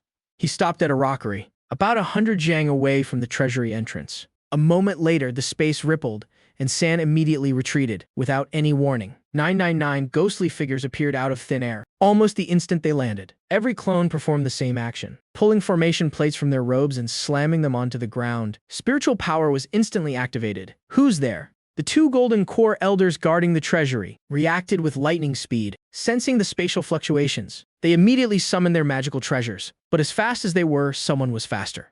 Watch out for the hidden weapons. Shouted, swinging his arm to hurl 2 pitch-black objects at them. The 2 elders instinctively raised their spiritual shields to block. Bang! It wasn't thunder fire orbs or poison gas, but 2 bags of specially made lime powder. There was even chili powder mixed in. While their vision was obscured, and their divine sense was disrupted, dozens of clones in charge of the formation rushed toward the treasury door. Using the 3-talent seal breaker, there was no need for brute force. San had already obtained the treasury's formation map. With dozens of them working together now, it was no different from using a key to open a door. The thick bronze doors creaked open just enough. Get in. Move fast. Kicked the doors wide open and led hundreds of men inside like a pack of hungry wolves. The remaining hundreds outside threw formation plates around as if they cost nothing. In an instant, the open ground in front of the treasury was covered in dense formation runes, glowing with a faint light that made one's skin crawl. At that moment, from the direction of the Qingyun sect's main peak, several powerful auras soared into the sky. Audacious brats. A furious roar echoed through the clouds. Before the sect master even arrived, he reached out and tore through space to get there. Following him were the law enforcement hall master and several peak masters, radiating murderous intent. How long has it been? Not even counting the robbery of the technique hall. Now they dare to touch the treasury. Do they really think the Qingyun sect is some worldly latrine where they can just come and go as they please? Thieves, don't even think about running. Before the sect master even landed, a massive sky-covering Great Seal came crashing down. The overwhelming pressure of a late-stage Golden Core expert poured down without mercy. Just as the Great Seal was about to strike, a strange mist suddenly rose from the ground. Immediately after, the flat ground turned into a swamp, and countless vines erupted from the earth, frantically entangling everyone in midair. The sect master snorted coldly, and the Great Seal erupted with golden light, instantly crushing the vines. But a second later, his expression changed.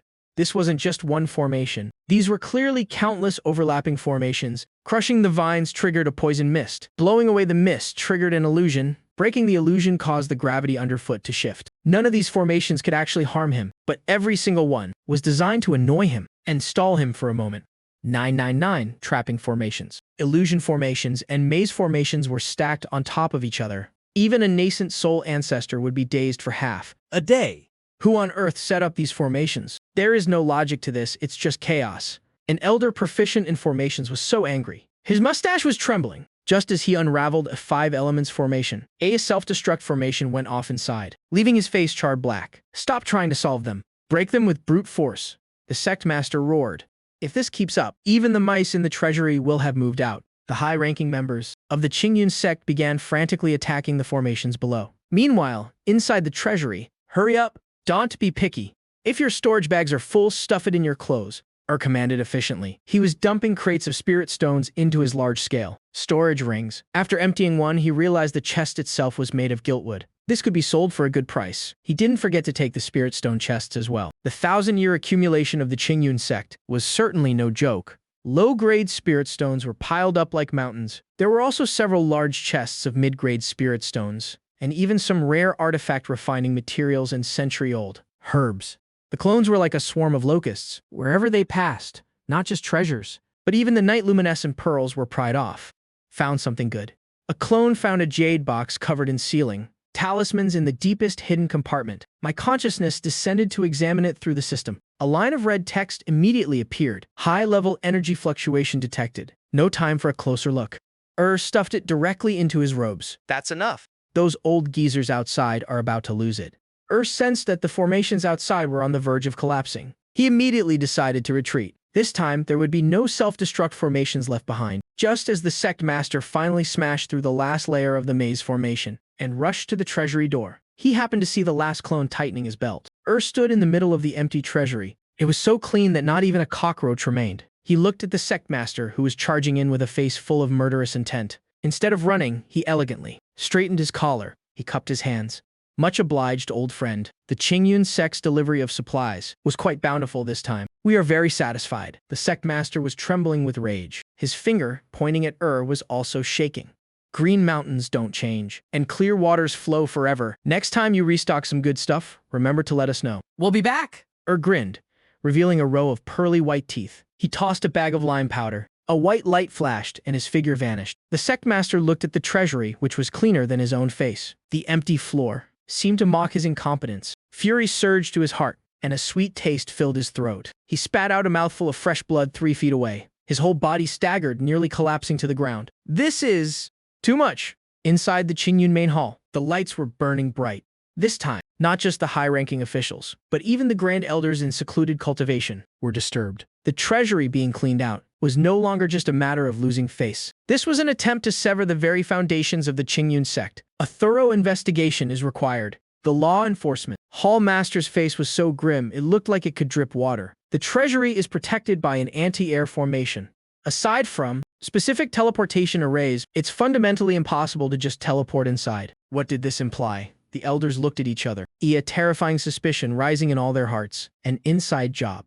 A grand elder's voice was as raspy as a night owl. Only one of our own could have tampered with the anti-air formation. Furthermore, this person's status must be quite high, and they must know the sect's formations, like the back of their hand. Lock down the entire sect.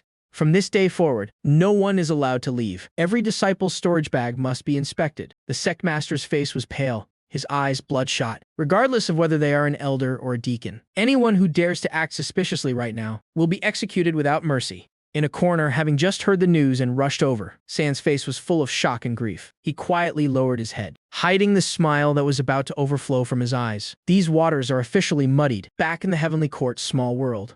We're rich? Even though I've always been as steady as an old dog, looking at the mountain of loot before me, I couldn't help but breathe a little faster. 500,000 mid-grade spirit stones? Ling Yi held the ledger, his voice trembling. 500,000 mid-grade spirit stones? Converted to low-grade, that's 50 million. For someone like me who's always been frugal, this is truly getting rich overnight. And these are pointed at the pile of colorful ores and spirit herbs. 3,000 caddies of profound iron and essence gold. 50-century-old vermilion fruits, and all sorts of strange materials. Our artifact refiners and alchemists lack materials to practice with for the next 6 months. But the most valuable thing is probably this.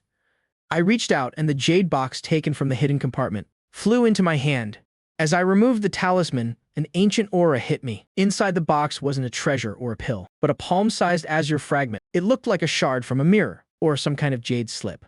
The edges were jagged, but a faint stream of immortal chi flowed across its surface. Ding! Immortal artifact fragment detected. Contains a faint trace of immortal Tao source. Absorb. The system notification suddenly rang out. Absorb.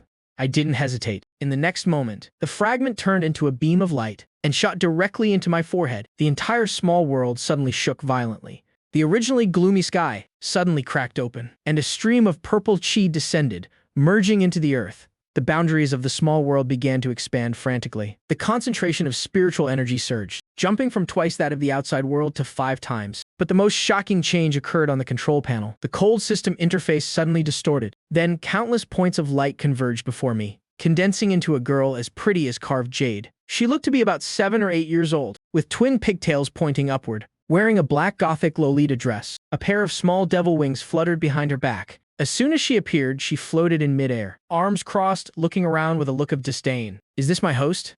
He looked so pathetic. Her voice was crisp, but carried an air of maturity. I was stunned for a moment before immediately reacting. System spirit. Call me Her Majesty, or Little Witch. The girl rolled her eyes and landed on the pile of mid-grade spirit stones. She picked one up casually and took a bite. It crunched like candy. The quality of these spirit stones is garbage. I gritted my teeth, my eye twitching. Those are mid-grade spirit stones. Are you the one that came from that? Immortal artifact fragment. That piece of junk, please. The little witch curled her lip. I've existed for a long time. It's just that you were too poor before. The system didn't have enough energy, so I didn't bother coming out. That fragment just now had just enough immortal chi to jumpstart me. With that, she waved her small hand over the system control panel. The initial balance of 50 million low-grade spirit stones immediately began to plummet. 50 million. 40 million. 30 million. Wait. Hey. What are you doing? I was terrified and rushed forward to protect my hard-earned money. What are you screaming for? The little witch gave me a look of contempt. Do you think upgrading the small world is free? Do you think increasing the spiritual energy concentration is free? Cleansing your marrow and tempering your bones. Even heaven and earth can't be this wasteful. I risked my life to steal that. Short-sighted, the little witch licked the spirit stone crumbs off her finger. If you want the horse to run, you have to feed it. Besides, the truly powerful functions of this system haven't even been unlocked by you yet. Without me helping you coordinate, you're just a glorified foreman, leading a bunch of thugs. As soon as she finished speaking, the balance finally stopped dropping. It was left at a mere 5 million. Overnight, 9/10 of it was gone. I stared at that number, my heart aching so badly I could barely breathe. Expenses were far exceeding income. I slumped onto the ground, looking at the clones around me cheering, because of the skyrocketing spiritual energy. I wanted to cry, but no tears came. This wasn't raising clones. This was clearly raising a pack of gold-swallowing beasts. And now I had an ancestor to serve. One who ate money without spitting out the bones. Stop whining. The little demoness flew over and patted my shoulder. Out with the old, in with the new. What's this little bit? Later, when you ascend, this tiny amount of spirit stones won't even be enough to carry an immortal's shoes. She suddenly revealed a sly smile. Just now, during the upgrade, I casually scanned Ah San's location. The Qingyun sect is conducting an internal investigation, and I found something very interesting. What is it? I asked listlessly. In an abandoned well in the outer sect, the Qingyun sect is hiding a trace of demonic chi. The little demoness's large eyes gleamed with excitement. It's a very pure demon aura, probably a spy from the demon realm. My eyes narrowed, and I suddenly sat up straight. Demons. If we can catch him, the little demoness chuckled darkly. We could take a stroll through the demon realm. Couldn't we? I hear they have more money than brains over there. I looked at the little brat who had just called me poor. Now I've already started planning the next heist. Suddenly, I feel like this system spirit is actually quite to my liking. You're right. I stood up and brushed the dust off my butt. A fighting spirit igniting in my eyes. If the righteous path's money isn't enough, then, well, go rob the demonic path. They aren't good people anyway. I'm the best at playing dog-eat-dog. San, I called out in my mind. Boss, I'm here. Just now. The law enforcement hall almost scared the pants off me. Luckily, my acting was top-notch. Stop acting. I have something important for you. I licked my lips, my gaze deepening. Go hang around that abandoned well in the outer sect. Drag that demonic rat out for me. It's time we expanded our business. At the Qingyun sect's outer sect, there was a long abandoned servant quarters here. Dried leaves were piled high, next to a dry well, surrounded by waist-high weeds. San, carrying a tattered lantern, pretended to be on patrol, humming a nameless tune. When he reached the well, His footsteps came to a halt. His eyes scanned the darkness. Come out. Stop hiding. San spoke to the pitch-black mouth of the well. I know you're down there. The stench on you is worse than the rocks in a cesspool. The well remained deathly silent. Even the sound of insects chirping was clearly audible. Fine, have it your way. I happen to need to take a leak. San made a move to unbuckle his belt. Whoosh! A dark shadow suddenly lunged out from the bottom of the well. It was incredibly fast, holding a pale bone spike. It lunged straight for San's throat. That cold, bloodthirsty aura definitely didn't belong to a righteous cultivator. Die. The shadow rasped. San didn't even bother to dodge. He just glared. Without warning, space itself distorted. In the next instant, 10 burly men suddenly appeared around the dry well. 10 massive hands, carrying powerful spiritual energy, slammed down on the shadow in midair simultaneously. There was no surprise. Like 10 grown men pinning down a chick, the shadow, who was at the late-stage foundation establishment, couldn't even let out a scream before being pinned to the ground. His body was flattened into a spread eagle shape against the dirt. The bone spike shattered, and his mouth was filled with mud. Good control! Didn't crush him to death. From behind San, I stepped out, fiddling with 2 walnuts in my hand. I looked down at the prisoner on the ground. He was pale, with a strange black scale on his forehead. A demon! I knelt down. Although the demon scout was restrained, his gaze remained fierce. You lowly Earth origin trash. Kill me if you want. The great demon god will level everything. I expressionlessly crushed one of his fingers. Should we follow the procedure, I asked? Soul searching is faster, but it's easy to turn them into an idiot. The demon scout was in so much pain that cold sweat poured down. But I didn't say much. I waved to the clone Ling Yi behind me. Ling Yi stepped forward, his palm glowing with a blue light as he prepared to strike the demon's crown. Ill talk? Feeling a shudder deep within his soul, the detective was instantly paralyzed with fear. The demon race is known for its cruelty, but that doesn't mean they don't fear death, especially a meaningless death like this. After the time it takes for an incense stick to burn, I stood up. My expression was uncharacteristically grave. This is bad. He wasn't just a scout. He was a messenger. News from the Central Region says the Demon Realm has declared all-out war on the Tianwu continent. The Central Region is being torn apart by the fighting, but these demon bastards haven't been idle elsewhere either. They're trying to break the space seals of the 4 regions, east, southwest, and north, to launch a pincer attack from all sides. The seal for the southern region is located beneath the soul-falling abyss, only 800 miles from the Qingyun sect. They really think we're just soft targets they can squeeze, don't they? I toyed with the walnuts in my hand. Send him into the small world. Don't kill him yet. Keep him alive. I have a big use for him. Then I looked over at San. It's your turn to perform. Half an hour later, the main hall of the Qingyun sect's main peak. Sect leader Bao Ku had barely recovered from the previous shock when the news San brought made him bolt upright from his chair. What did you say? San knelt on the ground, his clothes tattered and freshly torn. His face wore a perfectly calculated look of terror. Sect leader. It's absolutely true. The disciples patrolling the abandoned well noticed strange activity and discovered the man was a demon spy. He said the demon army is about to descend upon the southern region. Preposterous. The law enforcement hallmaster barked, but the tremor in his voice betrayed him. The southern region's seal has been stable for thousands of years. How could it report? An inner disciple scrambled into the hall, crawling on all fours. Sect leader. Just now, the mountain protecting array caught an intruder who self-destructed on the spot. The lingering demon chi is surging toward the sky. Inside the hall, it became deathly silent. It's true. The elders looked at each other, their faces as white as sheets. To mortals, the Qingyun sect might be a sacred land of immortals, but they knew the truth of their own strength. They were only a rank 9 sect. They didn't even have a single nascent soul expert. To put it bluntly, never mind a full demon army, even a single elite demon squad could slaughter the entire Qingyun sect without breaking a sweat. It's over. It's all over. A faint-hearted elder slumped into his chair, eyes vacant. Even the central region might not hold. What hope do we have? Run. Sect leader, disband the disciples and let's run. Panic spread like a plague among these cultivators who usually acted so high and mighty. This is the reality of the cultivation world. When things go well, they act like gods. When the wind turns, they have no backbone. Run where?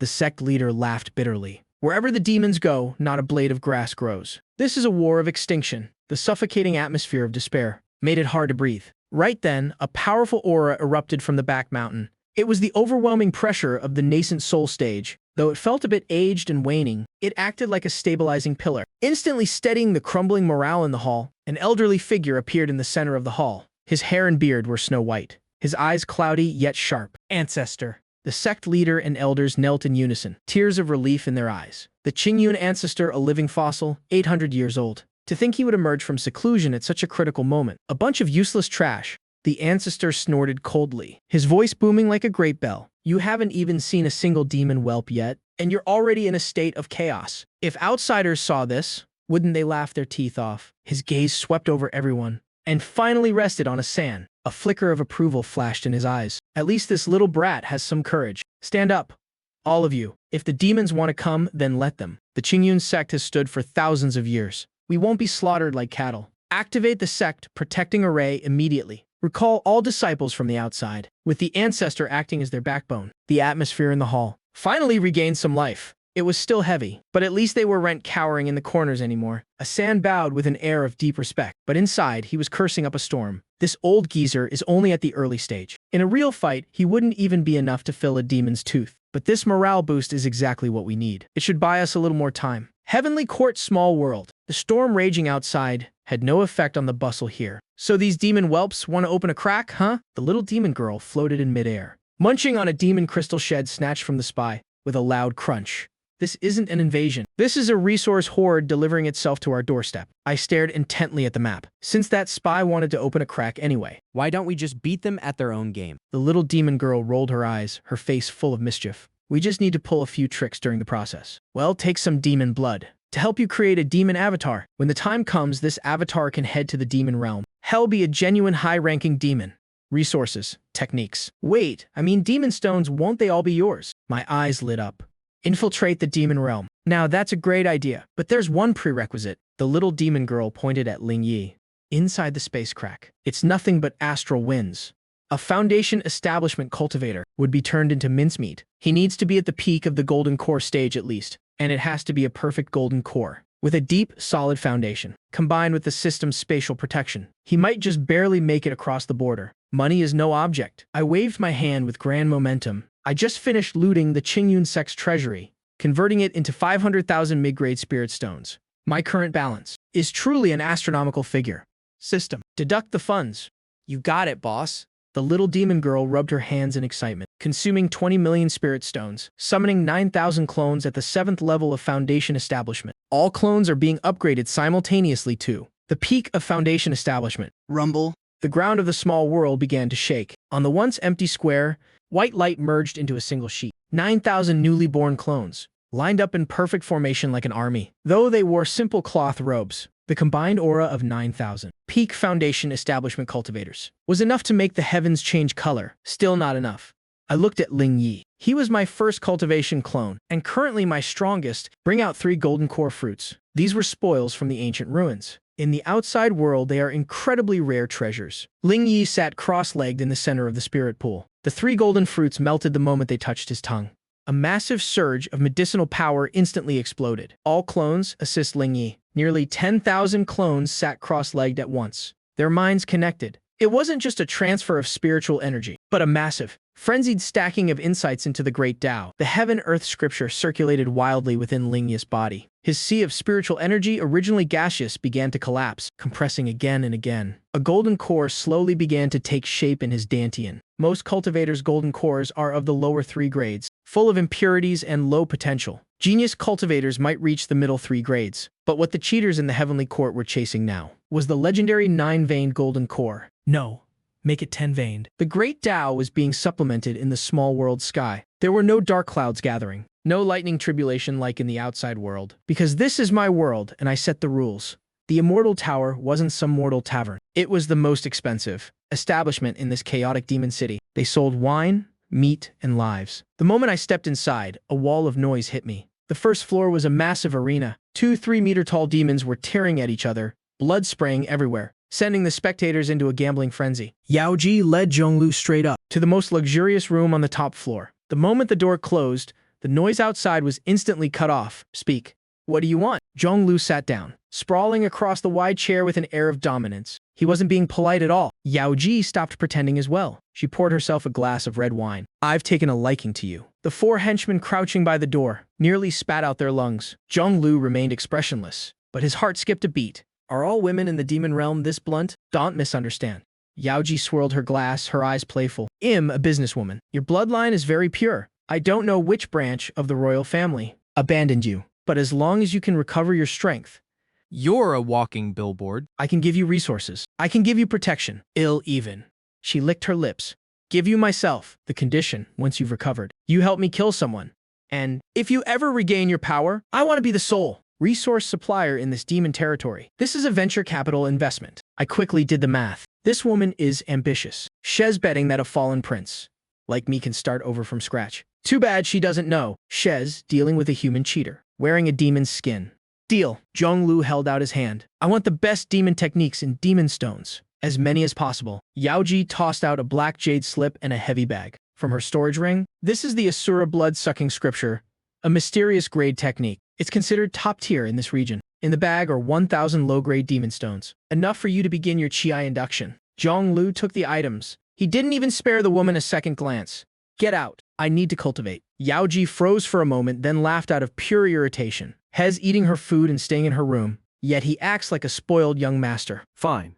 Ill be in the room next door. I hope your skills, young master, are at least half as big as your attitude. The door slammed shut. Zhong Lao's cold facade immediately crumbled. Quick. Quick. Dump all the demon stones out. The 4 henchmen immediately gathered around and emptied the bag onto the table. The pitch-black stones radiated energy. That was chaotic and violent. To a righteous cultivator, this was poison. But to the current Zhonglu, this was life itself. System, scan the technique. Analyzing the Asura blood-sucking scripture. Verdict, absolute trash. Poorly constructed. Massive side effects. Cultivation will lead to extreme irritability and bloodlust with a hard cap at the golden core stage. The little demon girl's image appeared in the air, her face full of disgust. This piece of junk actually dares to call itself mysterious grade. The education level in the demon realm is truly worrying. Can you fix it? Zhonglu asked. It's a small matter. The little demon girl snapped her fingers. I've combined all the immortal and demon techniques we've collected so far, now merging them with your body's king class bloodline. Done. Deduction complete. Acquired immortal demon indestructible body incomplete. The immortal demon uses the body as a furnace to devour all things. It ignores the impurities in demon chi and directly converts it into the purest source power. Side effects, Zhonglu didn't even have time to react. The next second, an indescribable hunger erupted from every single cell. It felt like being a starving ghost who hadn't eaten in 3,000 years. Looking at the demon stones on the table, they looked like fresh, braised meat right out of the pot. Cultivate. Zhonglu grabbed 2 demon stones. The technique activated. There was no need for slow chi induction. The stones in his palms instantly shattered, turning into 2 black torrents that surged into his body. His withered meridians were instantly filled. Then came a violent expansion. Early stage demon, mid stage, chi refining. Zhong Lao's body was like a bottomless pit. The 1,000 stones on the table vanished at a rate, visible to the naked eye. Not enough. It's not nearly enough. That hunger didn't fade. Instead, having had a taste, it became even more ravenous. Zhong Lao's eyes gradually turned a glowing red. It was a pure craving for energy. Boss. Henchman A looked at the pile of dust on the floor, trembling with fear. That was our entire month's rations. He used it all up in less than an incense stick's time. Zhonglu panted, feeling the meager demon essence in his body. Qi refining peak. 1,000 stones only pushed him to the peak of Qi refining. The appetite of this king-class body is too massive. But in exchange, his foundation was terrifyingly solid. He felt like he could kill the city guards with a single punch right now. But this is still far from enough. What Yaoji gave me was just an appetizer. Zhonglu stood up. His bones cracked and popped. If I want to eat my fill, I have to rely on myself. Time to move. Didn't I tell you to scout the situation? The henchman hurried forward. I've got it all figured out. There is an arena downstairs. As long as you sign a life and death waiver, you can fight. 1 win gets you 100 demon stones. Consecutive wins double the reward. If you can defeat the arena lord, you get a direct reward of 10,000 mid-grade demon stones. 10,000 mid-grade stones. The red light in Zhong Lao's eyes grew even brighter. That converts to 1 million low-grade stones. Let's go downstairs. I'll show you how to make some money. First floor, the arena. The atmosphere was suffocatingly intense. In the center, a muscular demon wielding 2 massive axes was roaring at the sky. At his feet lay a corpse that had been hacked in 2. Blood stained the entire floor. Who else? The pig-headed demon roared like thunder. I've won 9 in a row today. Is there anyone else who isn't afraid to die? Come and face me. In the stands, the gamblers were shouting and cursing, but no one dared to step up. This pig-headed demon was an early-stage demon general, equivalent to Foundation establishment. He was born with divine strength and a ruthless style. An ordinary cultivator would just be committing suicide in a private room on the 2nd floor. Yaoji leaned lazily against a soft couch, fanning herself with a folding fan. A maid whispered beside her, "Madam, that kid went downstairs." Yaoji frowned. He just got his resources. Why isn't he cultivating? Why go down there? To watch the show? No. He went to the registration desk to sign the waiver. Yaoji's hand froze midair. A flash of surprise crossed her eyes. It hasn't even been half an hour. He hasn't even caught his breath. And he wants to fight in the life and death arena. This isn't some fallen prince. This is a complete idiot who doesn't know how to stay alive. Go watch! If he dies, bring the body back. A king-class bloodline, it's a waste if he dies. But I can still refine him into 2 batches of blood pills. Yaoji's tone was cold and indifferent. Business is business. A useless piece of trash isn't worth her emotional investment. Down in the arena, the referee was about to declare the pig-headed demon the winner when a dark figure lightly landed on the stage. No weapons, no armor. Even his demon chi fluctuations were pitifully weak. He wore a slightly loose black robe, revealing faint demon markings on his chest. His long crimson hair flowed freely. The pig-headed demon looked at the kid in front of him, who didn't even reach his thigh, and let out a contemptuous laugh. Where'd this pretty boy come from? This is a place for killing, not for selling your backside. The crowd erupted in laughter. Get off the stage, kid. Your hair hasn't even finished growing. Whose little pet is this? Someone didn't lock their cage. Zhonglu stood in the middle of the bloody stench. As calm as if he were taking a stroll in a garden. He looked up at the pig-headed monster and asked a serious question. How much are you worth? What? The pig-headed demon blinked, stunned. Never mind. It doesn't matter. Zhonglu shook his head. He held up a single finger. One move, die. The pig-headed demon felt deeply insulted. With a roar, his 2 massive axes came crashing down with enough force to split mountains. Surging demon chi locked down every possible escape route. This was a full power strike from an early-stage demon general. Even those at the same level wouldn't dare block that. Yuji shook her head. It was as if she could already see the kid being sliced in half. But just as the hammer was inches from the top of Chong Lao's head, 3 inches away, he finally moved. No, he had vanished. That kind of speed shouldn't belong to a mere demon soldier. It was absolute peak speed. A dull thud echoed from the sheer explosive force of his physical body. Time seemed to freeze. The pig-headed demon stood frozen, hammer still mid-swing. As for Chong Lu, he had appeared behind the demon's back without anyone noticing. He was still holding up that same single finger. Except now, blood was dripping from it, and on the pig-headed demon's steel thick back, a finger-sized hole had appeared. It pierced straight through to his heart. A sound like whistling wind escaped the wound. The 2 massive hammers hit the ground with a heavy clang. The massive body collapsed with a thunderous crash, kicking up a cloud of dust. The entire arena fell deathly silent. The gamblers who were just mocking him looked like they were being strangled. Their mouths hung open, but not a single sound came out. An instant kill against a higher rank. Chong Lu flicked the blood off his finger. He turned to the referee, who was standing there like a statue. Next. If there's no one else, tell that Lei Chu guy to get his ass out here. He rubbed his growling stomach. The red glow in his eyes grew even more terrifying. In a hurry. Starving. On the 2nd floor, the fan in Yuji's hand stopped. She stared intently at the man standing below. Within her purple pupils, a look of genuine gravity appeared for the first time, along with a hint of excitement she couldn't hide. He didn't use any demonic energy. He relied purely on physical strength to pierce a demon general with a single finger. It seems. Yuji stuck out her crimson tongue and licked her lips. This investment, the profit margin is going to be terrifyingly high. Inside the arena, it was pin-drop silent. The eyes of every demon present were fixed on the black-robed figure, a mix of awe, greed, and suspicion. A whirlwind of conflicting emotions. Chong Lu felt the thunderous rumbling in his stomach. The hunger from the undying heavenly demon bloodline was kicking in. It felt like maggots gnawing at his bones. Winning on this stage for a few measly magic stones. For my king-grade physical body and bloodline, it's not even enough to get stuck in my teeth. This is too slow. I complained to the system spirit in my mind. Boss! You're just realizing that now. The little witch's figure emerged from the void. She crossed her legs, tossing a magic stone in her hand. I told you already, working off the books has no future. If you want to get rich quick, you've got to rely on top-ups. Just tell me the plan. I'm not in the mood for small talk. It's simple. This demon clone of yours has a great foundation. It's just an empty vessel right now. Your current stash of spirit stones might not be enough to level up all your clones, but it's more than enough to max out this one. The little witch grinned like a fox that just stole a chicken. Use the spirit stones to synchronize directly. Boost his strength to the peak of the golden core stage. But because of the cross-world energy conversion, the cost will be slightly higher than for an immortal path clone. I quickly weighed my options. This pawn, Chong Lu, is crucial for perfecting my future cultivation techniques and for my plans in the demon realm. His strategic importance is massive. Grinding in the arena would take forever, and the risk is way too high. I gritted my teeth. Deduct the funds. Take everything, all the spirit stones in the system's storage space. Top it all up for me. Fine, boss. The little witch clapped her hands in excitement, initiating cross-realm energy synchronization, consuming 30 million low-grade spirit stones. Almost the instant the command was given, an indescribably majestic surge of energy flooded into Chonglu. It wasn't the messy demonic energy absorbed from the outside. It was the purest source energy, refined and converted by the system. His meridians, dry as cracked earth, met a world-drowning flood.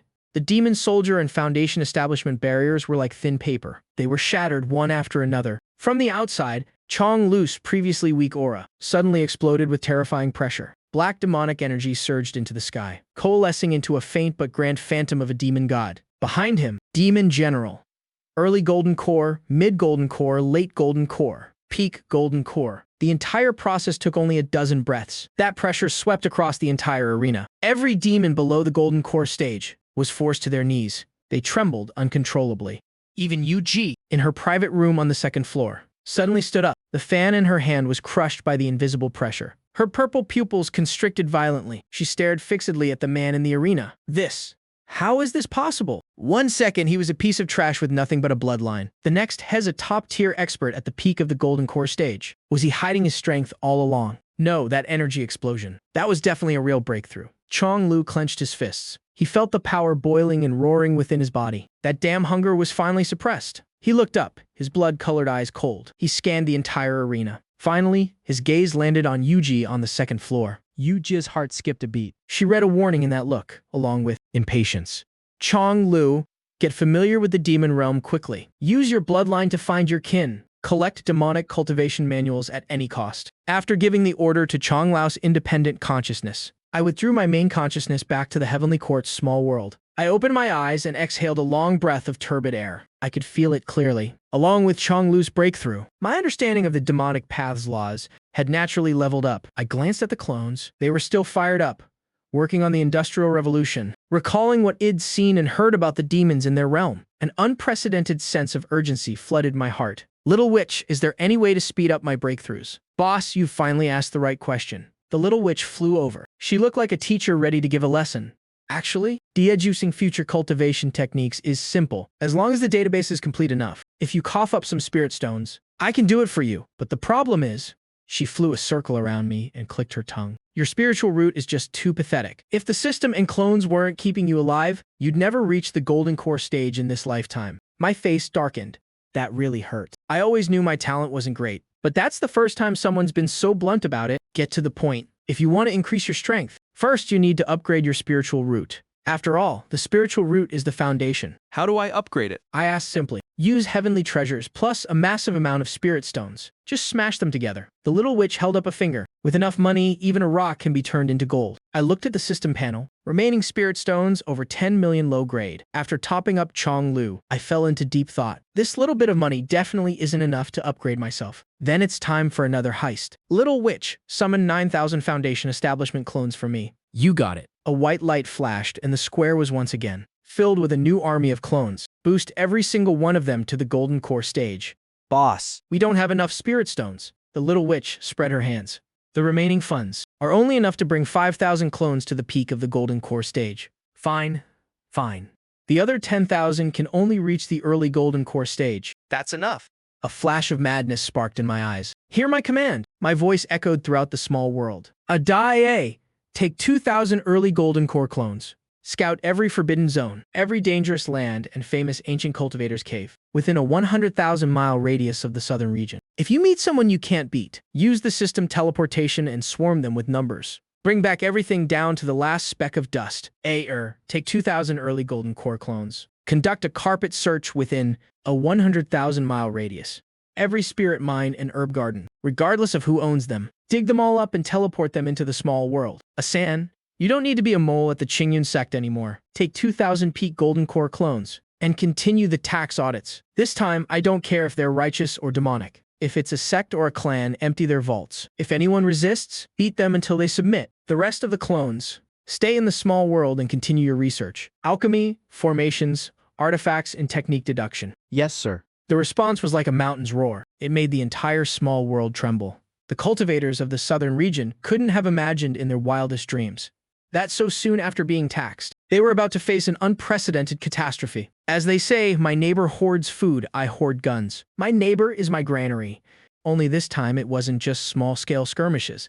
I deployed 5,000 peak Golden Core experts and over 10,000 Golden Core early-stage cultivators swarming like locusts. In an instant, the entire southern region was in an uproar. Did you hear? The Myriad Beast mountain range in the north was stripped bare overnight. Even the level 7 Demon Emperor's lair was hollowed out. And that's not all. The demonic sect, the Blood Slaughter sect, with its 3,000-year legacy in the west, their entire mountain gate and protective array were packed up and taken away in the middle of the night. Now, there's nothing left but a giant crater, the largest spirit stone vein in the southern region, which belonged to the top sect, within a 100,000-mile radius. The Heavenly Human sect. When people went to check today, the vein was gone, replaced by a bottomless pit. Even the ore core was rescued. It's that mysterious organization again, the Heavenly Court and the Exploding Heavens faction. Didn't they only rob evil cultivators? Why aren't they sparing the righteous path now? Nonsense. They call it tax collection. My sect was taxed yesterday. Aside from the vault being emptied, not a single hair was harmed. The leader even left us a receipt, stamped by the Heavenly Court's General Administration of Taxation, Southern Region Branch. Panic was spreading like wildfire. Countless sects activated their protective arrays overnight. Their high-ranking officials were shaking in their boots. But it was useless against absolute numbers. Any formation was a joke. Tens of thousands of Golden Core cultivators surrounded the arrays. They didn't even need to break the array. They just bombarded it for half an hour. Even a god-tier array would shatter. Meanwhile, I was lounging comfortably in the Heaven and Earth Palace. Watching the balance. Jump frantically on the system panel. I couldn't stop grinning. Half a month later, when the last of the scavenger army returned, the resources in the small world had piled up into several massive mountains. All sorts of heavenly treasures, spirit stones, and immortal crystals beyond count. Little witch, is this enough? I waved my hand with grand confidence. Hurry up and upgrade my spiritual root to the limit. Fine. The little witch's eyes lit up as she rubbed her small hands together. This spiritual root upgrade will consume a massive amount of heavenly treasures of all 5 elements and deduct 50 million low-grade spirit stones. How much? I bolted upright from my lounge chair. 50 million. Why don't you just go rob someone? But it was already too late. Before I could finish my sentence, the little witch had already successfully deducted the funds, commencing spiritual root upgrade. I felt like my body had been tossed into a furnace. An indescribable, agonizing pain surged through my entire being. Every inch of my meridians, every single bone, every drop of blood was forcibly torn apart and then reassembled. 5 brilliant beams of light erupted from my body. Red, green, yellow, white, and black. The 5 divine lights intertwined, painting the sky of the small world in a dazzling array of colors. My body slowly dissolved into the light, and then slowly reformed within it. This was a complete metamorphosis. I don't know how much time passed when the agonizing pain slowly turned into an unprecedented sense of refreshment. It spread through my entire body. I looked down at my hands. My skin had become crystal clear, like the finest mutton fat jade. I could see it clearly. The 5-element spiritual energy of the world was rushing into my body like swallows returning to their nest. It circulated automatically without needing any technique to guide it. The entire world felt different to my senses. Clearer, more intimate. Spiritual root upgrade complete, 5-element. Heaven grade. You swindler. You absolute scammer. I finally snapped out of it. I pointed at the little witch floating in the air. My hands were shaking from the heartbreak. That was 50 million. That was the hard-earned money I worked so hard to steal. You get what you pay for. The little witch argued back defiantly. Boss, you need to broaden your horizons. If you want to become a true heaven and earth, a 5-element spiritual root is the standard. If we had merit power right now, I could have upgraded you straight to immortal grade.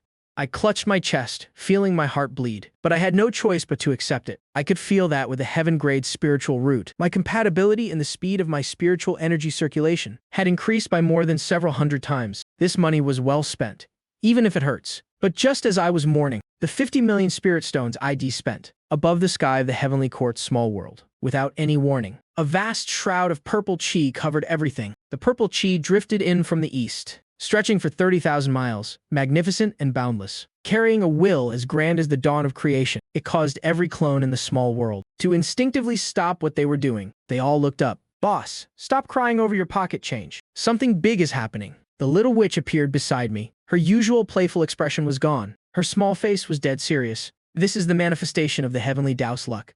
In the southern region, a child of destiny has been born. I frowned. A child of destiny, right? So, like a main character in a story, the little witch explained, the great war between immortals and demons is about to erupt. To deal with the demon lord, the heavenly Tao, we'll choose a calamity bearer and bestow them with immense luck.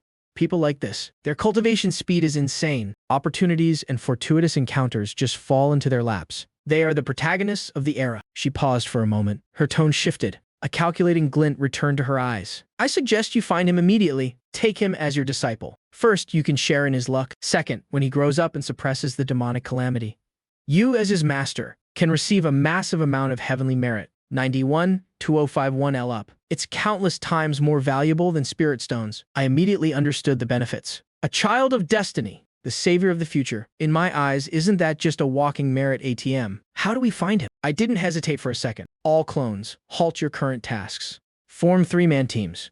Conduct a full-scale search of the southern region. Target, the child of destiny. Characteristics, born with divine anomalies. In an instant, all the clones left the small world. They turned into streaks of light, radiating out in all directions. This massive movement of cultivators immediately alarmed the entire southern region. They've gone mad. What the hell is the Exploding Heavens faction doing now? It looks like they're searching for something. They're swarming through like locusts, with their overwhelming numbers. After only half a day, news was sent back. In the eastern part of the southern region, in a remote mountain village, called Nuijia Village, when the 3 clones in charge of searching that area arrived, the sky above the village was already a chaotic mess. Dozens of powerful auras were clashing in midair, from golden core to nascent soul. There was even the faint, blurry figure of an old monster. At the soul transformation stage, the center of their struggle was a baby boy just born into a family of ordinary hunters in the village.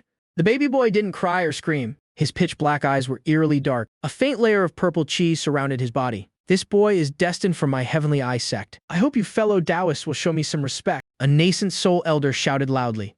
Nonsense. A Kylan child like this belongs in my blood slaughter sect to cultivate the supreme demonic art. Stop arguing. I am a soul transformation rogue cultivator. Taking him as my disciple is his greatest fortune. Seeing a bloody battle about to erupt, I watched coldly from within the small world. Giving a ruthless command, Ling Yi, prepare to teleport all remaining clones. Form the formation and block them for me. The next moment, a sudden change occurred. In the space surrounding the village, nearly 10,000 figures suddenly appeared. 10,000 golden core cultivators. They didn't say a word. Their massive magic power immediately linked together, creating an unparalleled, colossal formation, enveloping the entire battlefield. Who is it? It's the heaven-defying gang.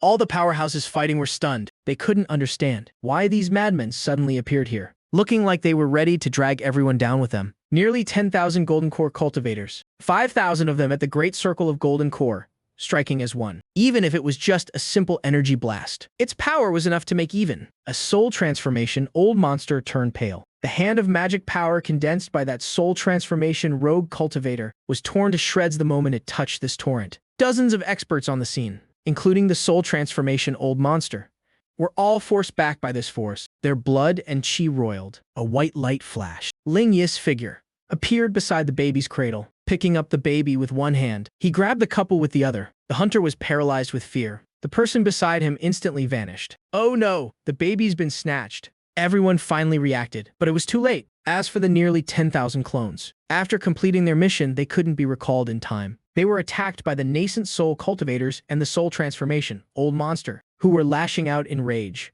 They instantly dissipated. No screams, no resistance. Nearly 10,000 golden core cultivators, like bubbles, were crushed into ash, turning into a rain of blood. This scene left everyone present in shock. They couldn't fathom just what kind of power could treat nearly 10,000 golden core cultivators as single-use disposables. This wasn't just crazy. This was pure, unadulterated madness. 3 days later, inside the Heavenly Court's small world, a Sans figure materialized. His face showed the joy of surviving a disaster. As soon as he revived, he reported to me, "Boss, everything's gone chaotic outside. All the sect forces in the southern region, regardless of good or evil, have formed an alliance. The Demon Suppression Alliance swore that even if they have to dig 3 feet deep, they will find our heaven-defying gang." I glanced at the crying child of destiny, wailing beside the bewildered mortal couple. I waved my hand.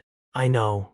All clones, stay out of sight for now. Everyone stay inside the small world. Those deducing techniques, keep deducing. Those researching pills, formations, and artifacts, keep researching." Well, develop quietly. After arranging everything, the little demoness flew out again. "Boss, the immortal path's child of destiny has descended. That means the corresponding demon star of the demonic path is about to appear too. One righteous, one evil, they are each other's final tribulation. This is the war between the heavenly Tao of immortals and demons. Boss, you're a person of the heavenly Tao. If you find it before it matures, and bring it back to the southern region to kill it, you'll be rewarded by the heavenly Tao. My heart stirred.